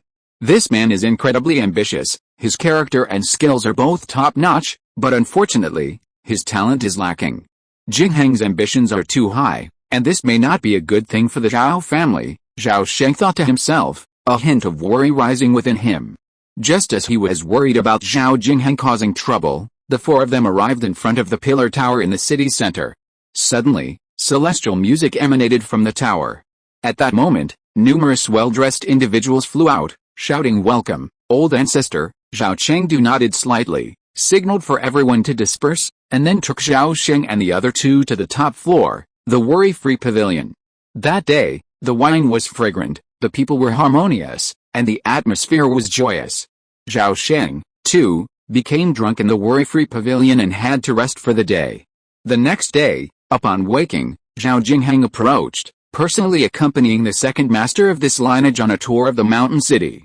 Seeing the awestruck expressions on the faces of the city's clansmen towards Zhao Jingheng, Zhao Sheng realized that Zhao Jingheng was actually the city's lord. It was no wonder he was accompanying them. However, Zhao Sheng wondered if there was another hidden agenda behind this move. While he couldn't be completely certain, he had a vague idea of what he was thinking. No matter how powerful the Nanshan Zhao clan is, or how harmonious and united its members may be, conflicts of interest are inevitable. Though he had only recently returned, the sheer size of Mountain City and the richness of the spiritual energy within the caverns confirmed its immense importance to the clan. Considering that the city was clearly built on the core spiritual orifice of the Xianzhu realms, only fifth-tier spiritual vein, this demonstrates the exceptional spiritual environment of Mountain City. Zhao Jingheng, despite being the youngest of the clan's nascent soul ancestors, assumed the position of city lord. This not only demonstrates his exceptional strategic maneuvering, but also demonstrates the importance Zhao Zuanjing placed on him. However, Zhao Sheng's return completely changed the situation. Not only was he of high rank and powerful, he had also sacrificed his life for the family cause, making invaluable contributions. Simply to reward his achievements, Zhao Jingheng would have to relinquish his position as city lord if he so desired or asked. Zhao Jingheng absolutely refused to relinquish the position, as it implied immense benefits. Since ancient times, interests have always been paramount, let alone for a second master of questionable origins. After all, the stakes were immense, even determining, to a certain extent, whether he could reach the divine transformation realm. Little did Zhao Jingheng know, he was overthinking things. The position of city lord was a demanding one, and while the benefits were lucrative, Zhao Sheng wouldn't have considered it.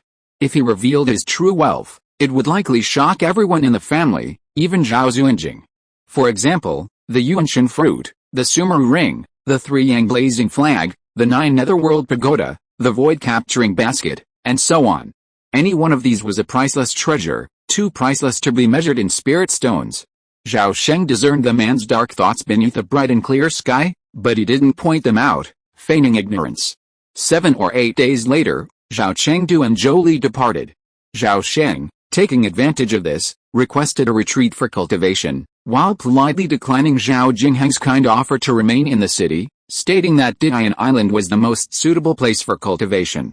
Zhao Jingheng made no effort to persuade him to stay, but instead personally accompanied Zhao Sheng to Dian Island. He witnessed the second master's retreat into the unfixed star cave before returning to the mountain city with a blank expression. After a century, the star cave had largely returned to its original state. The unfixed star core was enveloped in a pillar of red light and flame, like a star, slowly rotating in the void. Meanwhile, 7 or 8 J-towers loomed large on the surface of the magma lake below. Each tower was shrouded in a crimson barrier, revealing someone cultivating in seclusion within. Zhao Sheng's gaze swept over the J-towers below, and then, in a flash, he landed on the unfixed star core. He sat cross-legged, holding a supremely fine spirit stone in each hand, He closed his eyes, sensing the invisible rhythm emanating from the core, his mind quickly entering a state of emptiness and stillness. Boom! Waves of spiritual energy surged from all directions, frantically converging on the unfixed star core. The incomparably rich spiritual energy of heaven and earth accumulated, gradually converging into a dense layer of spiritual clouds and mist. Under the shadow of the soul-destroying divine light, it shone with a faint fiery red glow, like a blazing cloud. The noise Zhao Sheng made from his practice was so deafening that it quickly alerted the giant and true immortals retreating within the tower. They all ceased their practice and hurried out, gazing at the blazing clouds above the star core with expressions of inexplicable horror. Just as they stood stunned, a vast storm of divine consciousness suddenly swept through them, and a voice that sounded both familiar and unfamiliar echoed in their ears. Someone quickly recognized Zhao Sheng's identity from the voice. In a flash, everyone knew of the 16th Patriarch's return. Seeing the 16th Patriarch cultivating in the Star Cave, the Zhao clan giant and masters, with keen discernment, immediately withdrew from the Star Cave, voluntarily vacating this precious training ground. Zhao Sheng had not intended this, but he hadn't expected the younger generation of his clan to be so sensible. He naturally appreciated the younger generation's kindness and secretly noted it, intending to repay them in the future. 10 days later, a faint divine light emanated from Zhao Sheng's brow. Deep within his soul, his nascent soul Dharma body assumed a majestic appearance, shrouded in a rich, dazzling divine light, like water. At this moment, numerous identical nascent soul phantoms appeared behind the Dharma body, each shrouded in divine light, though slightly less luminous than the main body. These infant images, all projections of the split consciousness, numbered no fewer than 100. Strands of divine light descended from the soul sea, flowing along the meridians of the chest, abdomen, limbs, and bones, penetrating deep into the Danshan Qi sea.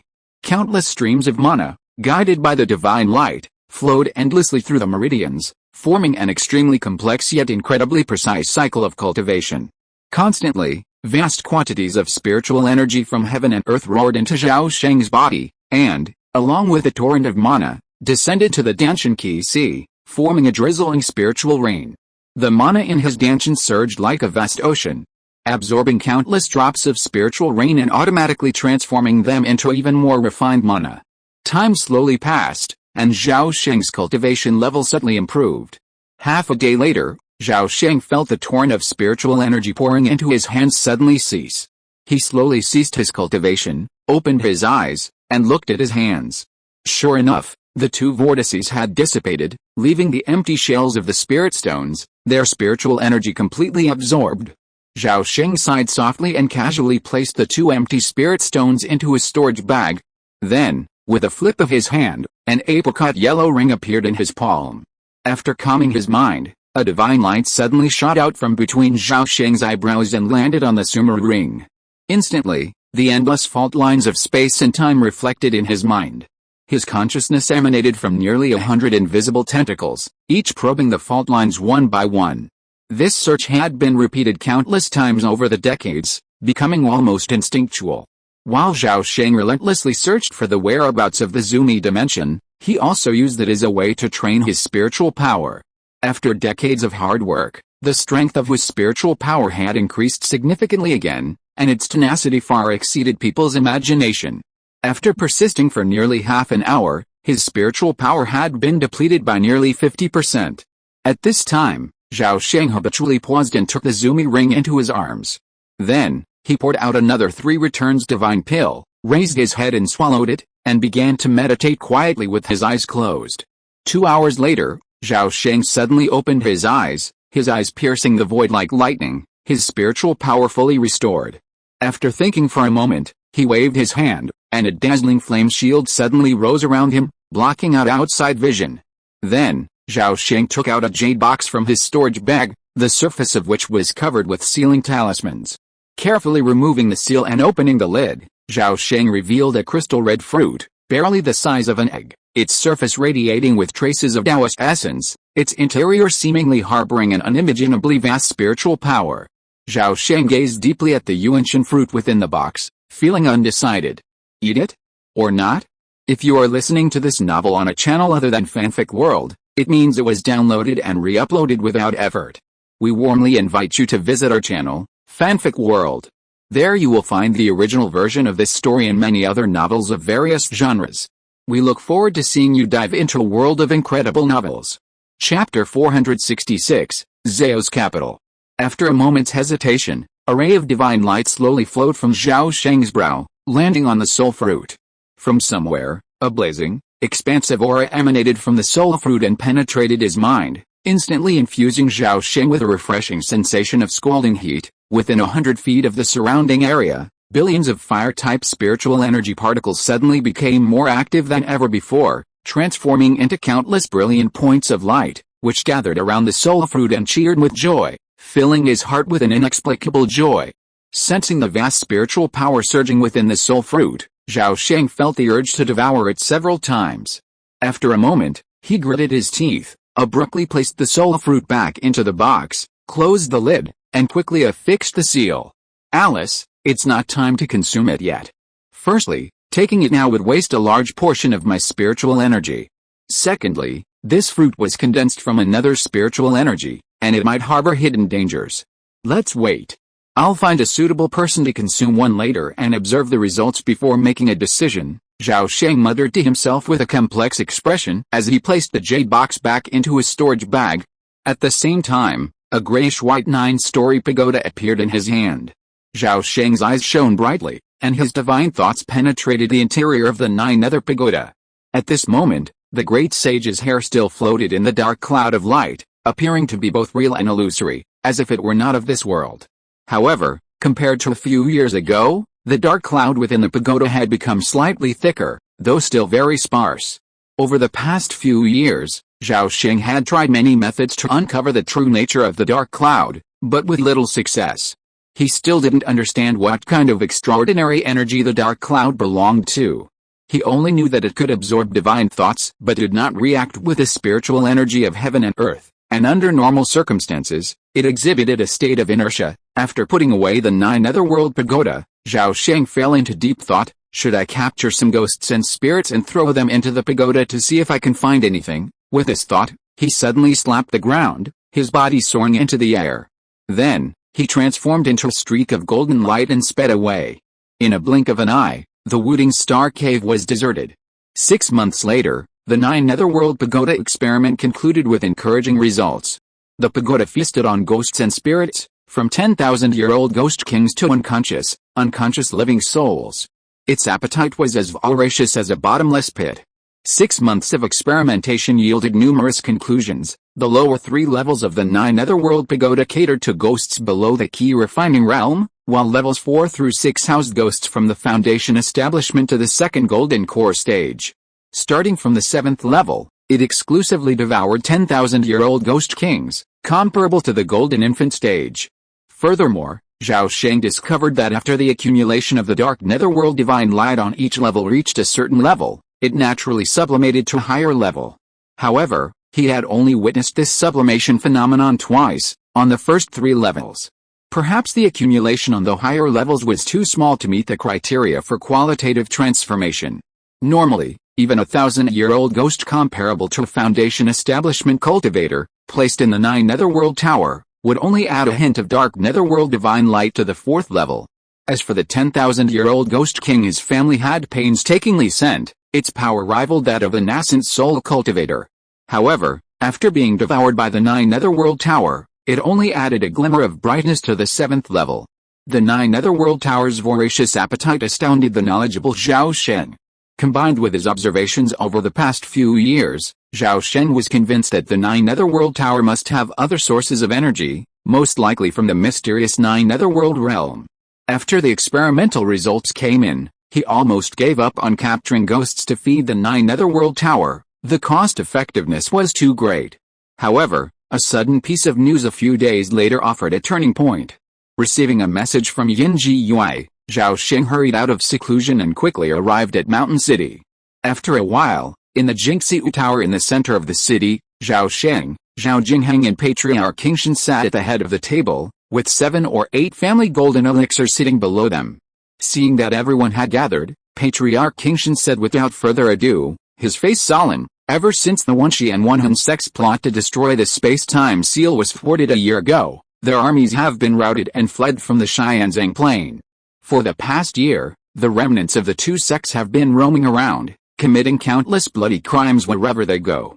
Today, according to reliable information, Xianxi Shengren of the Wenshi sect and Kaoge Langjin of the Wenhan sect have led their remaining forces to secretly infiltrate the divine capital, seemingly intending to harm our royal family.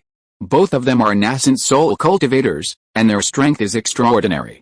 I have come here today to request reinforcements to the divine capital, both to protect the royal family and to capture Xianxi and Kaoge.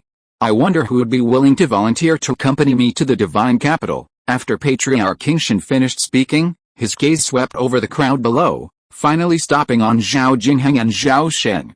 Zhao Jingheng saw the anticipation in the seventh ancestor's eyes, but he sat motionless and silent, closing his eyes to rest, as if he hadn't heard. Seeing the city lord's demeanor, the Zhao clan's golden cores below hesitated. 2 or 3 seemed ready to move, but didn't dare to, instead glancing at Zhao Sheng. Zhao Sheng, observing this, shook his head inwardly, lowering his expectations of Zhao Jingheng again. This man was truly selfish. He likely considered the family's interests insignificant, far less important than protecting his own. Zhao Jingheng was the previous Saint Emperor, and most of the royal family were his descendants and relatives.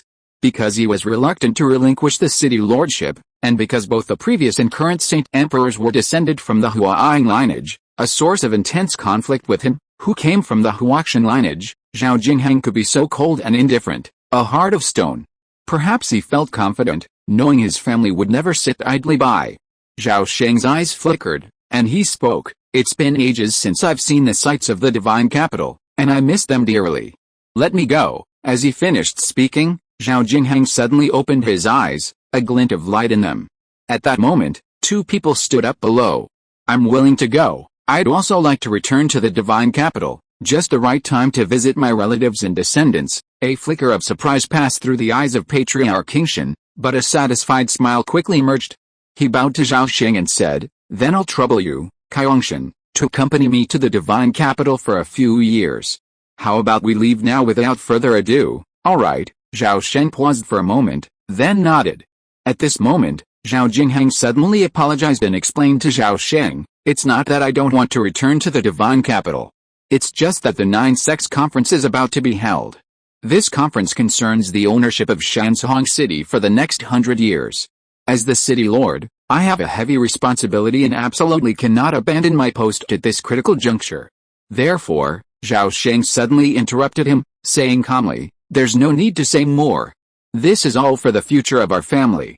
"I understand." It must be said that Zhao Jingheng had found a good excuse. The so-called 9 sects conference was solely aimed at the ownership of Shansong City. You must know that Shansong City was built in the only 5th-tier spiritual vein in the Xiansu realm. Previously, with Zhao Zuanjing in charge, the 8 major sects of Hongzhou dare not speak out against the city's construction, turning a blind eye. However, in the past 10 years, with the emergence of a new true lord of transformation from the Supreme Induction sect, the situation has changed. After all, Xiansu Mountain is an unowned land in this realm, and the 5th-tier spiritual vein is a shared possession of this realm. Previously, your Nanshan Zhao clan, relying on the possession of Central Continent's only transformation true lord, had vainly attempted to seize the spiritual veins. This was sheer absurdity. Now that a new true lord has emerged, the 8 major sects have suddenly found a leader. Consequently, the 8 major sects, led by the Supreme Induction sect, have recently approached us, calling for a 9-clan conference to determine the ownership of Mountain City for the next 100 years. The decision is a pretense, the real purpose is to divide up the profits. However, Mountain City was founded by the great true Lord Zhao himself, so no matter the outcome of the conference, the Nanshan Zhao clan will undoubtedly have a share. Whether the position of city lord will still belong to Zhao Jingheng, however, is uncertain. In order to maintain this position, Zhao Jingheng has even disregarded the safety of his own descendants. A few minutes later, a 100-meter-long cloud boat suddenly flew out of Dongshan City, located at the foot of Xiansu Mountain. As soon as the cloud boat emerged from the cave wall, it soared into the sky like a flash of lightning, instantly plunging into the depths of the sea of clouds and hurtling northeastward. 3 days later, a 100-foot-long cloud boat emerged from the horizon. In just a dozen breaths, it had traveled hundreds of miles, arriving above a vast plain. After circling half a circle, The boat swooped down. Below, a vast city of unimaginable size loomed. Stretching for hundreds of miles, its walls as thick as mountains, it boasted countless pavilions, towers, courtyards, and alleyways, densely packed yet orderly. Tens of thousands of straight streets naturally divided the city into over 1,000 small and medium-sized markets, excluding the imperial city at its core. This was the divine capital. A massive city with 3 walls and a population exceeding 30 million. Each layer of these walls, each taller than the last, divided the divine capital into 4 distinct worlds: the imperial city, the inner city, the outer city, and the fortified city. Countless towering, magnificent palaces and halls dotted the divine capital's inner and outer walls. Even the outermost walls of the divine capital stood 100 feet high, its circumference exceeding 1,000 miles. The city gates alone boasted a staggering 99. Each gate led to a straight, official road 100 to 80 feet wide, crisscrossed with people and vehicles. From afar, it resembled long, colorful insects burrowing through the gates into the divine capital. 500 years after the Zhao dynasty's establishment, the divine capital flourished with vibrant flowers and a thriving economy. Zhao Sheng, when asked to describe the divine capital's scenery, could only describe it as prosperous and prosperous. The arrival of Patriarch Qingshan and Zhao Sheng delighted Zhao Zhenhe, the 9th patriarch who guarded the divine capital. Zhao Zhenhe, a member of the Yuan lineage of the Zhao clan's 8 meridians, had passed his 1000th birthday this year and reached the mid-nascent soul stage. Zhao Sheng was incredibly familiar with his primary cultivation method, the Xianyi True Water method, passed down from the 5th generation. However, Zhao Zhenhe had already cultivated this technique to an unprecedented level, even successfully deducing and perfecting the concept Zhao Sheng had mentioned at the end of the technique, truly creating a nascent soul-level water-based divine art, dubbed the Sumeru Sutra. Zhao Sheng had heard 3rd ancestor Zhao Chengdu mention that 9th ancestor Zhao Zhenhe's nascent soul realm, the Sumeru water realm, possessed both offensive and defensive power, possessing immense power. Zhao Zhenhe was also highly skilled in defensive techniques, often single-handedly withstanding the siege of 3 nascent souls of the same level. Even ordinary late-stage cultivators would be unable to breach his water realm defenses. Therefore, he was first dispatched to the divine capital to protect the royal family. Zhao Zhenhe personally ushered Patriarch Qingshan and Zhao Sheng into the imperial city, leading them through numerous palaces to the Hall of Eternal Life, adjacent to the imperial palace. The imperial palace was one of the imperial city's most important core buildings, and was the sleeping quarters of the current Saint Emperor. The 3 nascent soul ancestors had just taken their seats in the Hall of Eternal Life and were exchanging pleasantries when they heard the sound of measured footsteps and the clanging of armor approaching from afar. At this moment, Zhao Zhenhe suddenly laughed heartily, and Zhao Sheng and Patriarch Qingshan's expressions also shifted slightly. Haha, even after ascending the throne for over 10 years, this Dushan boy still hasn't lost his impatience. I'm sure he's learned of your arrival and hastily put aside his official duties to pay his respects to the family patriarch. Upon hearing this, Patriarch Qingshan remarked, "Old 9, you admire him quite a bit. Do you also believe he can be a worthy Saint Emperor?" Zhao Sheng, standing by, listened thoughtfully. The current Saint Emperor of the Zhao Imperial City, known as Zhao Dushan, was rumored to possess a gracious and generous character, yet also possessed considerable skill in governing his subjects. In less than 20 years on the throne, he had already pacified the 3 major factions within the court, maintaining a firm grip on power. Several nascent soul ancestors within the Zhao clan were optimistic about this young man, hoping he could eliminate long-standing malpractices, increase revenue and reduce expenditure, replenish the treasury, and reverse the downward trend of the dynasty's year-round deficit. However, this was easier said than done, perhaps even more difficult than surviving a thunder tribulation and successfully ascending to the nascent soul stage. In a fleeting moment, Zhao Sheng had recalled all the information he had about the divine capital. At that moment, the gates of the Hall of Eternal Life slowly opened, and a shrill, thin voice called out from outside, "The Holy Emperor has arrived." As soon as the words had fallen, an emperor clad in a gilded robe adorned with 9 dragons, divine dragon boots, and a 12-tasseled crown, entered the palace with the swift gait of a dragon and a tiger. Behind him followed 4 young princes clad in robes adorned with 8 dragons piercing clouds. Zhao Dushan looked up at the 3 towering ancestors, his expression solemn. He adjusted his attire, and with 3 quick steps, he had covered several dozen feet and arrived at the base of the jade steps. The emperor's grandson, Zhao Dushan, pays homage to the 7th, 9th, and 16th ancestors. May the ancestors enjoy eternal bliss and live forever. Following Zhao Shen's kowtow, the 4 princes following him knelt on the ground, kowtowed, and chanted, "May the ancestors enjoy eternal bliss and live forever." Patriarch King Shen laughed heartily and waved, "Dushan, please come up." Zhao Shen straightened his body and stepped up the steps. Pointing at the 4 princes below, Patriarch King Shen turned to look at Zhao Sheng and asked with a smile, "These 4 young men have kowtowed to us. This is a welcome gift. 16th, everyone in your family knows you're the richest. What kind of treasure do you think we should reward them with? Let me make it clear, ordinary treasures won't be of much use to these young men." As he spoke, Saint Emperor Zhao Shen had already reached the 3 of them. His expression shifted slightly upon hearing these words, and his gaze shifted to Zhao Sheng. "7th ancestor, you're trying to provoke me. It seems I'm going to have to recover some blood." Zhao Sheng smiled and shook his head.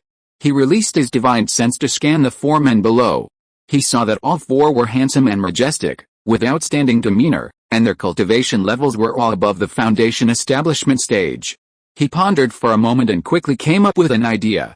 Chapter 467, Fate to the East and Attack in the West in Overt Conspiracy. Zhao Sheng pulled out 4 top-grade spirit stones from his storage bag, gold, wood, wind, and fire, that perfectly matched the spiritual attributes of the 4 princes. 9th Patriarch Zhao Zhenhe was stunned upon seeing him produce these priceless spirit stones, but for the sake of prestige, he suppressed his impulse and watched in silence. Patriarch King Shen was also incredibly surprised, secretly scorning, "They're just 4 princes, and yet old 16 is so willing to give away top-grade spirit stones? What a waste. If you can't use them, you can trade with me." Unaware of the 7th Patriarch's resentment, Zhao Sheng gently tossed the spirit stones into the air and waved his sleeves. Whoosh, whoosh. Instantly, the 4 spiritual fires of heaven and earth, Thunderbolt Flame, Golden Crow True Fire, Samadhi True Fire, and Molten Gold Extreme Flame, shot forth from his sleeves. After soaring into the air, each held its corresponding spirit stone and began to smelt it. The 4 spirit stones floated in the spiritual fire of heaven and earth, melting into crystal orbs of innate spiritual energy in a matter of moments. Zhao Sheng reached out to recall the orbs, and the spiritual fire of heaven and earth transformed into fireballs, which flew back into his sleeves like lightning and disappeared. He casually picked up an orb, and a dazzling divine light suddenly shot out from between Zhao Sheng's eyebrows. It flashed and pierced into the orb's vortex of spiritual energy, transforming into a faint ball of light and shadow, faintly surging with inexplicable fluctuations. Next, he followed the same procedure, infusing the remaining 3 orbs with a stream of spiritual consciousness. After this, Zhao Sheng's face paled slightly. With a flick of his finger, the 4 spiritual consciousness orbs fell into the arms of the 4 princes. Then, with a calm expression, he explained, "These are just some little gadgets I just made. I'm giving them to you as a reward. Probe your spiritual consciousness into them. I think you'll find a surprise." The 4 princes looked at each other and immediately followed the ancestors' instructions, injecting their spiritual consciousness into the orbs. Suddenly, the 4 froze, their eyes blank, but soon, a look of pain crossed their faces. Within a few breaths, they each cried out in pain and regained consciousness, their faces a complex mix of pain and excitement. "Grandsons, thank you, ancestor, for the gift of the treasure." After regaining consciousness, the 4 knelt in unison, saluted respectfully, and shouted. Zhao Zhenhe, standing by, looked on in wonder, unable to resist asking, 16, what treasure did you just refine? What got these arrogant brats so excited? Patriarch King Shen and Saint Emperor Zhao Shen also looked over with curiosity. By then, Zhao Sheng's complexion had returned to normal, and upon hearing this, the others briefly explained. It turned out that he had just infused 4 separate consciousnesses into the orb. These 4 separate consciousnesses were of extraordinary power, their spirituality so high that they resemble those of a living being. When someone probes the orb's inner space, the split consciousness automatically evolves into Zhao Sheng, who battles the trial taker relentlessly until one side is defeated. This Zhao Sheng's cultivation level is automatically suppressed to match that of the trial taker, yet possesses most of the combat experience and memories of Zhao Sheng, a nascent soul cultivator. Imagine a nascent soul ancestor personally engaging in combat, available at your beck and call, with no danger to your life and only a small expenditure of mental energy. This is a once-in-a-lifetime opportunity. It's understandable why the four princes were so excited. Of course, Zhao Sheng's willingness to send forth four split consciousnesses also had deeper meaning.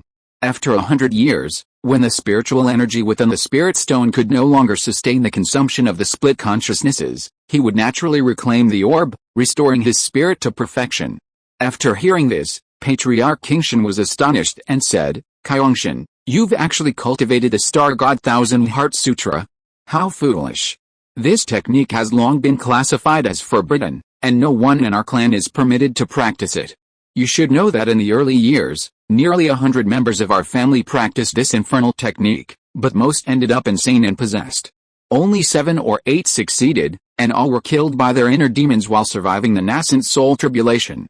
Therefore, our ancestors forbade us from accessing this technique 500 years ago. Qingshan, where did you obtain it?" Zhao Sheng's heart trembled at the words, and his mind raced as he immediately came up with a perfect excuse. "Well, didn't our ancestors tell you? I found Patriarch Qingyang's resting place long ago and received his true teachings. This Star God Thousand Heart Sutra was among them," Zhao Sheng said with feigned surprise. Upon hearing this explanation, Patriarch Qingshan and the others suddenly grasped the truth. They then remembered that Old 16 had a connection with Patriarch Qingyang, and their suspicions were dispelled. With his suspicions dispelled, Patriarch Qingshan ordered the four princes to withdraw. With only the four of them left in the hall, Zhao Zhenhe began to recount the recent developments in the divine capital and the new intelligence he had gathered. Saint Emperor Zhao Sheng occasionally provided additional information. After a while, Zhao Sheng had a clear understanding of the current state of the divine capital. Generally speaking, the situation in the divine capital remained calm, but occasional suicide attacks by disciples of the corpse and soul sects caused minor disturbances. The two sects' constant dispatch of assassins seemed intended to disrupt the divine capital's tranquil atmosphere and instill panic. So far, only minor figures had appeared, the strongest at the late Foundation establishment stage. Not even a single demonic golden core had been sighted. However, reports from increasingly secret agents indicated that the 10,000 corpses and 10,000 soul sects were intent on wreaking havoc in the divine capital. To be on the safe side, Saint Emperor Zhao Sheng needed to be guarded by a nascent soul patriarch at all times. Zhao Sheng and the other two quickly agreed on a division of labor. Zhao Zhenhe would be stationed at Taiji Hall to protect the Saint Emperor.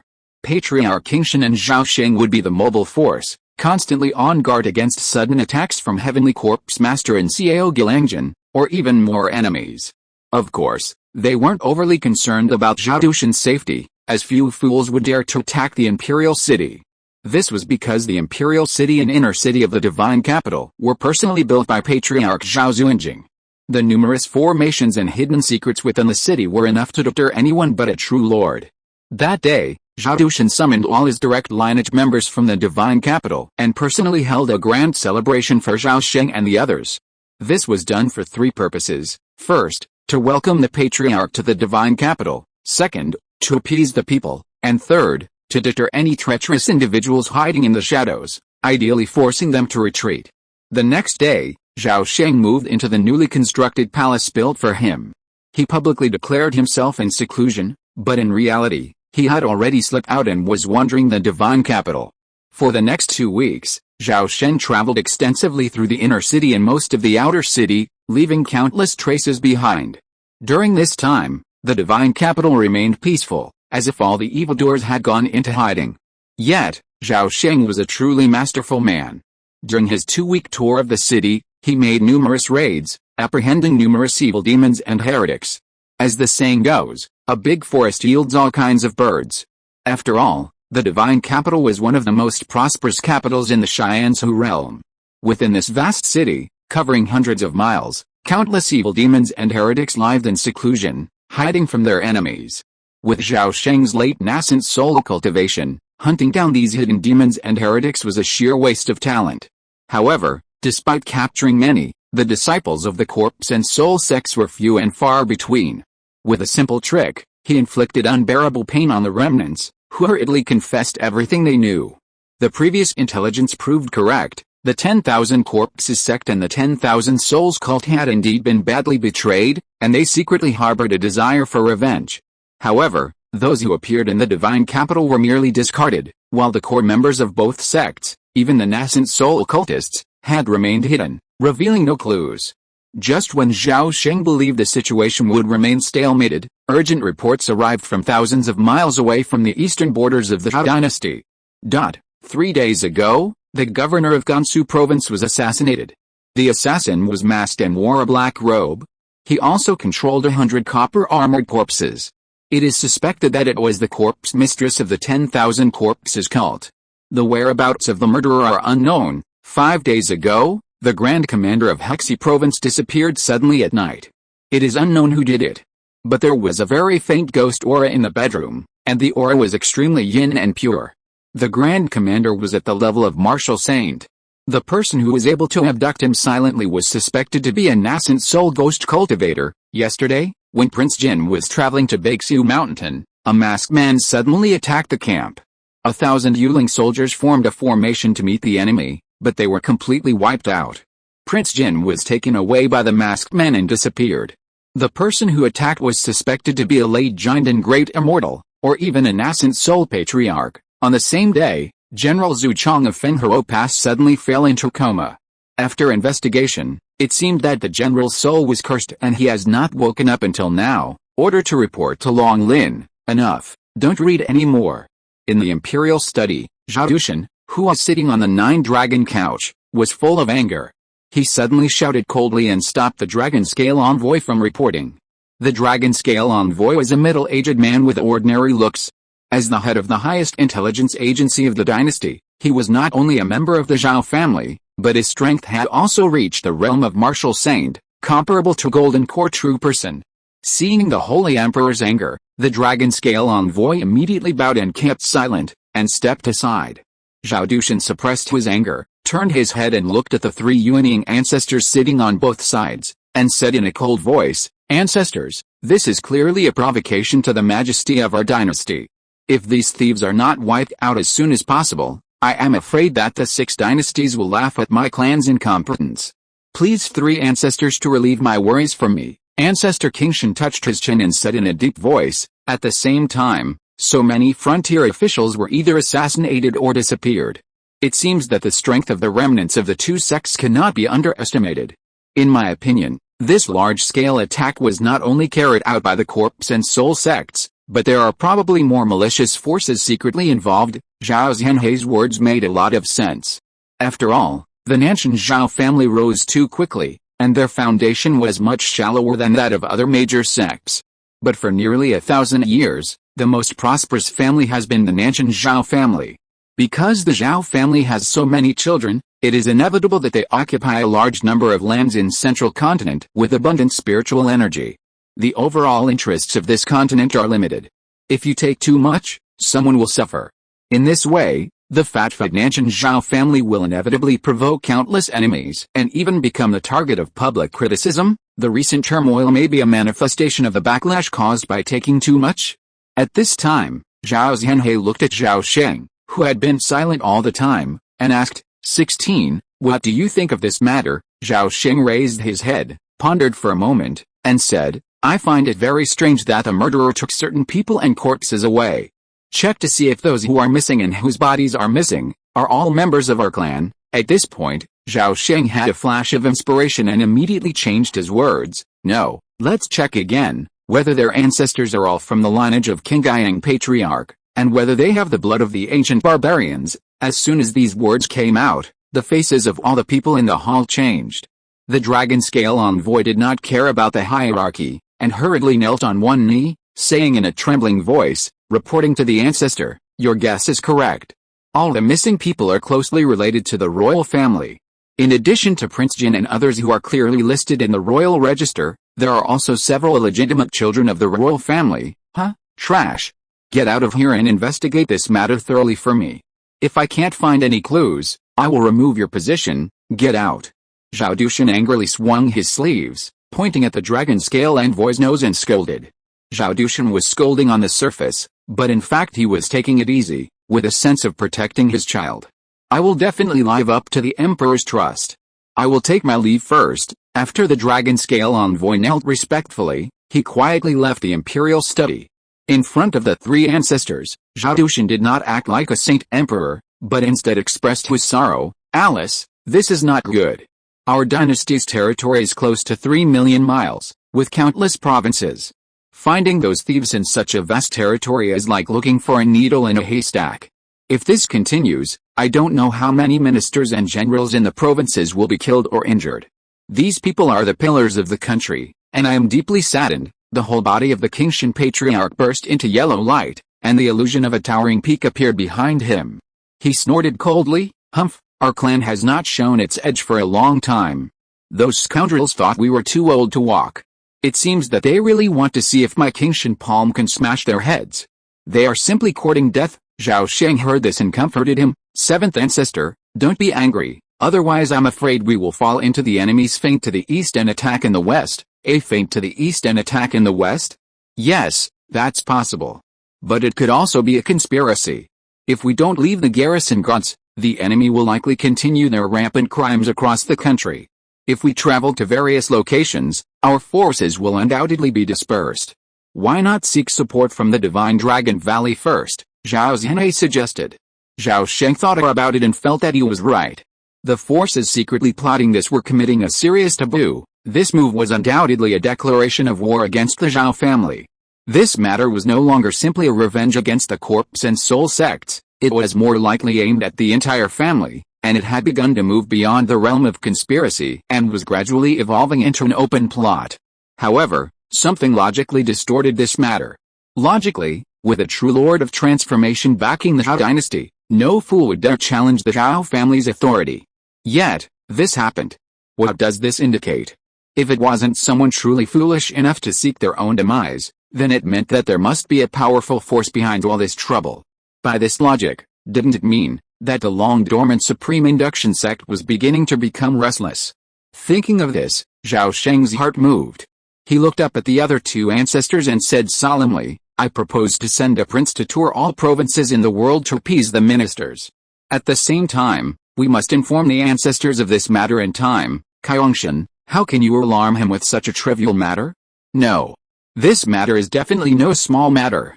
We must inform the ancestors of this as soon as possible. As soon as he said this, the face of the ancestor Qingshan changed suddenly. He took a breath of cold breath and changed his attitude in an instant. Chapter 468 Bait and Sneak Attack. At this time, Zhao Sheng also figured something out, and immediately shouted to the outside of the hall, "Someone come." As soon as the voice fell, an old eunuch in a red and black robe suddenly flashed into the hall, knelt silently in front of the jade steps, and said in a feminine and respectful voice, "Your Majesty, the old servant is here." Zhao Sheng's face was as gloomy as water, and without thinking, he issued an imperial decree. "Pass on my decree. Immediately order the dragon scale, brocade clothes, and 4 directions to fully investigate whether there are any signs of large-scale military mobilizations in the 3 dynasties of Han, Qi, and Yan. At the same time, summon the Fenghe, Beiluo, Xianju, Qilian and other fortresses and border passes to seal off the prisons and activate the wolf smoke formation to guard against all unusual movements, such as the enemy knocking on the pass and launching sneak attacks. In addition, issue an edict to me, immediately reinstate Zhongzhu State Zhaobingzhong, and order him to lead the Hurricane Army and the Peace Rebellion Army. After taking the Tiger Talisman, immediately enter the camp to prepare military equipment and food in preparation for any eventuality. I obey." The old eunuch bowed respectfully, then vanished in a flash. Zhao Sheng was slightly surprised. Although the old eunuch had been very discreet, he still couldn't hide his feelings. This man had reached the great perfection of the Golden Core stage, and was only half a step away from crossing the threshold of the nascent soul stage. On second thought, he secretly thought, it seems that the eunuchs in the imperial city should not be underestimated. Perhaps 1 or 2 eunuch ancestors will emerge in the future. At this moment, Patriarch Qingshan had already activated a Wanli talisman and sent a message to the ancestors. Zhao Sheng saw Zhao Shen's worried face and immediately realized that the Holy Emperor was busy with affairs and was a little impatient. However, since the 3 ancestors were in front of him, he did not want to be rude. Seeing this, Zhao Sheng immediately sent a message to the 7th and 9th patriarchs. Later, the 3 of them hurriedly left the imperial study and went to the Hall of Eternal Life to await the ancestors' reply. Within half a day, a clear light suddenly pierced through the hall ceiling, descended from the sky and landed in the hands of Patriarch Qingshan. transforming into an apricot yellow jade talisman. Patriarch King Shen grasped the jade talisman tightly. An array of divine light shot out from his brow and sank into the jade talisman.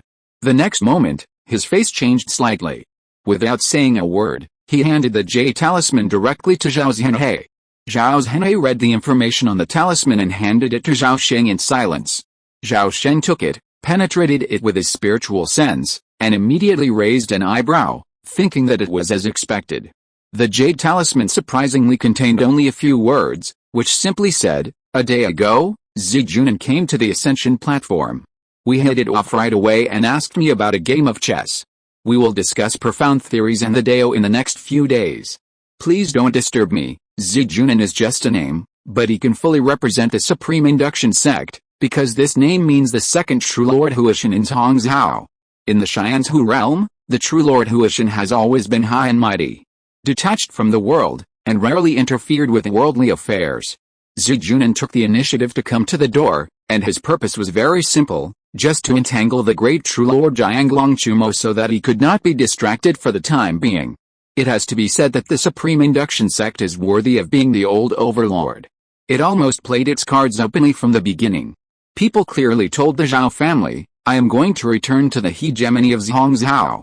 If you, the Zhao family, know what's good for you, please abdicate quickly, otherwise I will slap you in the face." Zhao Sheng was very sure that a series of changes would happen next, the purpose of which was only to undermine the lofty prestige of the Zhao family of Nanshan in the world of immortal cultivation in Tongzhou. All of this was to re-establish the golden signboard of the Supreme Induction sect. From the moment they received the ancestors' reply, Zhao Sheng and the other two instantly understood, the entire situation was the work of the Supreme Induction sect. Upon realizing this, the three realized the gravity of the situation and immediately recorded the incident in a jade talisman. They also sent a one-only talisman to the family's nascent soul cultivators stationed in Xianlong Valley. Soon after receiving this extremely urgent message, the Zhao family's nascent soul ancestors gathered together to briefly discuss countermeasures. That same day, each of the family's giant and true immortals, each leading a corps of Taoist soldiers, quickly departed from Xianlong Valley, heading for spiritual veins and major resource points throughout the empire.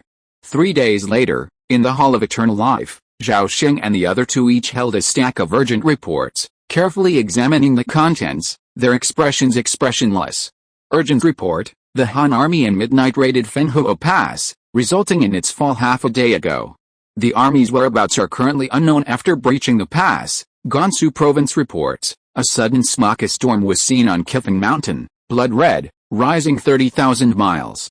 The head of the Sanhurong sect has taken the initiative to report that the Fengayao army is likely annihilated. The attackers are the Great Kishan Sword Army, numbering over 100 sword disciples. There are unusual movements at Xianzhang, suggesting a gathering of corpses. The Hessian sect has reported that this is a joint effort by the Wenshi sect and the Zumo sect. The two sects have subjugated many unorthodox cultivators and are attempting to harm our dynasty. The Zuanwu jade mine in Guhen Ridge was breached, and nearly 1,000 kilograms of black marrow were swept away. The Jinin's Henrin and 8 foundation building cultivators guarding the mine are now missing, presumably murdered. The Daanjiling army left Shengjing a day ago, and their whereabouts are currently unknown. Zhao Sheng frowned after reading this. What a scoundrel. Great Zhao only shared borders with the Han, Qi, and Yan dynasties, yet these 3 dynasties had unexpectedly launched a coordinated attack on Great Zhao. It would be a miracle if someone wasn't secretly working to mediate between them. Needless to say, this was another clear move by the Supreme Induction sect. After all, the Han, Qi, and Yan dynasties were backed by the Immortal Artifact sect, the Sky-Splitting Sword Dao, and the Yuanshi Demon sect, respectively. The Immortal Artifact sect and the Supreme Induction sect have a deep bond spanning over 10,000 years, forming a near unbreakable alliance. The disciples of the Sky-Splitting Sword Dao are a band of sword-wielding lunatics eager for unrest, and with the backing of the Supreme Induction sect, these battle-crazed warriors happily joined the fray.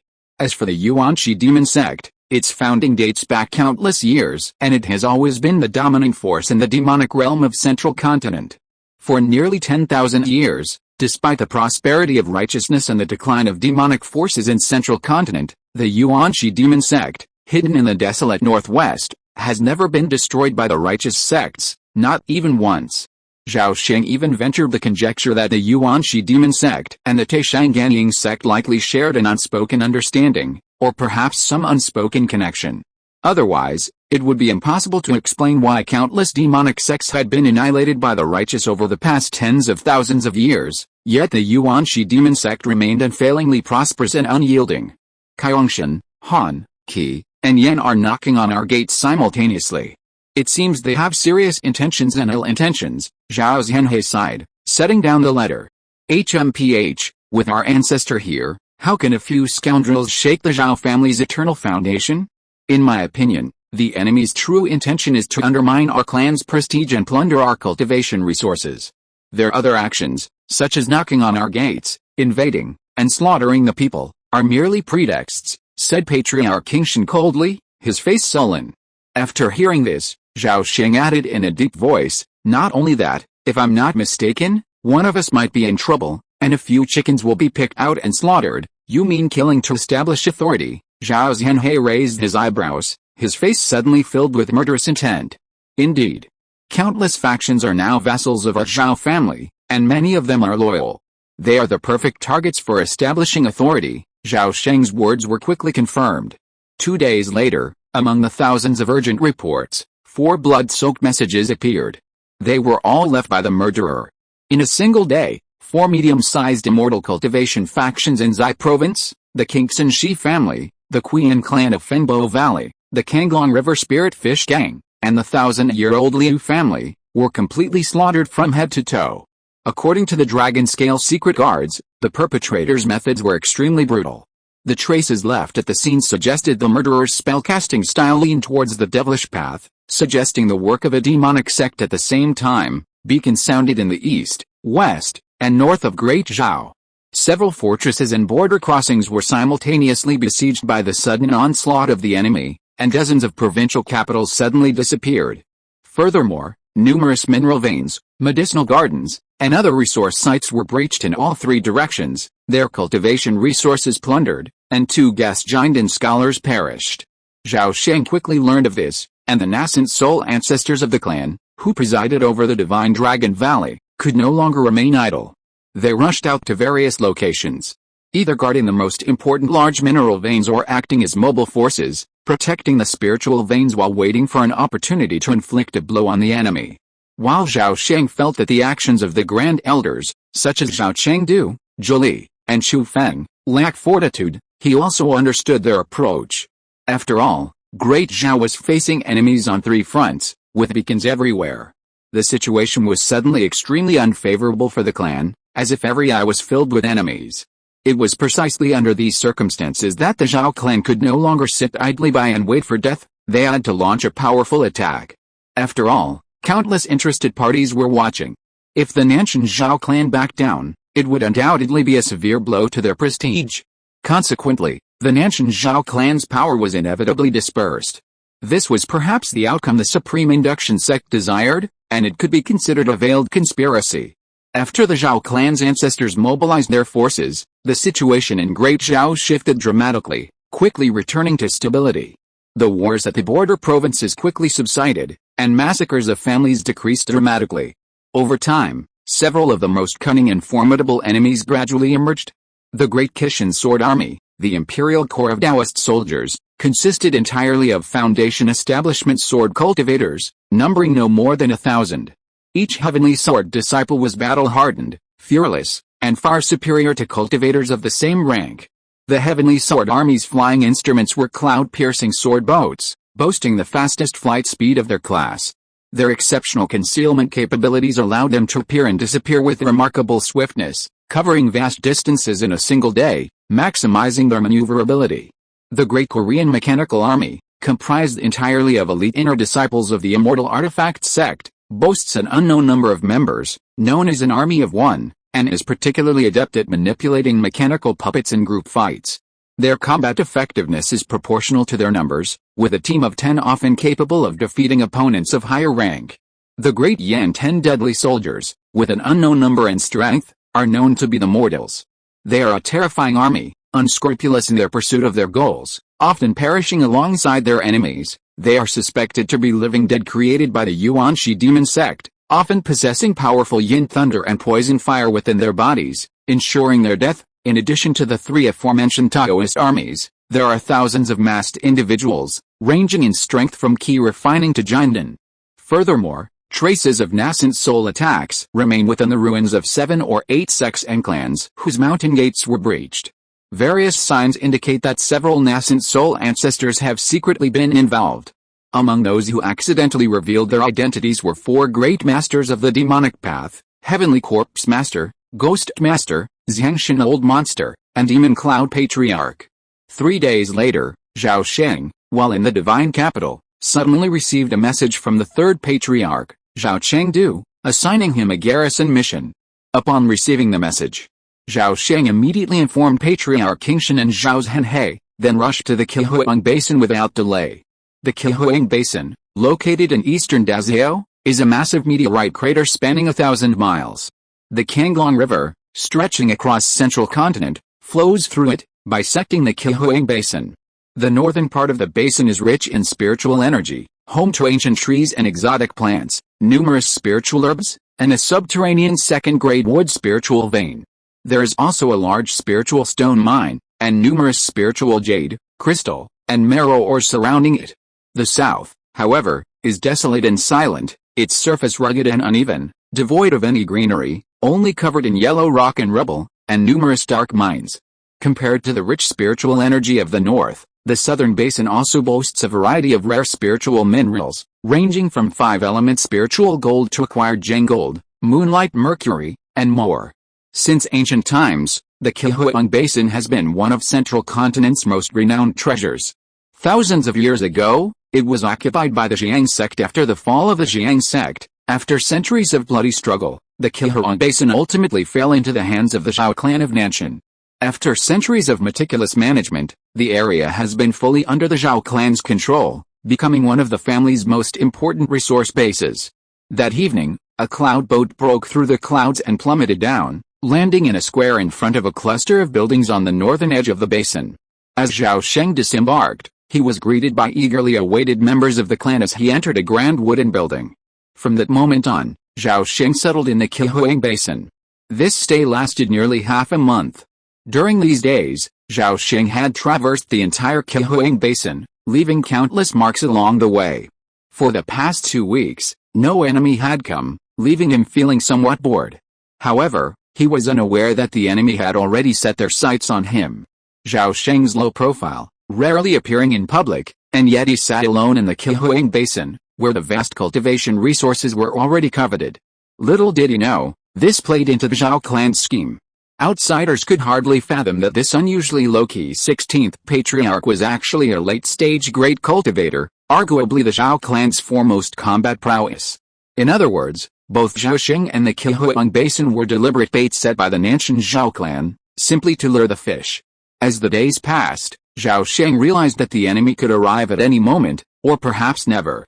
After all, Ziju's ability to hold Zhao Zuanjing back for 2 months was already the limit. If he dared to be ungrateful again, he would face the wrath of Great Master Zhao. 1 day later, night fell. Zhao Sheng finished his inspection of the mine and emerged from the cave entrance, gazing out at the dim sunset before slowly coming to a stop. Just then, the ground beneath his feet suddenly split, revealing a massive crack over 10 feet long. Countless black energy swarmed out, coalescing into immense tentacles that swept towards Zhao Sheng at lightning speed. Zhao Sheng's reaction was also incredibly fast, dodging the tentacles the instant the ground cracked, narrowly avoiding the onslaught of the black tentacles. Roar! A furious roar echoed from the crack in the ground, and the next moment, a massive, pitch-black hand emerged from the fissure and slammed towards Zhao Sheng. Chapter 469 Kill 2 and Scare 1 Away. Boom! The giant's black hand struck nothing, but the overwhelming force shook the atmosphere, instantly crushing the air within 100 feet in radius with a resounding explosion. The hand, covered in black scales and bearing long, sharp nails, swiftly flipped, darting across the sky and grasping at Zhao Sheng, who had just emerged. Zhao Sheng's gaze fixed, and he abruptly stopped. A golden light shone from his body, and his right hand clenched into a fist. A crackling sound of bones crackling echoed from within him, and his body suddenly expanded by nearly double its size. Circles of golden flames appeared on his arms, and a divine light shone brightly between his brows. "Hey!" Zhao Sheng shouted coldly, and threw a punch. A fist of golden flame, as big as a wheel and nearly solid, shot out from the fist tip, meeting the grasping black hand head-on. Boom! The giant hand and fist of light suddenly exploded, a gust of wind billowing, the atmosphere violently trembling and whistling. Unable to withstand the surging flames, the black hand was instantly sent flying backwards, a large chunk of flesh missing from its palm, black blood gushing from the wound. Zhao Sheng, also under the immense recoil, was thrown back over 10 feet before barely coming to a stop. Something was wrong. Something was terribly wrong. Zhao Sheng was a great cultivator after all. How could he have acted so utterly awful just now, being easily forced back by a giant hand? Zhao Sheng's face was as dark as steel, and he stared at the crack below with alarm. Meanwhile, the crack in the ground continued to widen, and a massive, pitch-black figure slowly emerged from the crack. It was a giant corpse king, covered in black scales. Zhao Sheng's expression changed slightly, and the divine light between his brows surged again. A golden sun-like image instantly appeared behind him. This corpse king was over 10 times larger than an ordinary zombie, reaching a staggering 10 feet in length. Its aura was fierce and powerful, far surpassing that of a typical flying corpse king. Furthermore, a fist-sized dark green soul core was embedded between its brows, resembling a standing eye, emitting an eerie green glow. The black demonic corpse roared to the heavens, a deafening roar. The dark green soul core suddenly erupted with a dazzling green light, and countless sinister dark green rays shot out, instantly enveloping Zhao Sheng's surroundings. Zhao Sheng witnessed this scene, and with a fleeting thought, he saw a yellow light emanate from his sleeves. It suddenly transformed into an oval bronze mirror. The mirror soared into the air, rapidly expanding to over 10 feet in size, and then blocked Zhao Sheng's path. The evil spirit's rays struck the shimmering mirror and were instantly reflected back. A gleam flashed in Zhao Sheng's eyes, and as his mind raced, he snapped his fingers. Balls of blazing white sword light, vast and powerful, shot forth, like vast sheets of blazing flames plummeting down.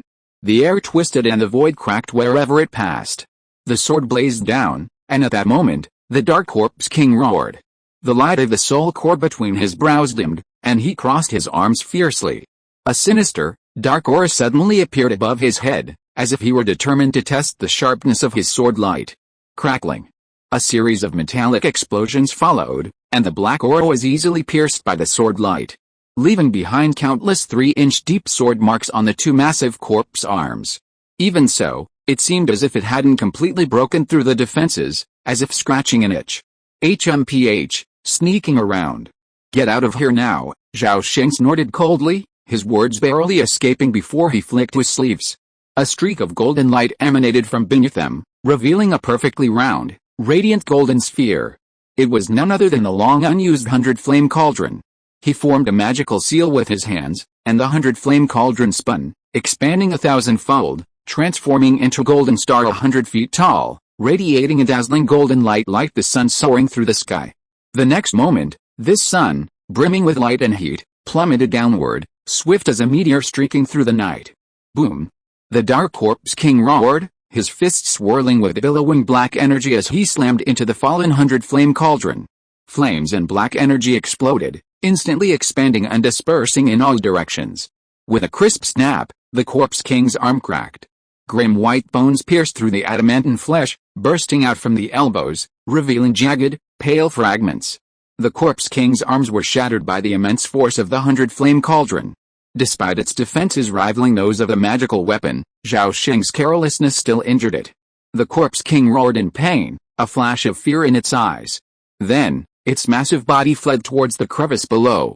Simultaneously, the demonic light from its soul core between its eyebrows radiated, and a thick, dark green beam of light pierced the air, striking Zhao Sheng's forehead at incredible speed. Zhao Sheng remained calm. With a flash of thought, he gently lowered the illusion mirror, blocking the beam of light. Heavenly corpse, damn it! Why dare you, the scoundrels, not dare to fight me? As he spoke, a fierce gleam flashed in Zhao Sheng's eyes. He formed a series of magical seals with his hands, and the 100-flame cauldron soared high into the sky again. With a whirling twirl, it instantly merged into the great sun dharma image, disappearing into thin air. 4 directions void gods, 8 extremes boundless, Zhenju, activate. With the cold, clear voice, Zhao Sheng extended his hands outward, and the mana within him surged out like a torrent, transforming into vast, ripple-like golden light that spread in all directions at the speed of light, instantly enveloping an area of 100 miles. The pitch-black Corpse King was instantly swamped by the golden light, its escape speed drastically reduced, as if entangled by countless invisible chains. At that moment, a massive plume of black smoke suddenly erupted from a yellowish-brown hill several dozen feet high, 7 or 8 miles away. The golden light swept across the hill, colliding head-on with the black smoke. A sudden, resounding explosion erupted, and the black smoke began to ripple violently, revealing a pale, tall, and thin figure within its depths. Zhao Sheng, expressionless, pointed a finger at the void. A flash of talismanic light flashed, and a Kaoliao-sized ball of thunderbolt materialized from thin air, landing atop the pitch-black Corpse King. With a resounding puff, a vast expanse of pale purple lightning poured down, carrying an extremely strong and masculine aura, thunderously enveloping the enormous Corpse King. The Corpse King's body stiffened under the baptism of lightning, and a deeply human glint of fear flashed in his eyes. Zhao Sheng gave it no chance to breathe. With a wave of his hand, numerous high-level thunder talismans vanished into ash. Rumble. One after another, purple divine thunderbolts struck the Corpse King's head. The lightning surged like a sea, momentarily completely submerging it. 10 miles away, Xiao Galangjian, sensing the danger, lashed out with a flash of black light, shooting towards Zhao Sheng like lightning, as if trying to interrupt his spell. However, the sun set, its dazzling brilliance instantly shielding its master. The black light collided perfectly with the golden light, canceling both out. Zhao Sheng gazed at the tall, slender figure enveloped by the black aura, his hands unceasingly moving. Simultaneously, a succession of house-sized crimson meteors flew from the great sun Dharma image, hurtling towards Xiao Galangjian. Elsewhere, as the black aura rose and spread, a sudden chirping sound echoed from the gloomy depths. Twisted and terrifying old ghosts emerged from the black aura. Suddenly, countless ghosts expanded into gigantic shadows, swarming towards the incoming crimson meteors. A sizzling sound. The two powerful divine energies clashed in the void for thousands of rounds, seemingly evenly matched. Even so, Xiao Galangjian was deeply surprised. As far as he knew, the 16th ancestor of the Zhao family was of the Chiron generation, and even at best, he lived for only 500 years. Even if he was a prodigy, his nascent soul stage could not have lasted more than 200 years. Common sense would dictate that this person's cultivation level wouldn't have reached the middle nascent soul stage, and their spiritual power would be far inferior to that of someone already at the 5th nascent soul stage. However, this wasn't the case. He faced two enemies alone, seemingly at ease. This boy will become a serious threat in the future. He must not be allowed to live. Despite his inner wrath, a shadow suddenly loomed over Xiao Galangjian's heart. Zhao Sheng concealed much of his strength, engaging in a mental duel with Xiao Galangjian while unleashing a torrent of purple cloud divine thunder to blast the Corpse King. He did this to draw out more hidden enemies. But for now, it seemed the only enemies were two vengeful idiots, Xianxi Shengren and Xiao Galangjian. Under the relentless onslaught of purple cloud divine thunder, the Dark Corpse King didn't last long before his skin and flesh were ripped apart, his form reduced to shreds. Soon, this powerful Corpse King, comparable to a nascent soul, was reduced to a vast expanse of black ash, vanishing forever before Zhao Sheng's eyes. Despite the intervening layers of earth, Master Xianxi could still clearly sense the destructive lightning flashes above. He was horrified, and even felt the urge to retreat. It wasn't that he wasn't willing to give his all, it was that the other party's twin spirits of thunder and fire were his absolute nemesis. At this thought, a flicker of panic crossed Master Xianxi's face. HMPH, I found you. At that moment, Zhao Sheng abruptly glanced down at his feet, his gaze so sharp it seemed to penetrate the thick earth, spies Master Xianxi's hiding place. The great sun Dharma image behind Zhao Sheng suddenly blazed brilliantly, and a vast, rainbow-like, seven-colored river of fire emerged from its surface. This seven-colored river of fire was a blend of 7 kinds of celestial and celestial true fire, the purifying Brahma flame, the destroying God and the soul-eroding divine light. Its power was immeasurable.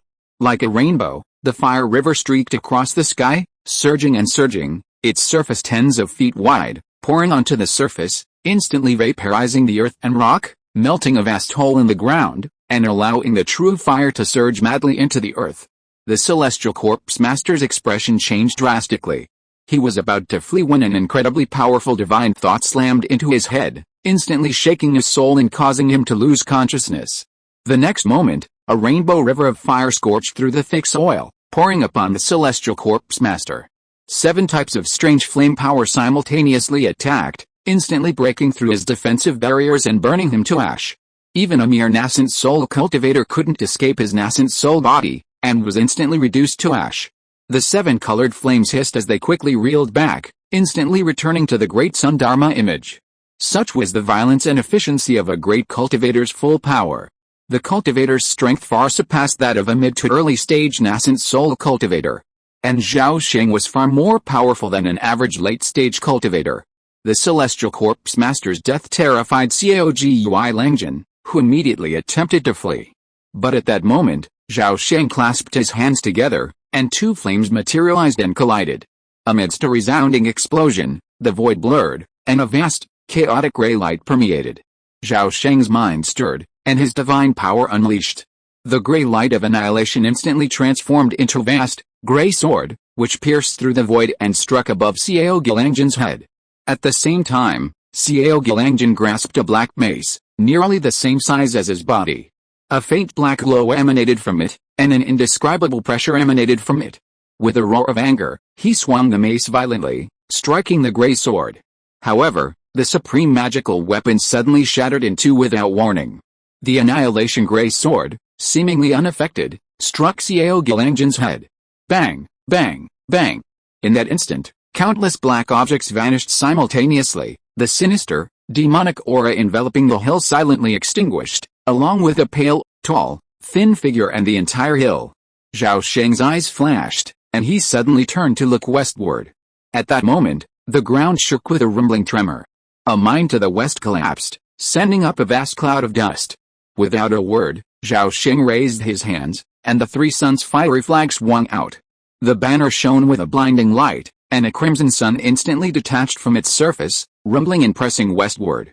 Immediately, Zhao Sheng raised his hands repeatedly, and balls of celestial spiritual fire shot out from his Dharma image, soaring to over 10 feet in size, blazing with a myriad of colors as they flew towards the suddenly appearing old man with clear beard. The man wore a robe depicting thousands of birds and beasts, and his face was grimacing. Seeing the roaring crimson sun and the volleys of celestial spiritual fire, the old man with the clear beard couldn't help but look regretful, but his hands moved without hesitation. With a fierce wave of his sleeves, countless phantoms of celestial birds and beasts emerged, transforming into enormous beast spirits that fearlessly charged into the oncoming attack. Boom boom boom. A series of loud explosions echoed, incinerating countless beast spirits, and the crimson sun also collapsed. Simultaneously, the vast amount of celestial spiritual fire was blocked for a moment by the beast spirits. This moment of respite gave the old man in the beast robe a chance to escape. A 6-winged monstrous moth appeared out of thin air, enveloping the old man, and immediately soared into the sky, instantly soaring into the clouds and flying out of Zhao Sheng's range of spiritual perception at incredible speed. Zhao Sheng glanced at the sea of clouds above, his eyes flickering twice, but he made no move to pursue him. The moment the old man with the clear beard was forced to reveal himself, Zhao Sheng recognized him. This individual, known by the Buddhist name Bird Beast Venerable, also known as Myriad Beast Venerable, rose to fame 1,000 years ago. His true identity was a nascent soul ancestor of the Supreme Induction sect, his cultivation level estimated to be between the 5th and 6th stages of the nascent soul, and he had definitely not yet broken through to the late nascent soul stage. He had just been spying in the dark, seemingly intent on robbing the 2 great demonic patriarchs, but his killing intent was not strong. Perhaps for this reason, he fled in panic after a brief encounter with Zhao Sheng. Of course, perhaps he was frightened, leading to his terrified escape. Unbeknownst to him, Zhao Sheng had no intention of killing him. The Southern Sky Zhao clan had already established a rule: unwilling to antagonize the Supreme Induction sect, a formidable enemy loomed. If the 2 top factions of this world were to engage in internal strife over a trivial matter, wouldn't that be the laughingstock of the Nether God realm? Compared to the fate of a realm, a mere reputation was insignificant. Zhao Sheng retracted his gaze, shook his head, and flew to the ground, his divine consciousness sweeping across the area for over 20 miles. One after another, treasures like storage bags, broken magic weapons, corpse cores, soul cores, etc. flew out from the soil and rocks, automatically flew towards him, and were quickly collected by him. Chapter 470, Star Region Map and Refining the 10,000 Fire Cauldron. It was September, the third month of autumn, and the lush green of Shyenshu Mountain was gradually taking on a more desolate air. That day, a streak of light emerged from the horizon, streaking across the vast sea of clouds like a meteor before plunging rapidly into the misty depths of Shyenshu Mountain, vanishing in a flash. In the Zhao family's secret abode, the sun of destiny hung high. Zhao Sheng hurriedly passed through the outer barrier and soared to the terrace of the wooden building beneath the peach tree. Looking up, he spotted the giant figure behind the jade table. Seeing Zhao Xuanjing truly descend the mountain, Zhao Sheng's heart leaped, and he immediately flew forward to greet him. Kaiyongshan, greetings to the ancestor. Zhao Xuanjing raised his head and withdrew his gaze from the table, turned to look at Zhao Sheng, smiled and waved. No need for formalities, Kaiyongshan, you've come at the right time. Come and help me take a look. Zhao Sheng was curious when he heard this, and immediately flashed to the side of the jade table, lowered his head to look at the table, only to see an ancient jade scroll spread out on the table. The scroll was shining with spiritual light, and countless stars emitted a faint glow, and on each star there was a string of special number symbols shining brightly, as if representing a certain time and space coordinate. Zhao Sheng's eyes fixed, and he blurted out, "The star map. It's the legendary Zhao Shen star map." Before he finished speaking, he suddenly looked at Zhao Xuanjing and asked with a burning gaze, "Ancestor, where did you get this?" Zhao Xuanjing looked at him with a smile and joked, "You've already guessed it, why bother asking?" Zhao Sheng suddenly realized, could this treasure be an apology from that person? Haha, I've been playing chess with him for 2 months. I've already given him enough face. Now that I'm inferior in skill, I have to admit defeat. Our family has suffered a heavy loss this time. How can a mere star map satisfy me? The boy named Zhu was very sensible and offered me many treasures. However, there are not many that I like. Most of the things have been handed over to Chengdu to deal with, just in time to make up for our family's losses. After listening to Zhao Xuanjing's story, Zhao Sheng subconsciously asked, "What about the mountain city? What was the result of the 9 sects conference?" Zhao Xuanjing casually declared, "I personally built a mountain city, and no outsider dares to seize it. From now on, the position of city lord will forever belong to my Zhao family. However, Mountain City will be open to the public, and properties within the city may be freely purchased, but access is restricted to disciples of the 8 major sects." Upon hearing this, Zhao Sheng immediately realized that the turmoil was almost over. In this round of confrontation, the Southern Sky Zhao family won in substance but lost face, while the Supreme Induction sect, in contrast, won in face but lost substance. As the saying goes, while the snipe and the clam fight, the fisherman benefits. Aside from the 2 top factions, the biggest winners were undoubtedly the 7 major sects, the Immortal Artifact sect, the Xitigarbha sect, and the Alchemy Cauldron sect. However, Zhao Sheng harbored a suspicion that the forced opening of Mountain City to the public this time was most likely intentional on Zhao Xuanjing's part. After all, Shanzhuang City is too dazzling. If the Zhao family continues to monopolize the first spiritual cave in Shyenshu, they will undoubtedly sow the seeds of destruction for the family.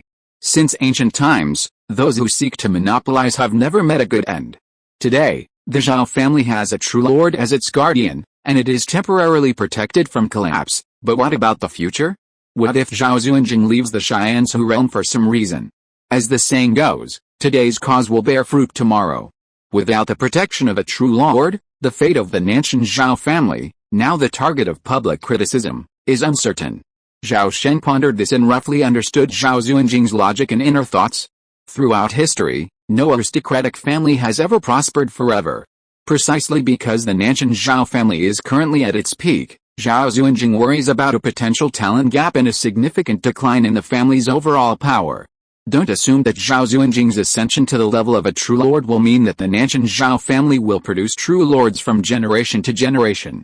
It's crucial to understand that Zhao Xuanjing, despite his humble origins, is the most legendary figure in the Shyenshu realm's nearly 10,000 years. His legendary experience can never be replicated. More precisely, the experiences of every transformation god true lord are unrepeatable. In today's climate of declining spiritual energy, It's incredibly difficult for the Southern Sky Zhao clan to produce another great dragon-subduing demon true lord. Of course, this requires the elimination of a certain bug-level figure first.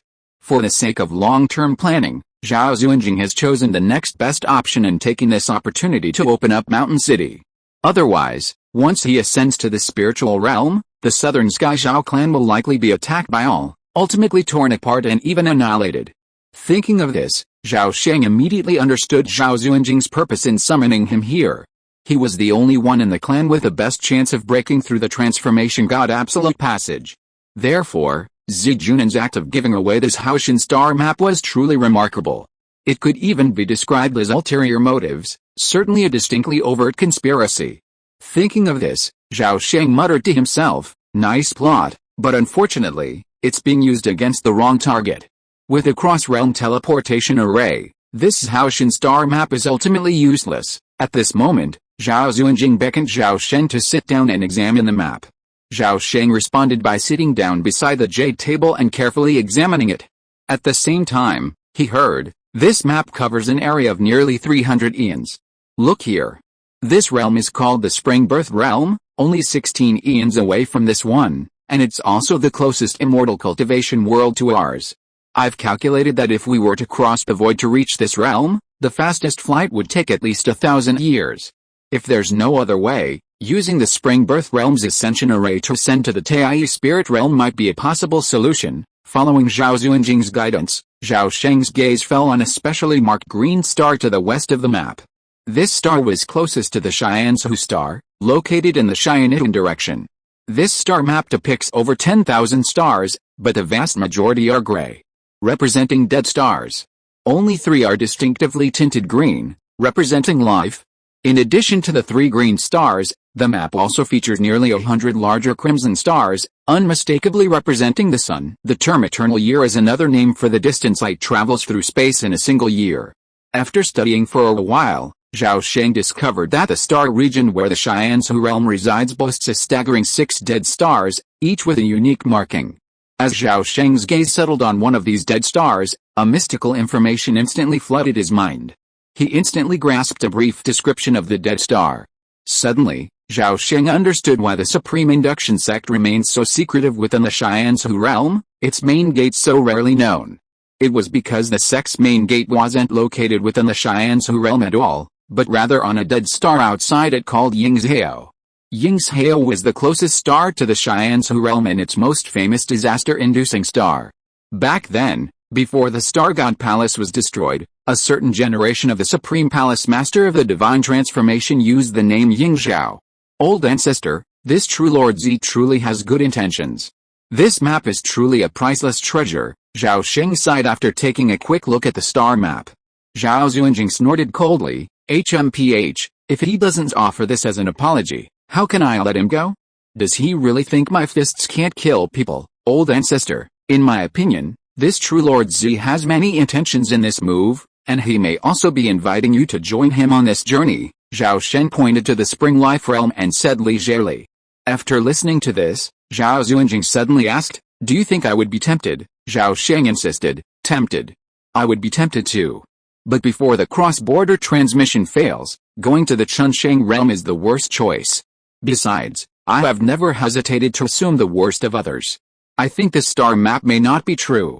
It may have been modified, and maybe even the Chunsheng realm is a death trap. I'm very pleased that you think so. But I can guarantee that this map has definitely not been modified, because Z-Kid has sworn an oath for this. Zhao Sheng was surprised to hear what Zhao Xuanjing said, and he couldn't help but look up to that true Lord Z. Then, ancestor, did you summon me here just for this map? Zhao Xuanjing reached out and picked up the leather scroll, casually placing it in his arms. He smiled, I called you here not just for this, but more importantly, to keep you out of the spotlight and encourage you to cultivate. The sooner you ascend to the divine transformation realm, the sooner I can unburden myself of my burdens and devote myself to seeking the path to ascension. Zhao Sheng was quick-witted and instantly understood Zhao Xuanjing's good intentions. It turned out that 2 weeks ago, he had easily accomplished the astonishing feat of single-handedly defeating 2 formidable demons. After this incident, fueled by the Supreme Induction sect, his legendary feat of defeating 2 demons spread rapidly throughout the Xianzhu realm. Thanks to the Supreme Induction sect's deliberate flattery, Zhao Sheng became an instant celebrity, a star that went viral. Rumors about him swirled, and countless legendary and even absurd stories, aided by those with ulterior motives, were attributed to him. As a result, Zhao Sheng's reputation quickly grew. Rumors spread that he was the next generation true lord, cultivated with all their might by the Zhao family of southern heaven. Although his lifespan was limited to 1,000 years, his cultivation had already reached the late nascent soul stage. This rumor, difficult to verify, spread like wildfire among the highest echelons of the central continent's immortal cultivation world. Upon hearing this, many nascent soul ancestors were skeptical, yet inevitably felt a deep fear and jealousy of him. Consequently, Zhao Xuanjing urgently summoned him back to his side to prevent any unforeseen consequences. After realizing this, Zhao Sheng smiled confidently and said, "Grandfather, you know my strength. If anyone dares to come and die, honestly, I welcome them." Zhao Xuanjing shook his head, but said, "Since ancient times, it's easy to dodge an open attack, but difficult to guard against an arrow from the dark. Besides, you have a heavy responsibility. How can I let you make even a single mistake?" Zhao Sheng fully understood Zhao Xuanjing's good intentions. He nodded and lowered his brows, saying respectfully, "Grandfather, you are absolutely right. I appreciate your guidance." After this conversation, Zhao Sheng ignored the outside world's disturbances and joined Zhao Xuanjing in seclusion, enjoying the guidance of the true Lord of Transformation at any time. It's worth noting that Zhao Xuanjing was temporarily relieved of his duties guarding the Ascension platform, as Zi Junan had taken the initiative to share this heavy responsibility. Therefore, Zhao Xuanjing could withdraw from the mountain and enjoy 100 years of leisure. Boom boom boom. Within the 1,000-flame cauldron, two streams of celestial spiritual fire, one blue and one red, continuously collided.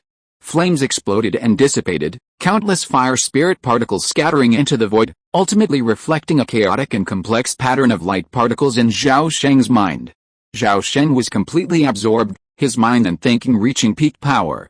Nearly 100 separate consciousnesses, each with their own distinctive visions, diligently compared the patterns of light particles, attempting to discern common patterns from the vast number of similar trajectories. This analysis and comparison had been ongoing intermittently for 100 years, ever since the creation of the 100-flame cauldron. Zhao Sheng had mastered it to the point of near instinct. Over the years, he had discovered numerous new phenomena and benefited greatly from them. He believed his understanding of the path of fire had reached a profound level, and occasionally his mind would sense the subtle fluctuations of the great Dao's laws. These indescribable fluctuations of the laws were like the glow emanating from a flame. People who see a fire in the darkness easily associate it with fire, but they don't know the true nature of that fire beneath the veil of darkness. Half an hour later, Zhao Sheng's spiritual energy, exhausted, ceased the spiritual fire confrontation, his mind withdrawing from the countless diagrams, and he breathed a sigh of relief. Then, with a thought, the mid-air platinum 1,000-flame cauldron transformed into a stream of light, disappearing into the sea of Qi in his danshan. Zhao Sheng wiped the sweat from his forehead, his right hand swiped the storage bag at his waist, and then gently tossed it forward. A beam of golden light shot out, instantly transforming into a perfect sphere that hovered in the air, slowly rotating. The next moment, a ray of divine light shot out from between his eyebrows and landed on the Maori golden spirit. Instantly, a joyful and exhilarated spiritual thought connected with Zhao Sheng's mind. Zhao Sheng seemed to be infected, and the corners of his mouth curled up unconsciously. After a century of training, the Maori golden spirit finally gave up all resistance and instead regarded him as its closest kin. At this moment, the time had finally arrived for the refining of the 10,000 fire cauldron.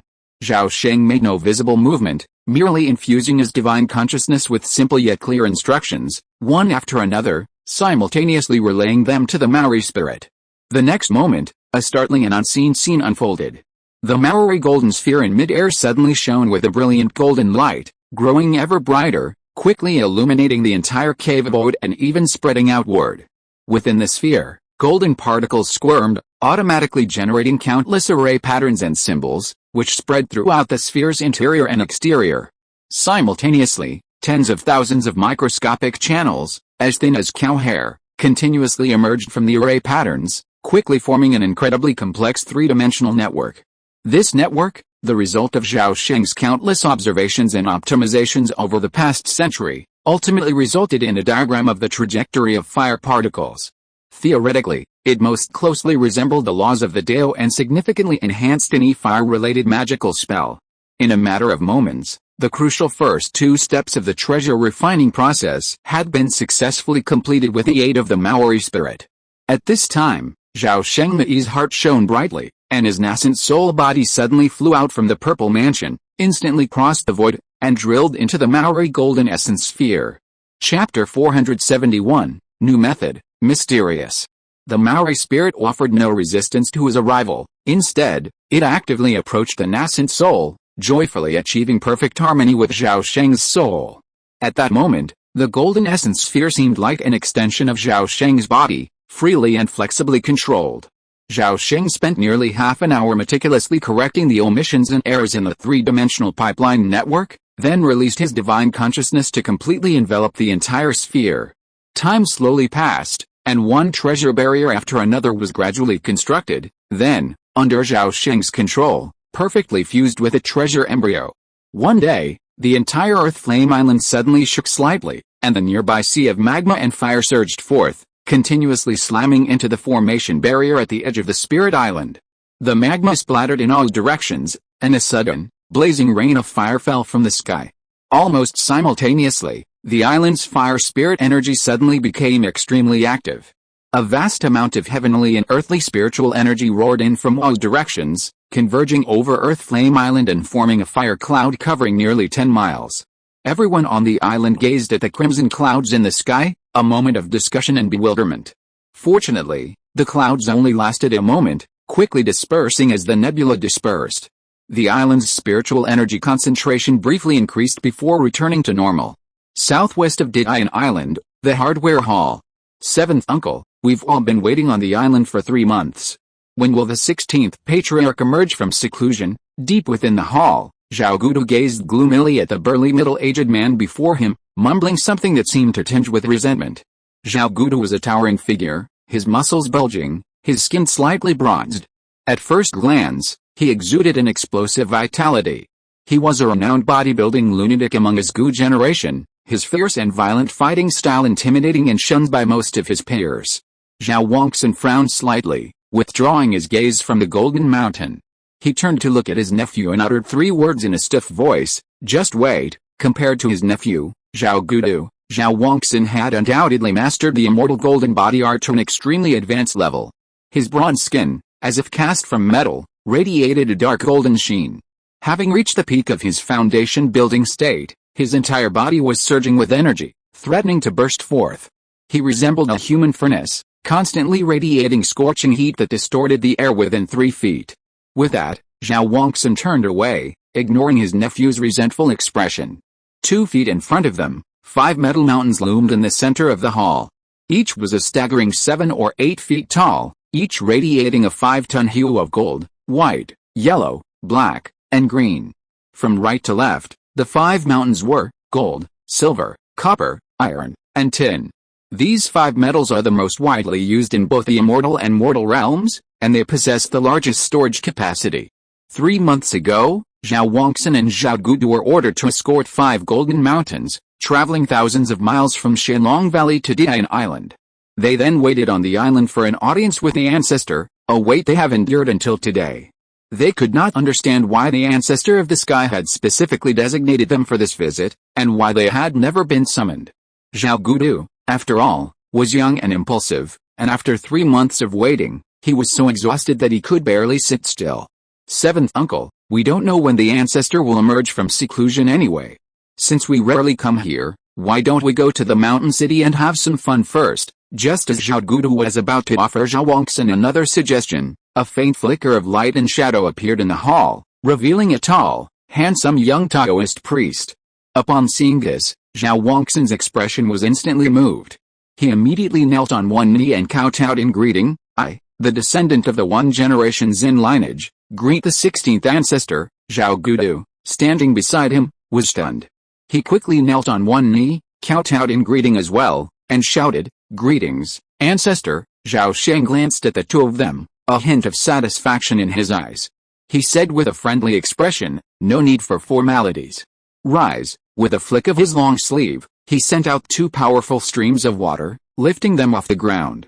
Zhao Wangxin and Zhao Gudu rose to their feet, then stood solemnly with their hands lowered, awaiting the ancestors' instructions.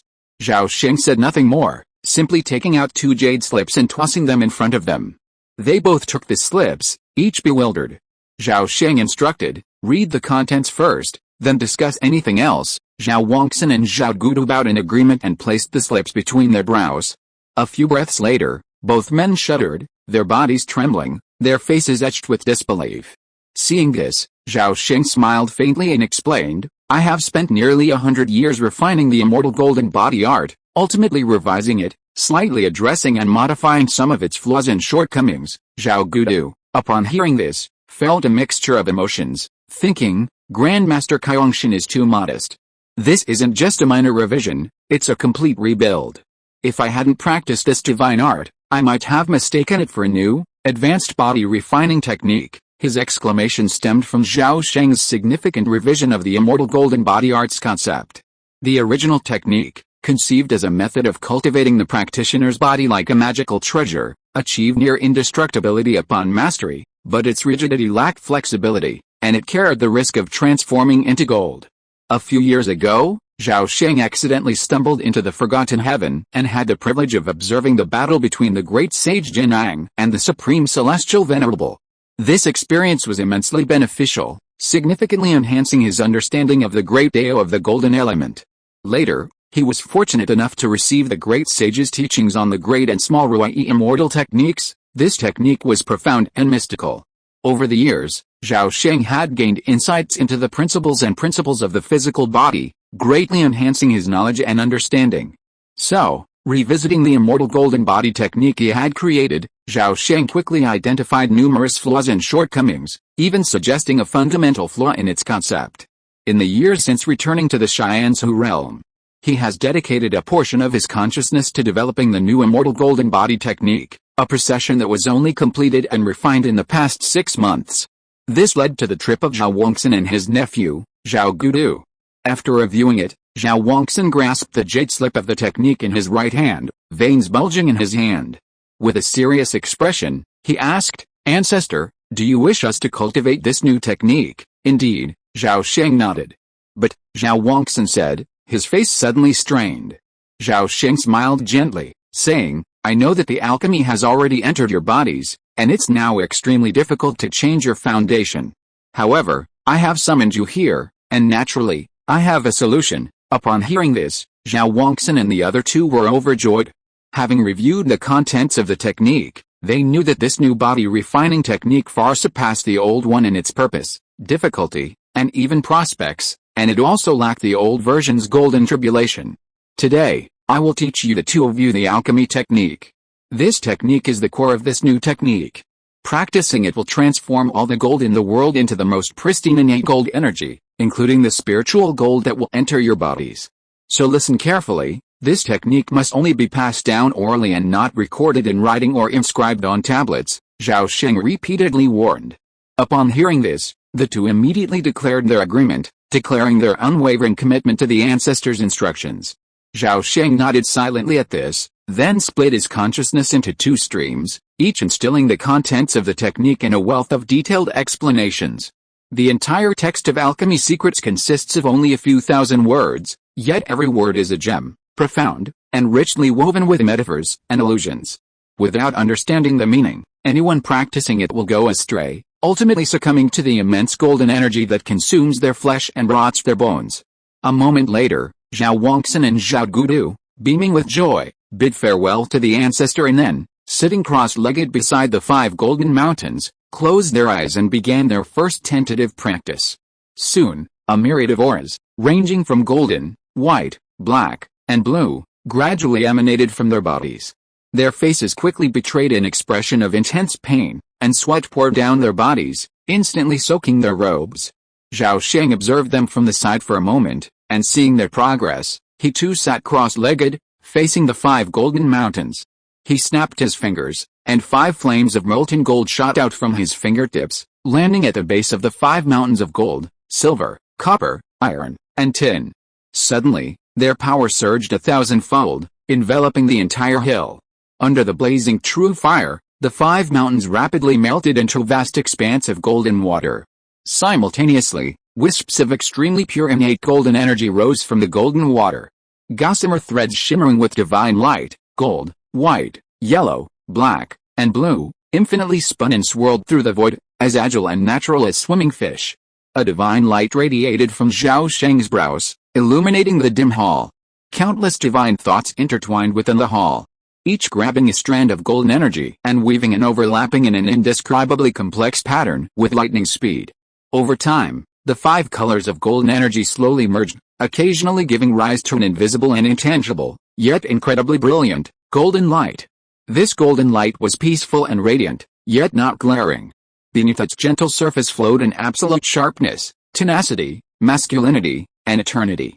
A closer look revealed a faint resemblance to the protective golden light of Yuan Hong.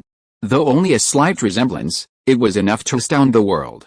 This type of innate 5-metal essence should not be born in the mortal world, simply because its essence subtly surpassed the upper limit of the laws of the ordinary Hengsha world. Similar to the annihilating gray light, the innate 5-metal essence existed for a mere moment before it could no longer maintain its form and instantly collapsed, dispersing and reformed into 5-colored golden light.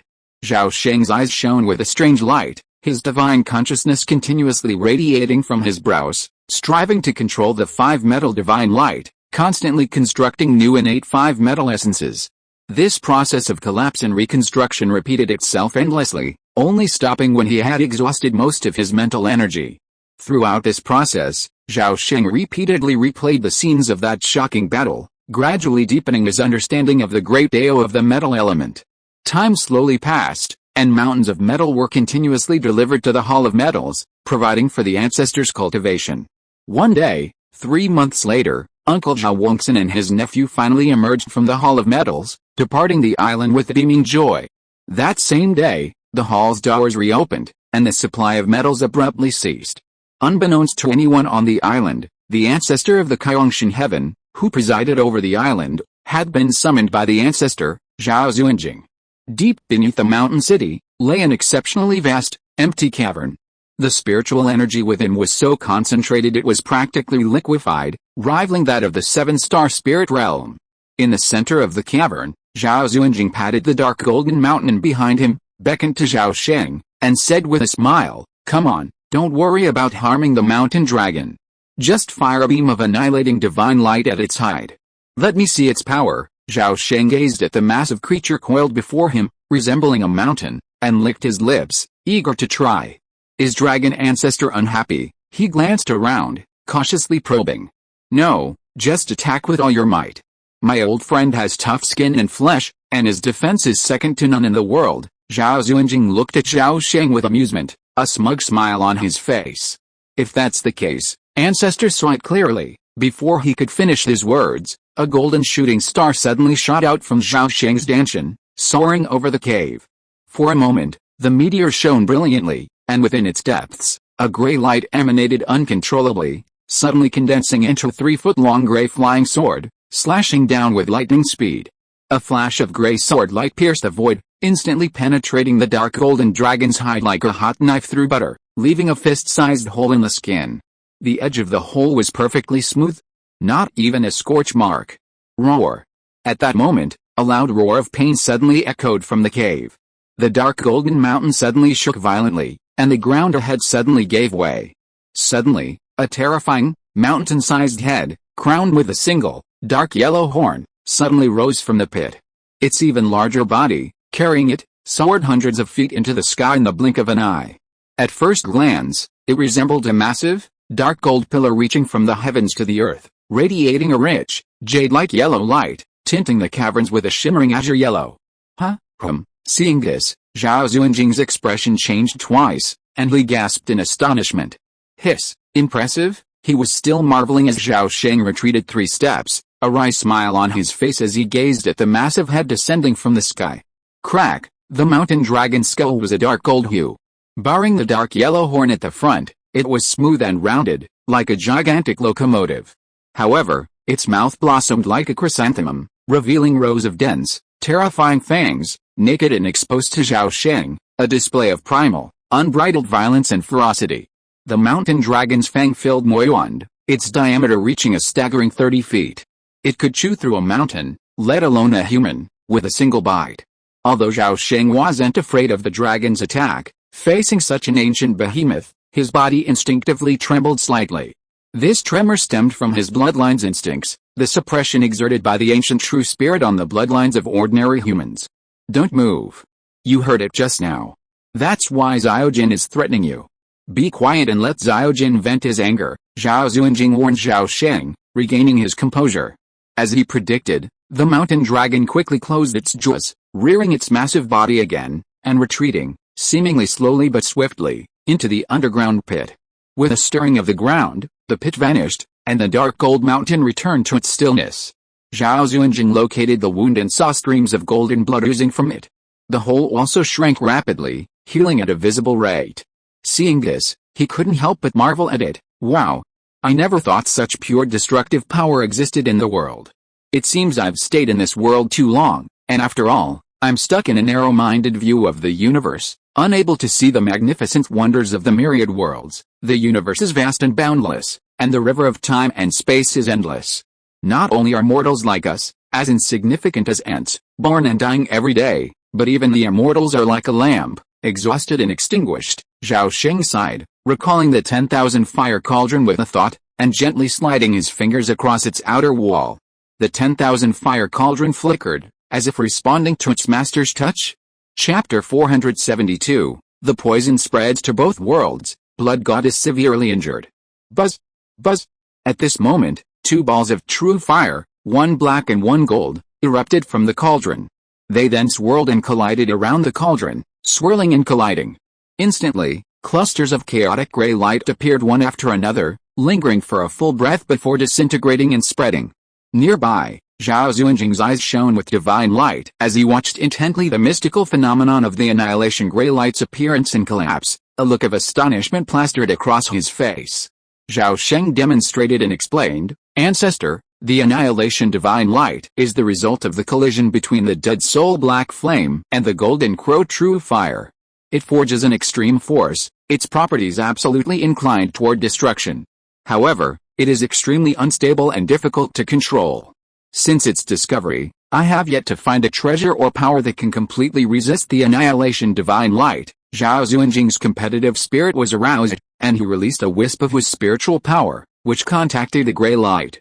As expected, the wisp of spiritual power was instantly annihilated. Zhao Xuanjing refused to accept this and, attempting to destroy the divine light, he invested in a variety of exotic treasures, such as void meteorite, earth core rock, primordial magnetic iron, and even a grain of eternal true gold, a precious gem used to refine the foundation of the ascension array. However, aside from the eternal true gold, which significantly slowed the destruction, the other treasures became nothing more than a pile of scrap metal once exposed to the divine light, completely unusable.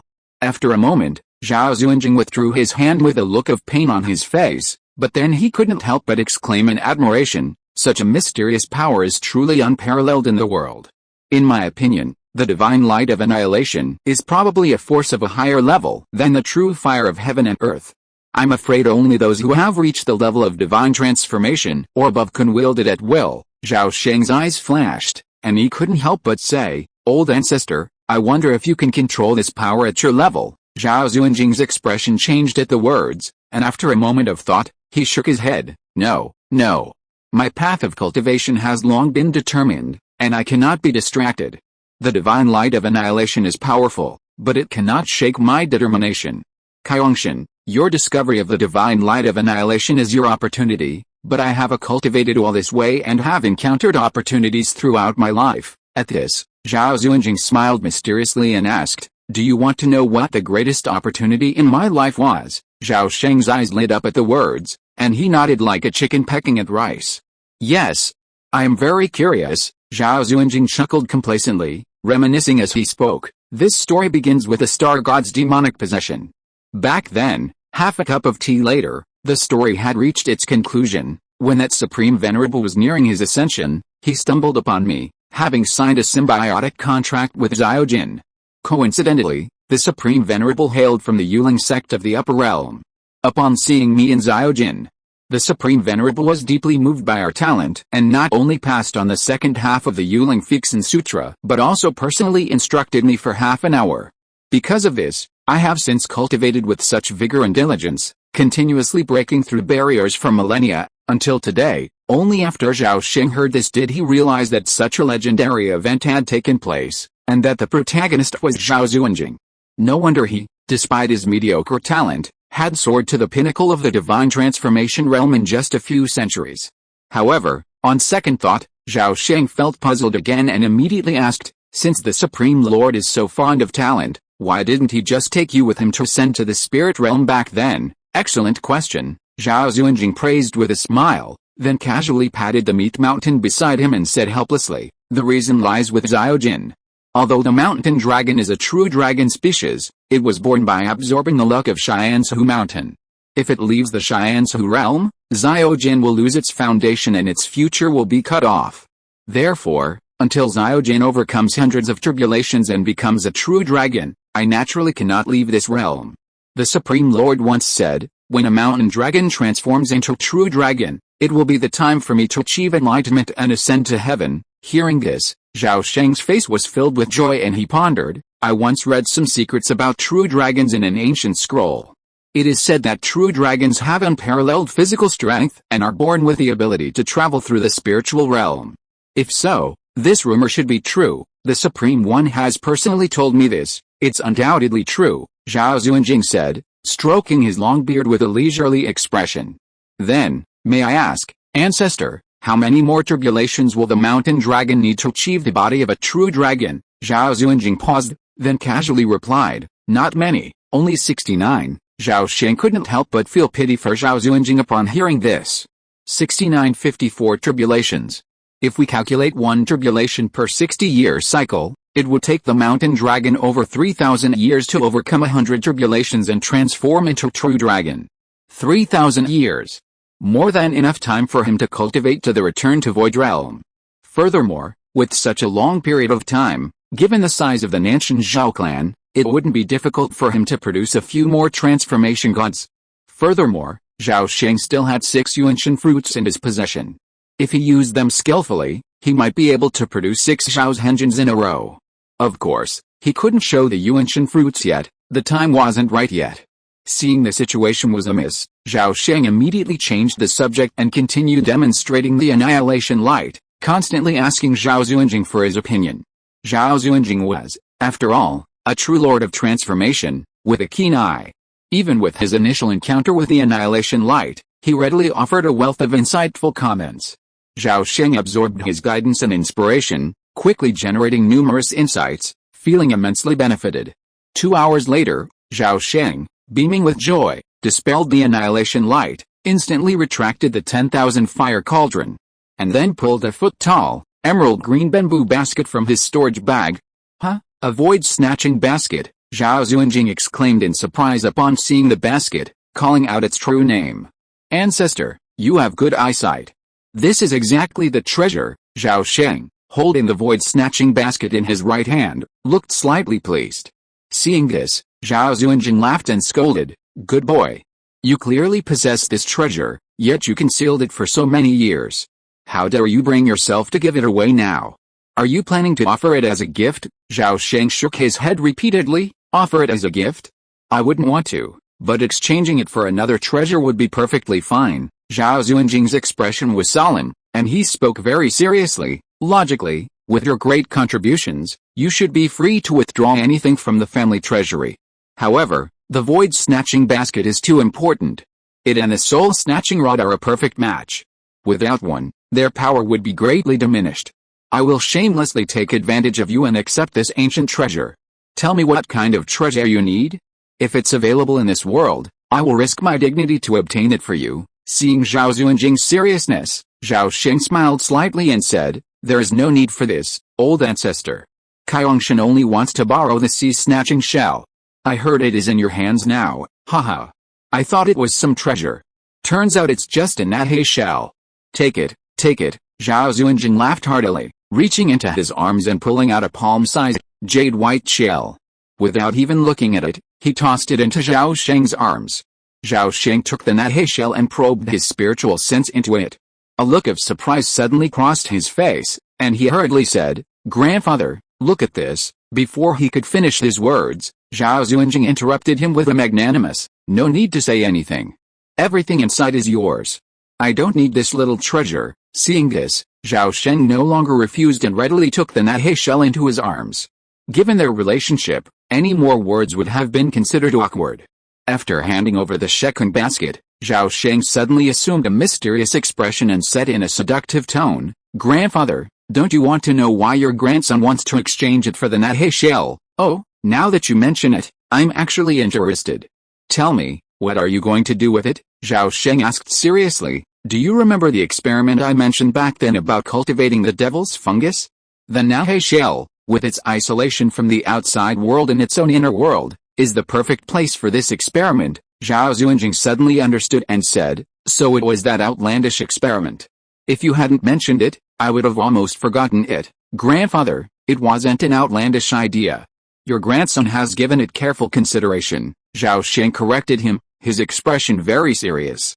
He then explained, "One of the foundations of the blood god is the endlessly poisonous blood soul sutra. It's precisely because everyone practices this evil method that the blood god is constantly nourished by all living beings, allowing his consciousness to remain clear, and he has been entangled with the heavenly Dao of the netherworld and the underworld to this day.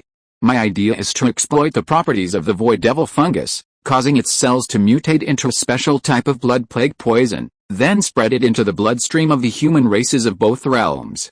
Under normal circumstances, its toxicity is weak and non-lethal. However, to rapidly advance their cultivation, cultivators of the Blood Soul Sutra inevitably refine large quantities of essence blood pearls. Once both realms are infected with a plague, the more essence blood pearls they refine, the more bacterial cells will accumulate in their bodies.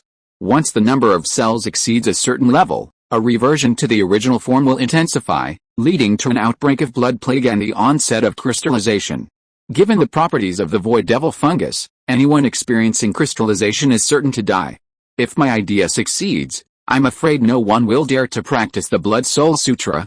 If this were to happen, the blood god would undoubtedly suffer a severe blow, creating a golden opportunity for the heavenly Dao of the two realms to utterly annihilate him." Zhao Sheng spoke earnestly, and Zhao Xuanjing listened intently. However, after he finished outlining all his plans, Zhao Xuanjing suddenly poured cold water on them, immediately pointing out their biggest flaw. "Kaiongshan, your idea is a good one, but the netherworld and the underworld are home to hidden dragons and crouching tigers, and even true gods of transformation are not uncommon. No matter how powerful the void devil fungus may be, I doubt anyone can find a way to deal with it." Zhao Sheng smiled and said, "Ancestor, please look this way." As soon as he finished speaking, he flipped his right hand, and a beam of crystal light emanated from the storage bag in his palm. In an instant, it transformed into a small, foot-tall crystal tree, woven with intertwined crystal threads. As if sensing the presence of a living being, the crystal tree swayed its branches slightly, and countless crystal threads rose in response to the wind, wriggling like a living thing. But under Zhao Sheng's soothing reassurance, the tree made no move to attack. "Ancestor, please carefully sense what's new within the spiritual energy." Zhao Xuanjing's brows lit up at this, and his spiritual power instantly expanded in all directions, enveloping a 3-meter area around the tree. A moment later, his expression suddenly changed, having sensed countless devil fungus cells, 10 times smaller than spiritual energy particles. "What the hell is this?" "No, it's devil fungus cells. They're so tiny, it's unbelievable," Zhao Xuanjing exclaimed in shock. Meanwhile, Zhao Sheng took out 4 jade slips and handed them to Zhao Xuanjing, motioning for him to read them. The slips contained information on the void devil fungus, including not only the extermination of the crystal corpses in the spirit realm, the phantom crystal pill, and the subjugation of the fungus tree, but also the experiments conducted in the netherworld. Zhao Xuanjing quickly flipped through the slips, and this time his expression truly changed. With the powerful crystal corpses he had seen in the spirit realm as evidence, one could imagine how terrifying the void devil fungus would be once it reached a certain size. If no solution was found to its destruction, it could even destroy the world. "Where's the phantom crystal pill? Hurry and give it to me." Zhao Xuanjing put away the slips and held them out to Zhao Sheng, urging him sternly. Upon seeing this, Zhao Sheng immediately untied a black cloth bag from his waist and pulled out a thumb-sized, shimmering crystal bead. He flicked it into the other person's hand. As the crystal pill emerged, waves of invisible, intangible, and dark green light emanated from its interior, gradually diffusing an area of several dozen feet around the two men. At this moment, Zhao Xuanjing's expression suddenly relaxed as he saw the scattered devil fungus cells being easily slain by the dark green glow. Seeing this, Zhao Sheng's mind shifted, and the crystal fungus tree transformed back into a beam of crystal light, automatically returning to its storage bag. Zhao Xuanjing toyed with a ghost crystal pill, his expression grave. He said, "I take back what I said. Go ahead and do it. In my opinion, this has about a 20% chance of success." Zhao Sheng jokingly questioned, "Only 20%? That's too low. I think it's at least 30%. After all, the heavenly Dao of the two realms is on our side." However, Zhao Xuanjing said, "Even with a bonus of heavenly Dao's luck, it can only be up to 10% at most, which is not low. Also, don't underestimate the people of the world.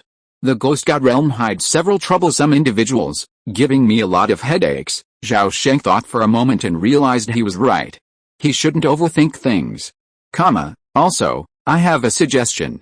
The most expert in poisoning in this realm is none other than the Guxian lineage of the Beastmaster sect. You're trying to cultivate mutant bacteria, right? Why not go to Guxian Peak to learn from him and exchange ideas? I think you'll gain a lot. As the saying goes, a word can awaken a dreamer. Zhao Sheng suddenly realized something.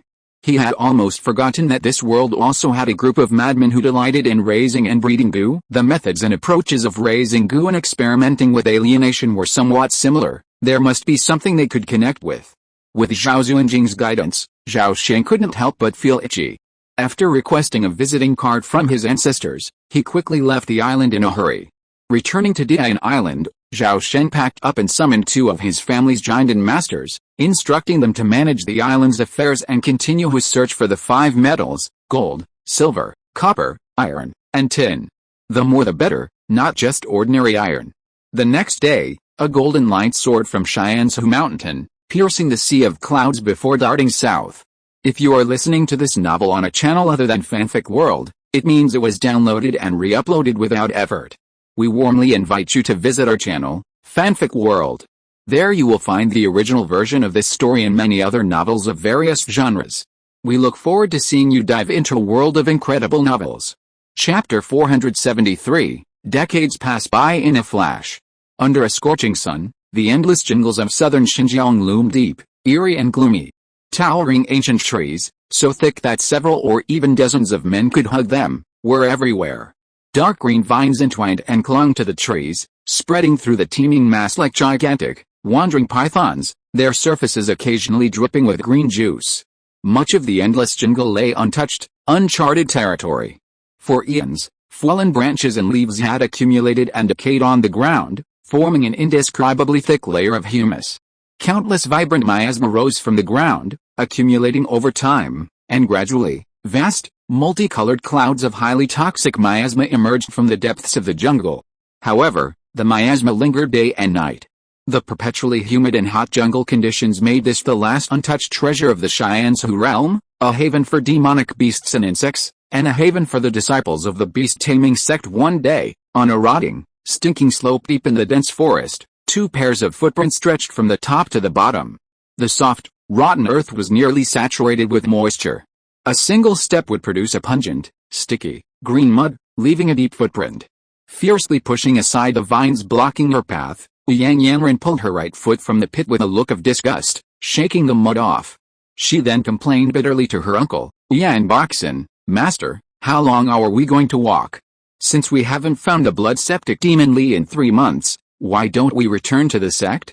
It stinks here." Yan Boxin was a thin, middle-aged man with ordinary looks and dark skin. He and Yang Yanran both hailed from the Yang family and had joined the beast-taming sect. However, one was a foundation establishment deacon at Gushan Peak, while the other was a highly sought-after female disciple. "Yanran, it's a rare occasion that our sect's golden silkworm patriarch has offered a bounty. If we can capture a blood septic demon Li and fulfill the bounty, you'll be able to escape Zhao Ji's entanglement and successfully become his disciple. Then, my Yang family will have a powerful backer. Just bear with it for now." "Okay, I'll bear with it." Yang Yanran bit her pretty lips, a hint of anticipation on her face. With that, she channeled her spiritual energy, forming hand seals. A flash of green light flashed around her, and she cast a plague-proof barrier around herself. Yanboxen hesitated at this, but seeing his niece's forced endurance, he swallowed his words of advice. Blood septic demon Li are extremely sensitive to fluctuations in spiritual energy. If your niece's enactment of the barrier disturbs one, it could very well end their nearly 2 weeks of searching.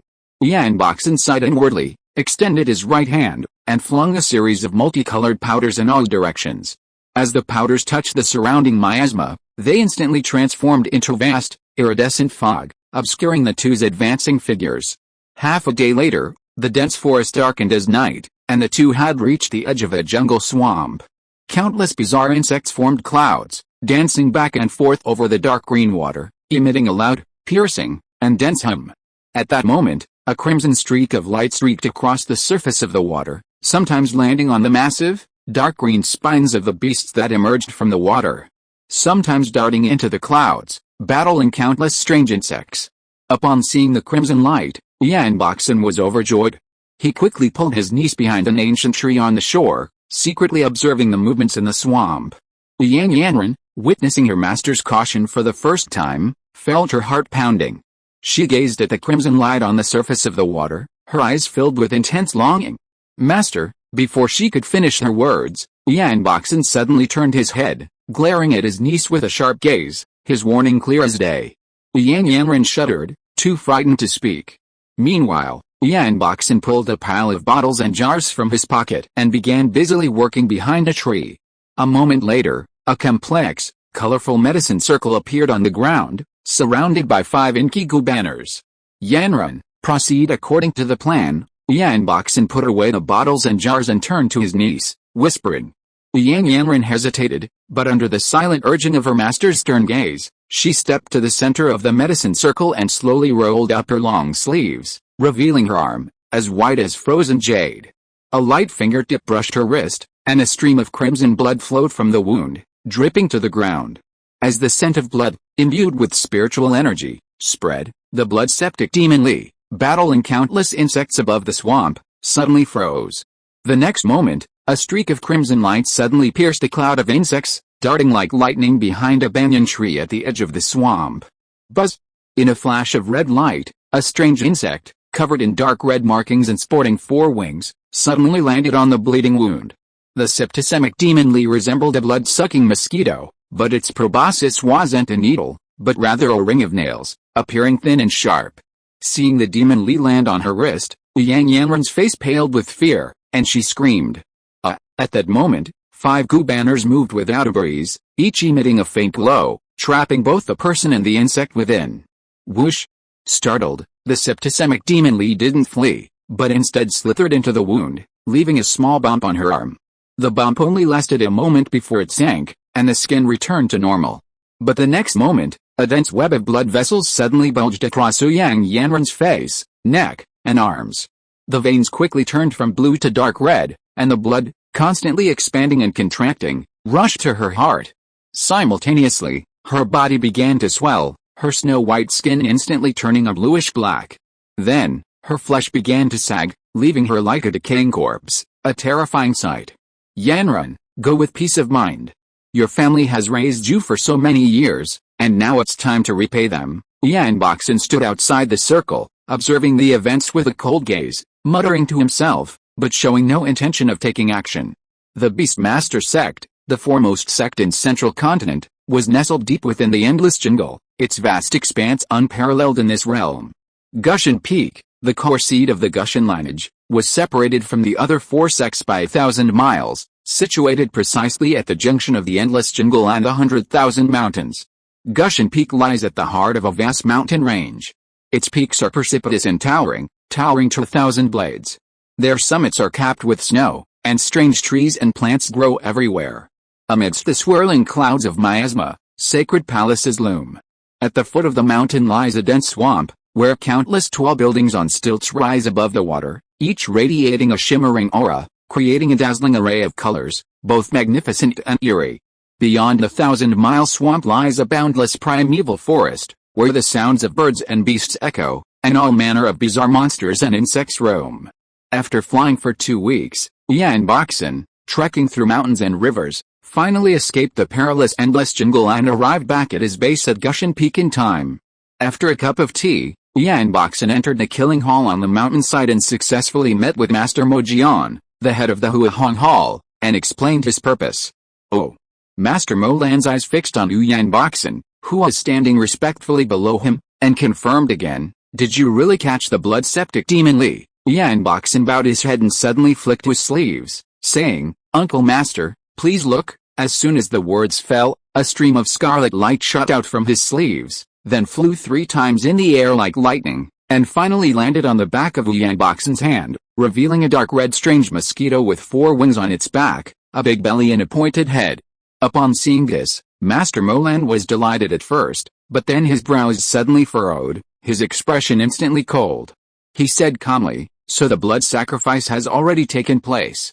Another moment of futile excitement. Huh? Yan Boxen was startled, but could only bow and say, "My nephew has fortunately fulfilled the reward offered by our ancestor, so I've come to report."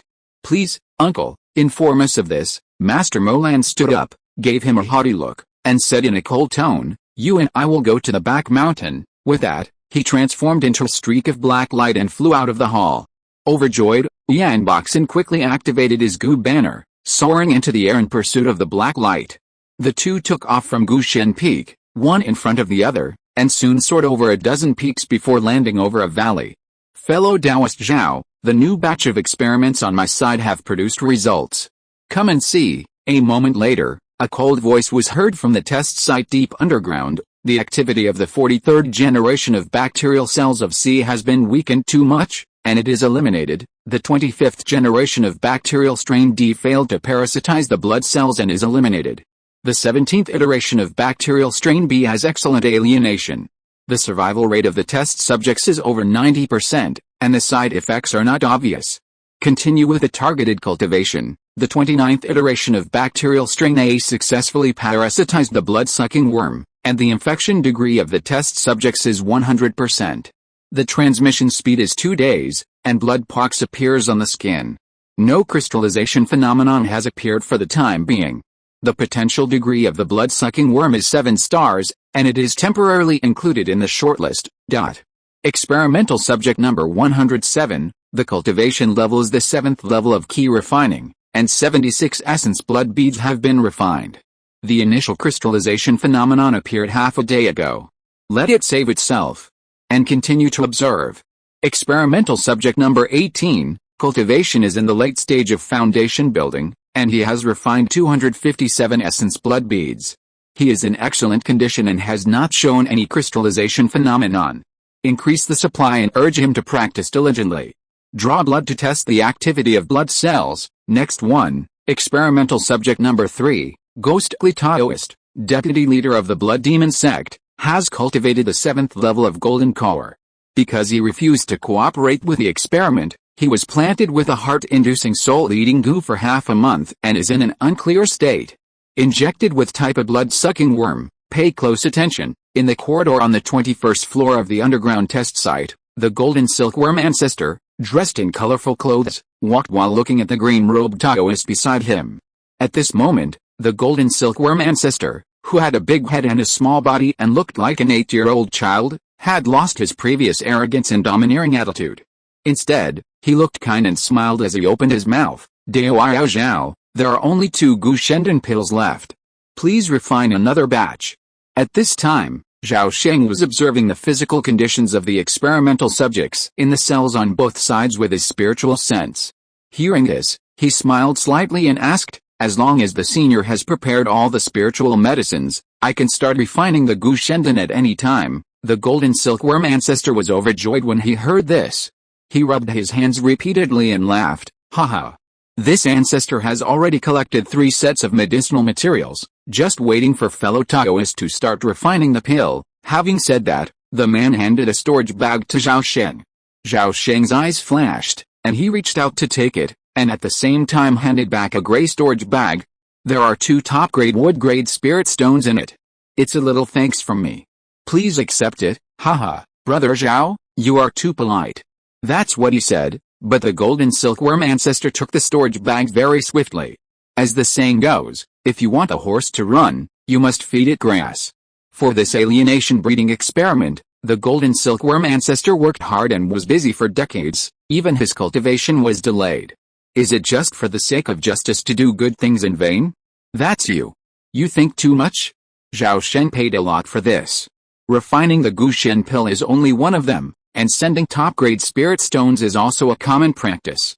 But the biggest price he paid was a visiting card. The visiting card represents a promise. The promise of his engine is so precious.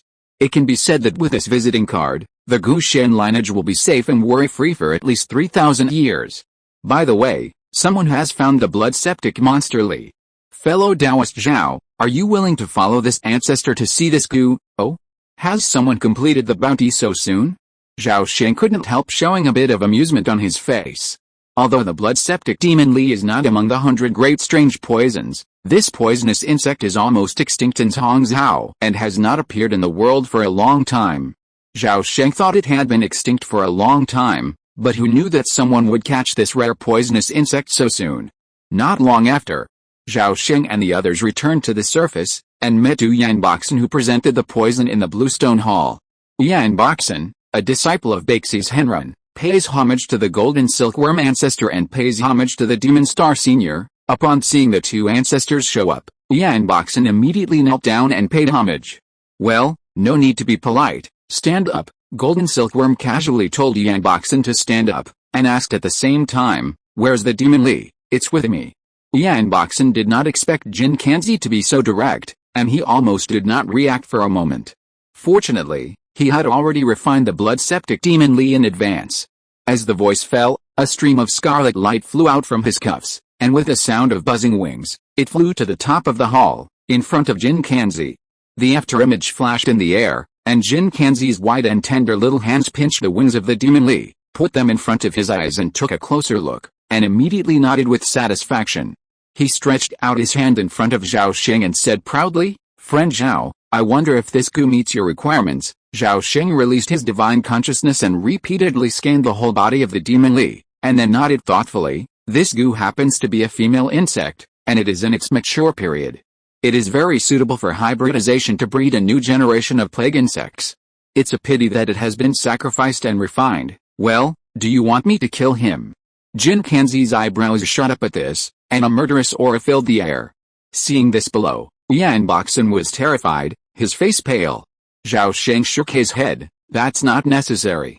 It's just that this person will be joining the experiment later, so it would be helpful to have an extra hand. Hearing this, sweat broke out on Yan Boxen's forehead, and his heart suddenly relaxed, filled with the luck of escaping a disaster. Haha, I'll do as you say, Jin Kanzi said with a smile, then looked at Yan Boxen below and asked in a cold tone, "Did you hear everything?" Bang! Yan Boxen immediately knelt, shouting, "To be able to serve the ancestor with all his heart is the blessing earned by 3 lifetimes. Disciples more than willing."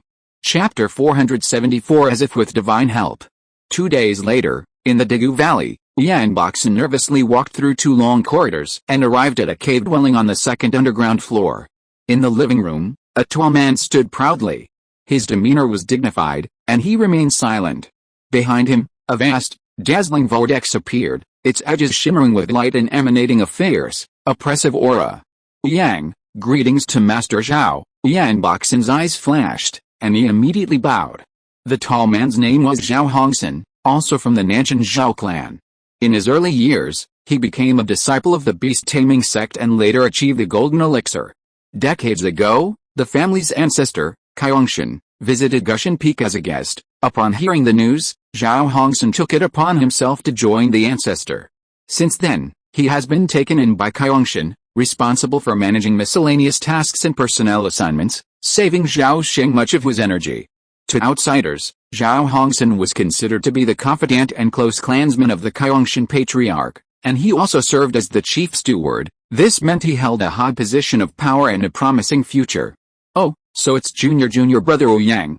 What can I do for you?" Seeing Yan Boxen's tactful attitude, Zhao Hongsen nodded slightly and, without further ado, asked directly. "No big deal.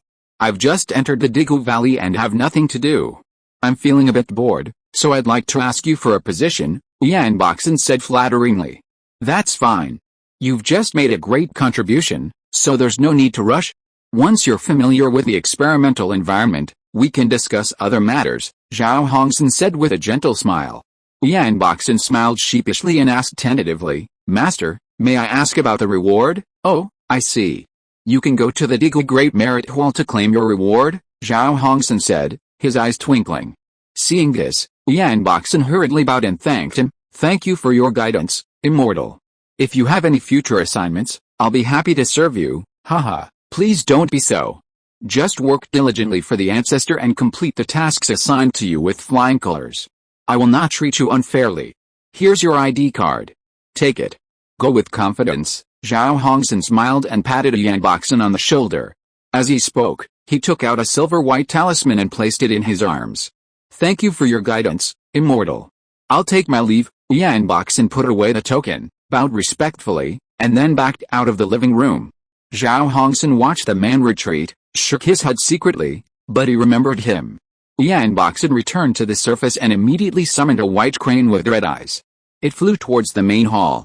A moment later, the crane soared above a slope shrouded in mist and quickly descended.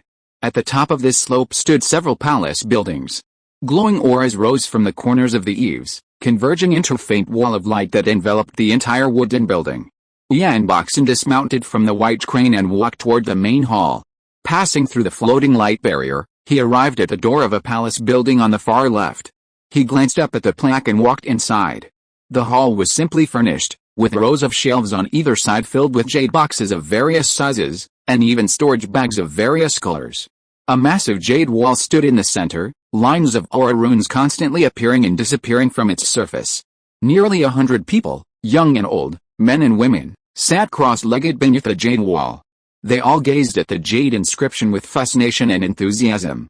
Yan Boxin scanned the crowd and immediately noticed that a third of them wore the same jade pendant around their waists. Alice, with so many members of the Nanshan Zhao clan around here, when will I ever see the light of day? Yan Boxin's expression darkened as he muttered to himself, stepping around the jade disc and heading for the jade table at the back of the hall. Arriving at the table, Yan Boxin froze. Behind it sat a childish-looking boy, about 7 or 8 years old. The boy held a bamboo tube in his hands, peering into it with relish. The chirping of crickets and insects echoed from the bamboo. Unsure of the situation, Yan Boxin dared not ask, so he coughed, Ahem, may I ask? Half an hour later, Yan Boxin left the great hall in a daze. Besides the storage bag tucked into his arms, he clutched a book tightly in his hand. Through his fingers, he could faintly make out the words Blood Soul on the cover. Several months later, a crowd bustled in front of the Digu Great Hall. Each disciple of the Beastmaster sect cast a fiery gaze at Yan Boxin, who stood on the high platform. Compared to before, Yan Boxin was now full of vigor and energy, his face radiant with rosy glow, a completely different person. Ahem, everyone, line up, one by one. As long as you can produce goo worms that meet the requirements, I, Yan Boxin, guarantee that you will leave satisfied. Brother Ouyang, you've become rich today, but don't forget us brothers. Why don't you let the people from Baiyu Peak go first? Someone in the crowd shouted. As soon as the words fell, someone immediately shouted, Hey, why should you people from Baiyu Peak go first? We from Gushan Peak are the experts in goo, we must go first. That's right, this is a matter for us goo cultivators, none of your business, birds and beasts. These words were like stirring up a hornet's nest. The disciples of the other 4 branches of the Beastmaster sect were furious and immediately wanted to fight the goo cultivators. Seeing something bad was about to happen, Yan Boxin immediately channeled his energy into his danchin and roared, silencing the crowd. Shut up! Everyone was instantly stunned, and the square fell silent. Yan Boxin swept his gaze across the crowd with a fierce look. Suddenly, with a wave of his hand, an apricot yellow scroll soared into the air, unfolding completely in an instant. Everyone looked at the scroll in unison, only to see 100 different insects, large and small, painted on it, each one vivid and lifelike. Yan Boxin pointed at the scroll and said loudly, as long as it is on it, Dagongtang will accept it, and the quantity is not limited. Each kind of poisonous insect is clearly marked with a price, and there is no cheating. Are you all satisfied? Satisfied, very satisfied, Uncle Ouyang, don't be so pretentious, let's get started. My fellow disciples can't wait, hurry up, I have more than 20 kinds of poisonous insects that meet the requirements, Let me go first. I still have the 10th ranked ghost-faced mosquito. Why should I let you go first? I have a septicemic demon Lee that ranks 3rd. What? The 3rd ranked septicemic demon Lee can be exchanged for a golden pill. Brother, please spare me a moment to talk. Huh? I won't. Because of a list of searching for poisonous insects, not only did the Beastmaster sect become restless and excited, and they all rushed to tell each other, but even the immortal cultivation world in southern Xinjiang soon learned about it. For a time, countless cultivators in southern Xinjiang, clutching bags of goo insects, joyfully headed for Gushen Peak, hoping for a bountiful harvest. This moment showcased the immense wealth of the Zhao family of Nanshan. Regardless of how many came to exchange, they accepted all without haggling, offering generously and without hesitation. Thus, in just 2 years, they had acquired all the over 100 goo insects Zhao Sheng needed. The 16th patriarch's wasteful spending inevitably sparked criticism within the Zhao family. The family had countless personnel at their disposal, so why were outsiders pocketing all the bonuses? However, Patriarch Kaiyongshan ignored public opinion and stubbornly squandered a vast amount of the family's spirit stones and cultivation resources. Several of the Zhao clan's grand elders expressed dissatisfaction, but the ancestors' word immediately silenced all the elders. Over time, the Digu Valley, once a vibrant place, gradually became deserted. 7 or 8 years later, the only people who roamed the valley were the disciples participating in the goo seed cultivation experiment, half of whom were from the southern Skyzhao clan. In the southeast of the valley, deep within a vast bluestone fortress, Yan Boxen, with a ruddy face, looked at the scene behind the crystal window and read out in a hoarse voice, "Record, the result of the 28th mating of the septicemic demon Lee and the large male-scale mosquito. The demon Lee successfully conceived for the first time, and laid eggs half a month later. The eggs were full. On the 2nd month and 7th day, the mosquito eggs hatched, and there were 2 or 3 living creatures. They were covered with red and black spots on the outside, with a pair of wing membranes. The proboscis is similar to the female parent. The toxicity is unknown. Record. The 7-step poisonous fly and the red-eyed Tushita fly successfully mated. Named, blood fly number 1, matured for 2 months, and reproduced at an astonishing speed. It infects humans and animals with its antennae. The infectivity is 7 stars and is not lethal. All the 3rd generation of the demon Lee species died. The white-bellied nail fly successfully mutated. The lifespan is expected to be 2 years, the reproduction rate is 9 stars, and it is included in the backup list. The 2-headed tiger armor and the black armored Kang ox have reproductive isolation, and the hybridization failed. The spotted-headed fly and the green-haired fly successfully mated. The offspring lost their reproductive ability, and the experiment failed. Over the past 7 or 8 years, Yan Boxen had gone from the exhilaration of his initial assignment to the numb, dejected look he now possessed. Anyone who spent their days conducting goo worm hybridization experiments, watching a swarm of insects mate and reproduce before their eyes until they were mercilessly destroyed, would have become like Yan Boxen today. Even if he had a team of subordinates at his disposal. Even if he earned a fortune in spirit stones and elixirs, what good would it do? He couldn't leave the Digu Valley, and he couldn't enjoy the glory of his time. Being a goo pest was pointless. Yan Boxen had long regretted his infatuation with joining the effort. Now that he knew so many secrets, he couldn't quit, so he could only work tirelessly as a tool. As Yan Boxen was ruminating, Zhao Sheng and Jin Kanzi sat across from each other in a sealed metal hall in the Digu underground testing grounds, both of them beaming with excitement. Haha, the newly bred 4-winged Aedes mosquito really lived up to expectations. It inherited the septicemic infectivity of the mother and possessed the super-strong reproductive capacity of the father. Moreover, it naturally carries the blood plague fungus nest in its body, which can be regarded as an excellent source of infection. In my opinion, the 4-winged Aedes mosquito is more suitable as a blood plague nest than the white-eyed bloodfly. Zhao Sheng's eyes moved, and he said with a smile, "It is too early to choose which one to be the goo nest. Brother Dao is a great master in the goo Dao. I still need your help in breeding goo seeds." "Thank you in advance." Jin Kanzi waved his hand in a condescending manner. "Hey, why say such polite words? Instead, I want to thank you for bringing me so much inspiration. In recent years, I feel as if I have divine help. The gay love that had disappeared for a long time is back." Haha. Zhao Sheng smiled upon seeing this and said, "Thanks to your help, Brother Dao, I have also preliminarily cultivated 6 types of blood plague bacteria cells that roughly meet the requirements.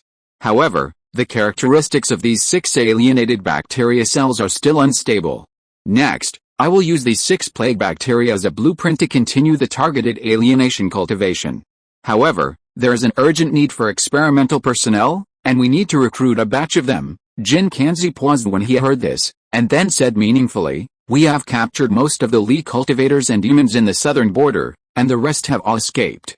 If Brother Zhao doesn't mind, Yan Zhao can send a large number of prisoners, but at this price, I've been itching to refine a few furnaces of precious peels recently." Before he could finish his words, Jin Kanzi interrupted excitedly, "Okay, how about refining a furnace of nascent soul pills? You only need one. Let alone thousands or tens of thousands of people, even millions of prisoners. The ancestor can get them for you." Zhao Sheng nodded and mused, "Refining the nascent soul pill is certainly possible, but I'm short of a twin heart lotus, 2 portions of 9 flower moon dew, and 8 jin of 10,000 years of sky blue." Upon hearing this, Jin Kanzi, without hesitation, patted his chest and declared, "I've got them all." A moment later, Zhao Sheng bid farewell to Jin Kanzi, transformed into a mysterious light, and flew back to his cave. As soon as he closed the stone door, he flashed and vanished from the spot. Zhao Sheng teleported 9 times, arriving at a cave 3,000 miles away, nestled in the heart of a mountain. Deep within the cave sat a plump, blessed-looking old man. This man was none other than Zhao Fuji, the 14th ancestor of the Zhao clan and Grand Master of Spiritual Agriculture. To Zhao Fuji's left sat Zhao Xian and Zhao Gudu, uncle and nephew, in formal attire. Upon seeing the appearance of the old ancestor of the sky, they rose and saluted. Zhao Sheng told the two to excuse themselves, then greeted Zhao Fuji before sitting down with a dignified gait. After a few pleasantries, Zhao Fuji said with a hint of worry, "According to your instructions, my family has already designated an island in the far south. Surrounded by the sea, far from the central continent, it's home to teeming biodiversity and boasts a first-order spiritual vein. Furthermore, 1 million people were relocated 6 months ago. Everything is ready, waiting for you to begin." "Excellent," Zhao Sheng nodded in satisfaction. Seeing Zhao Fuji's expression of reluctance, he offered counsel. "I know you're reluctant, Fuzu, but in order to completely eliminate the blood god and for the safety of this realm, some sacrifices are necessary. If necessary, I'd even sacrifice my own life. Besides, it's just an experiment, not a sure thing." "Ah, that's the truth. But I'm afraid it might offend heaven," Zhao Fuji said with a sigh. "Haha, Fuzu, why don't you use your key reading technique to observe my fortune?" Zhao Sheng smiled with a hint of smugness. "Oh?" Zhao Fuji's heart stirred upon hearing this. He immediately recited a spell, channeling his divine consciousness into his eyes. A moment later, his eyes glowed with a multicolored divine light, and he suddenly looked towards Zhao Sheng's head. The next second, Zhao Fuji groaned, his eyes abruptly shut, and tears streamed from the corners of his eyes. Chapter 475 Overseas Storm. Seeing this scene, Zhao Wangxin and his nephew, Zhao Gudu, were startled. They exchanged glances, then suppressed their shock and simultaneously lowered their heads, not daring to look further. At the head of the hall, Zhao Fuji suppressed his excitement, wiped the tears from his eyes, and reopened them. A glint of light suddenly flashed in his eyes, and then his expression instantly regained its composure. Zhao Fuji made no mention of what he had just witnessed, instead casually recounting the important family events of recent years. For example, the old Saint Emperor's abdication the previous year, and the fact that the new emperor was the second prince. Or, how a branch of the family lineage had produced a genius with a single spiritual root, ultimately being taken in by the 6th patriarch, Zhao Shan, and so on. Zhao Fuji's recounting was vast and varied, often touching upon obscure family secrets. This left Zhao Wangxin and the other two sweating and trembling with fear. They were frightened. Because some of the secrets involved the most important people in the family, they could not afford to hear them. If they did, they would be in trouble. Zhao Sheng sat in a chair, listening quietly to Zhao Fuji's chatter, but did not interrupt. Zhao Fuji's behavior was a little abnormal than usual. He was obviously shocked by what he had just seen, so he used words to vent his inner excitement. About 2 cups of tea passed before Zhao Fuji completely calmed down. He stopped talking immediately, pointed at Zhao Wangxin and the other two, and said with a smile, "Look, these 2 young men, I have brought them here safely. Look. In recent years, these two guys have made quite a name for themselves among the younger generation. Zhao Sheng smiled when he heard this and said, back then, my spiritual light burst out, and I was so excited that I passed on my revised golden body technique to them. Now it seems that the two of them have lived up to my expectations and have made some achievements. Having said that, Zhao Sheng looked at Zhao Wongsun and the other two, and said with a smile, come here quickly, let me see the results of your practice in recent years. When Zhao Wongsun and Zhao Gudu heard this, they immediately saluted the old ancestor with their fists, and then exhaled and shouted like thunder at the same time. The blood and energy in their bodies burst out, and the whole person emitted a blazing fire like a furnace, and the temperature was so high that it seemed to melt gold and iron. Their once brown skin suddenly transformed into golden hue, each inch radiating layers of golden light. The golden light was as gentle as water, yet incredibly tough, impervious to swords and knives.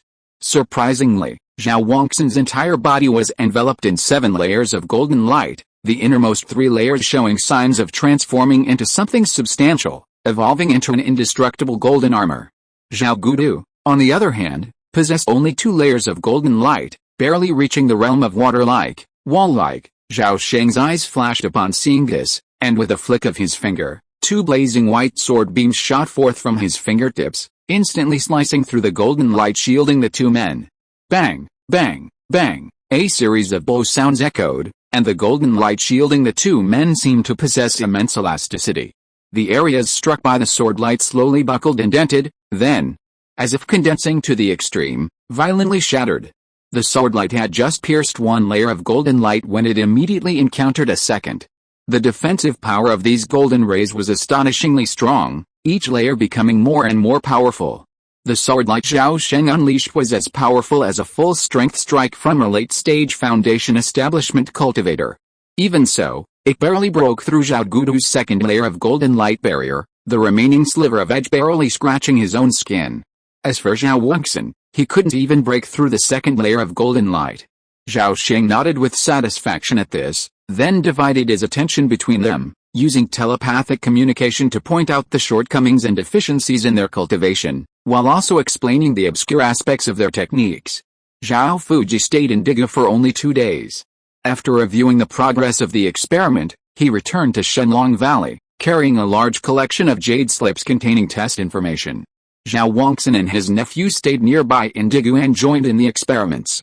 With the collaborative efforts of Zhao Sheng and Jin Kanzi, the experiments on the mutation of the devil fungus and the breeding of the plague beast proceeded smoothly, almost as if by divine intervention. In just 3 years, Jin Kanzi had successfully cultivated 4 specific mutant plague insects, the 4-winged black mosquito, the white-eyed bloodfly, the drum flea, and the bloodlusting insect. Zhao Sheng also reaped a bountiful harvest, not only cultivating 5 superior blood plague fungi, but also completely mastering the ancestral species of the devil fungus. The ancestral fungus tree planted in the Bifu cave heaven had grown to over 27 feet tall, already displaying its remarkable ability to transform all things into spirit. 6 months later, when white feather flowers bloomed across southern Xinjiang, a mountain-moving cloud boat descended over the valley. Yan Boxen and a group of men flew up and down, transporting batches of metal crates into the cloud boat's warehouse. Soon, Zhao Sheng appeared and slowly flew aboard. Following him, Zhao Hongsun, Zhao Wongsun, Yan Boxen, and a large group of others followed suit, landing in their respective cabins. As the sun rose to its zenith, the cloud boat slowly ascended into the clouds and sped away. At that moment, Jin Kanzi stood atop Gushan Peak, gazing at the boat gradually disappearing into the horizon. A strange smile suddenly crossed his face. As the sky darkened, a fierce wind raged, and the sea suddenly churned with turbulent waves. At the end of the waves, a vast, emerald island loomed. 100 miles from Yanai Island, Zhao Sheng, standing on the 10,000 fire cauldron, hovered high in the air, his gaze coldly gazing down at the sea. A vast shadow loomed over the sea below. Huge, blue-brown tentacles, each as thick as 3 men's arms and shaped like a monstrous python, suddenly emerged from the water, lashing recklessly and stirring up countless huge waves. Suddenly, the sea parted, and a dark blue head, as massive as a mountain, rose from the sea. The huge, single eye in the center of the head, like a deep pool, flickered with a fierce and malevolent look. Compared to it, Zhao Sheng was as tiny as an ant, Yet his aura is unparalleled, even more majestic. Evil creature, why don't you retreat now that you see me? Heaven has always been merciful, and I wish to commit no more sins than murder. If you persist, don't blame me for my ruthlessness. Zhao Sheng's gaze fixed, and he suddenly roared, his voice like thunder, resonating across the sea. He didn't want to antagonize the Tyrant Sea Shrimp clan, so he suppressed his killing intent and tried to drive the 7th-level Tyrant Sea Shrimp away. But the Tyrant Sea Shrimp, accustomed to rampaging in these waters, ignored Zhao Sheng's warnings. With a furious roar, 6 giant tentacles, accompanied by a rolling wind and thunder, lashed out at Zhao Sheng. Simultaneously, a vast expanse of water vapor rose into the sky, obscuring the surrounding sky. Zhao Sheng vanished in a flash. The next moment, he suddenly appeared to the left of the Tyrant Sea Shrimp's head. The 10,000 fire cauldron ignited, and a turquoise-green fire dragon suddenly erupted. It pounced on the Tyrant Sea Shrimp's head, instantly scorching it. Roar! The Tyrant Sea Lion screamed in agony, its head suddenly blazing with a blinding black light, as if resisting the fire dragon's burning. At this moment, Zhao Sheng vanished once more. In a matter of seconds, the Tyrant Sea Lion was covered in wounds. Though it roared and lashed frantically at everything around it, it was powerless and furious, unable to even touch the edge of Zhao Sheng's sleeve. A moment later, countless flames coalesced into a giant flaming sword, slashing down fiercely at the demon lion's head. Watching the lightning-fast flaming sword strike, the Tyrant Sea Lion roared in fury. Its 2 remaining tentacles intertwined above its head, a strange black glow emanating from their surfaces. The flaming sword slashed through the tentacles, severing them with ease. The remaining force of the sword pierced through the demon lion's head, its unwavering sword intent splitting it in 2. A torrent of blood gushed out, instantly dyeing a vast expanse of the sea red. Meanwhile, the Tyrant Sea Lion's remaining body struggled and twisted for a long time before finally coming to a stop. Seeing this, Zhao Sheng leaped down and swiftly removed the Sea Tyrant's single eye and demon pill. He then dismembered the remains and stored them in his storage bag. Having eliminated the greatest threat to Yunai Island, Zhao Sheng suddenly vanished from the blood-soaked sea in a flash. In the southwest of Yunai Island, a village loomed amidst the lush greenery. Wisps of smoke rose from the village, revealing small, fenced courtyards with new walls, lush trees, and chickens and ducks grazing. The village road ran straight and clear, and alongside it, diligent villagers cultivated vegetable plots, lush and verdant. The village looked like a paradise, yet with few people in sight, only the curling smoke from cooking fires, a sense of stillness. A cough. Suddenly, 2 coughs erupted from the courtyard nearest a village gate, breaking the dead silence. It seemed like a signal. As the coughing sounded, coughs were also heard in more than a dozen nearby courtyards. With a creak, Feng Sanping, with a haggard face, pushed open the thick wooden door, walked out of the house, walked to the center of the yard, and sat down against the trunk of a peach tree. There were several blood pimples on Feng Sanping's face, only the size of beans, but swollen as if filled with pus and blood. As if feeling a little itchy, Feng Sanping reached out to scratch his cheek, but accidentally scratched a blood pimple. And a line of dark red pus and blood immediately flowed out from it. But he didn't care at all, as if he had long been accustomed to it. Feng Sanping looked at everything around him greedily, at the brand new yard, at the dozen or so old hens clucking. As he looked, he unconsciously smiled foolishly. "Boss, it's time to eat.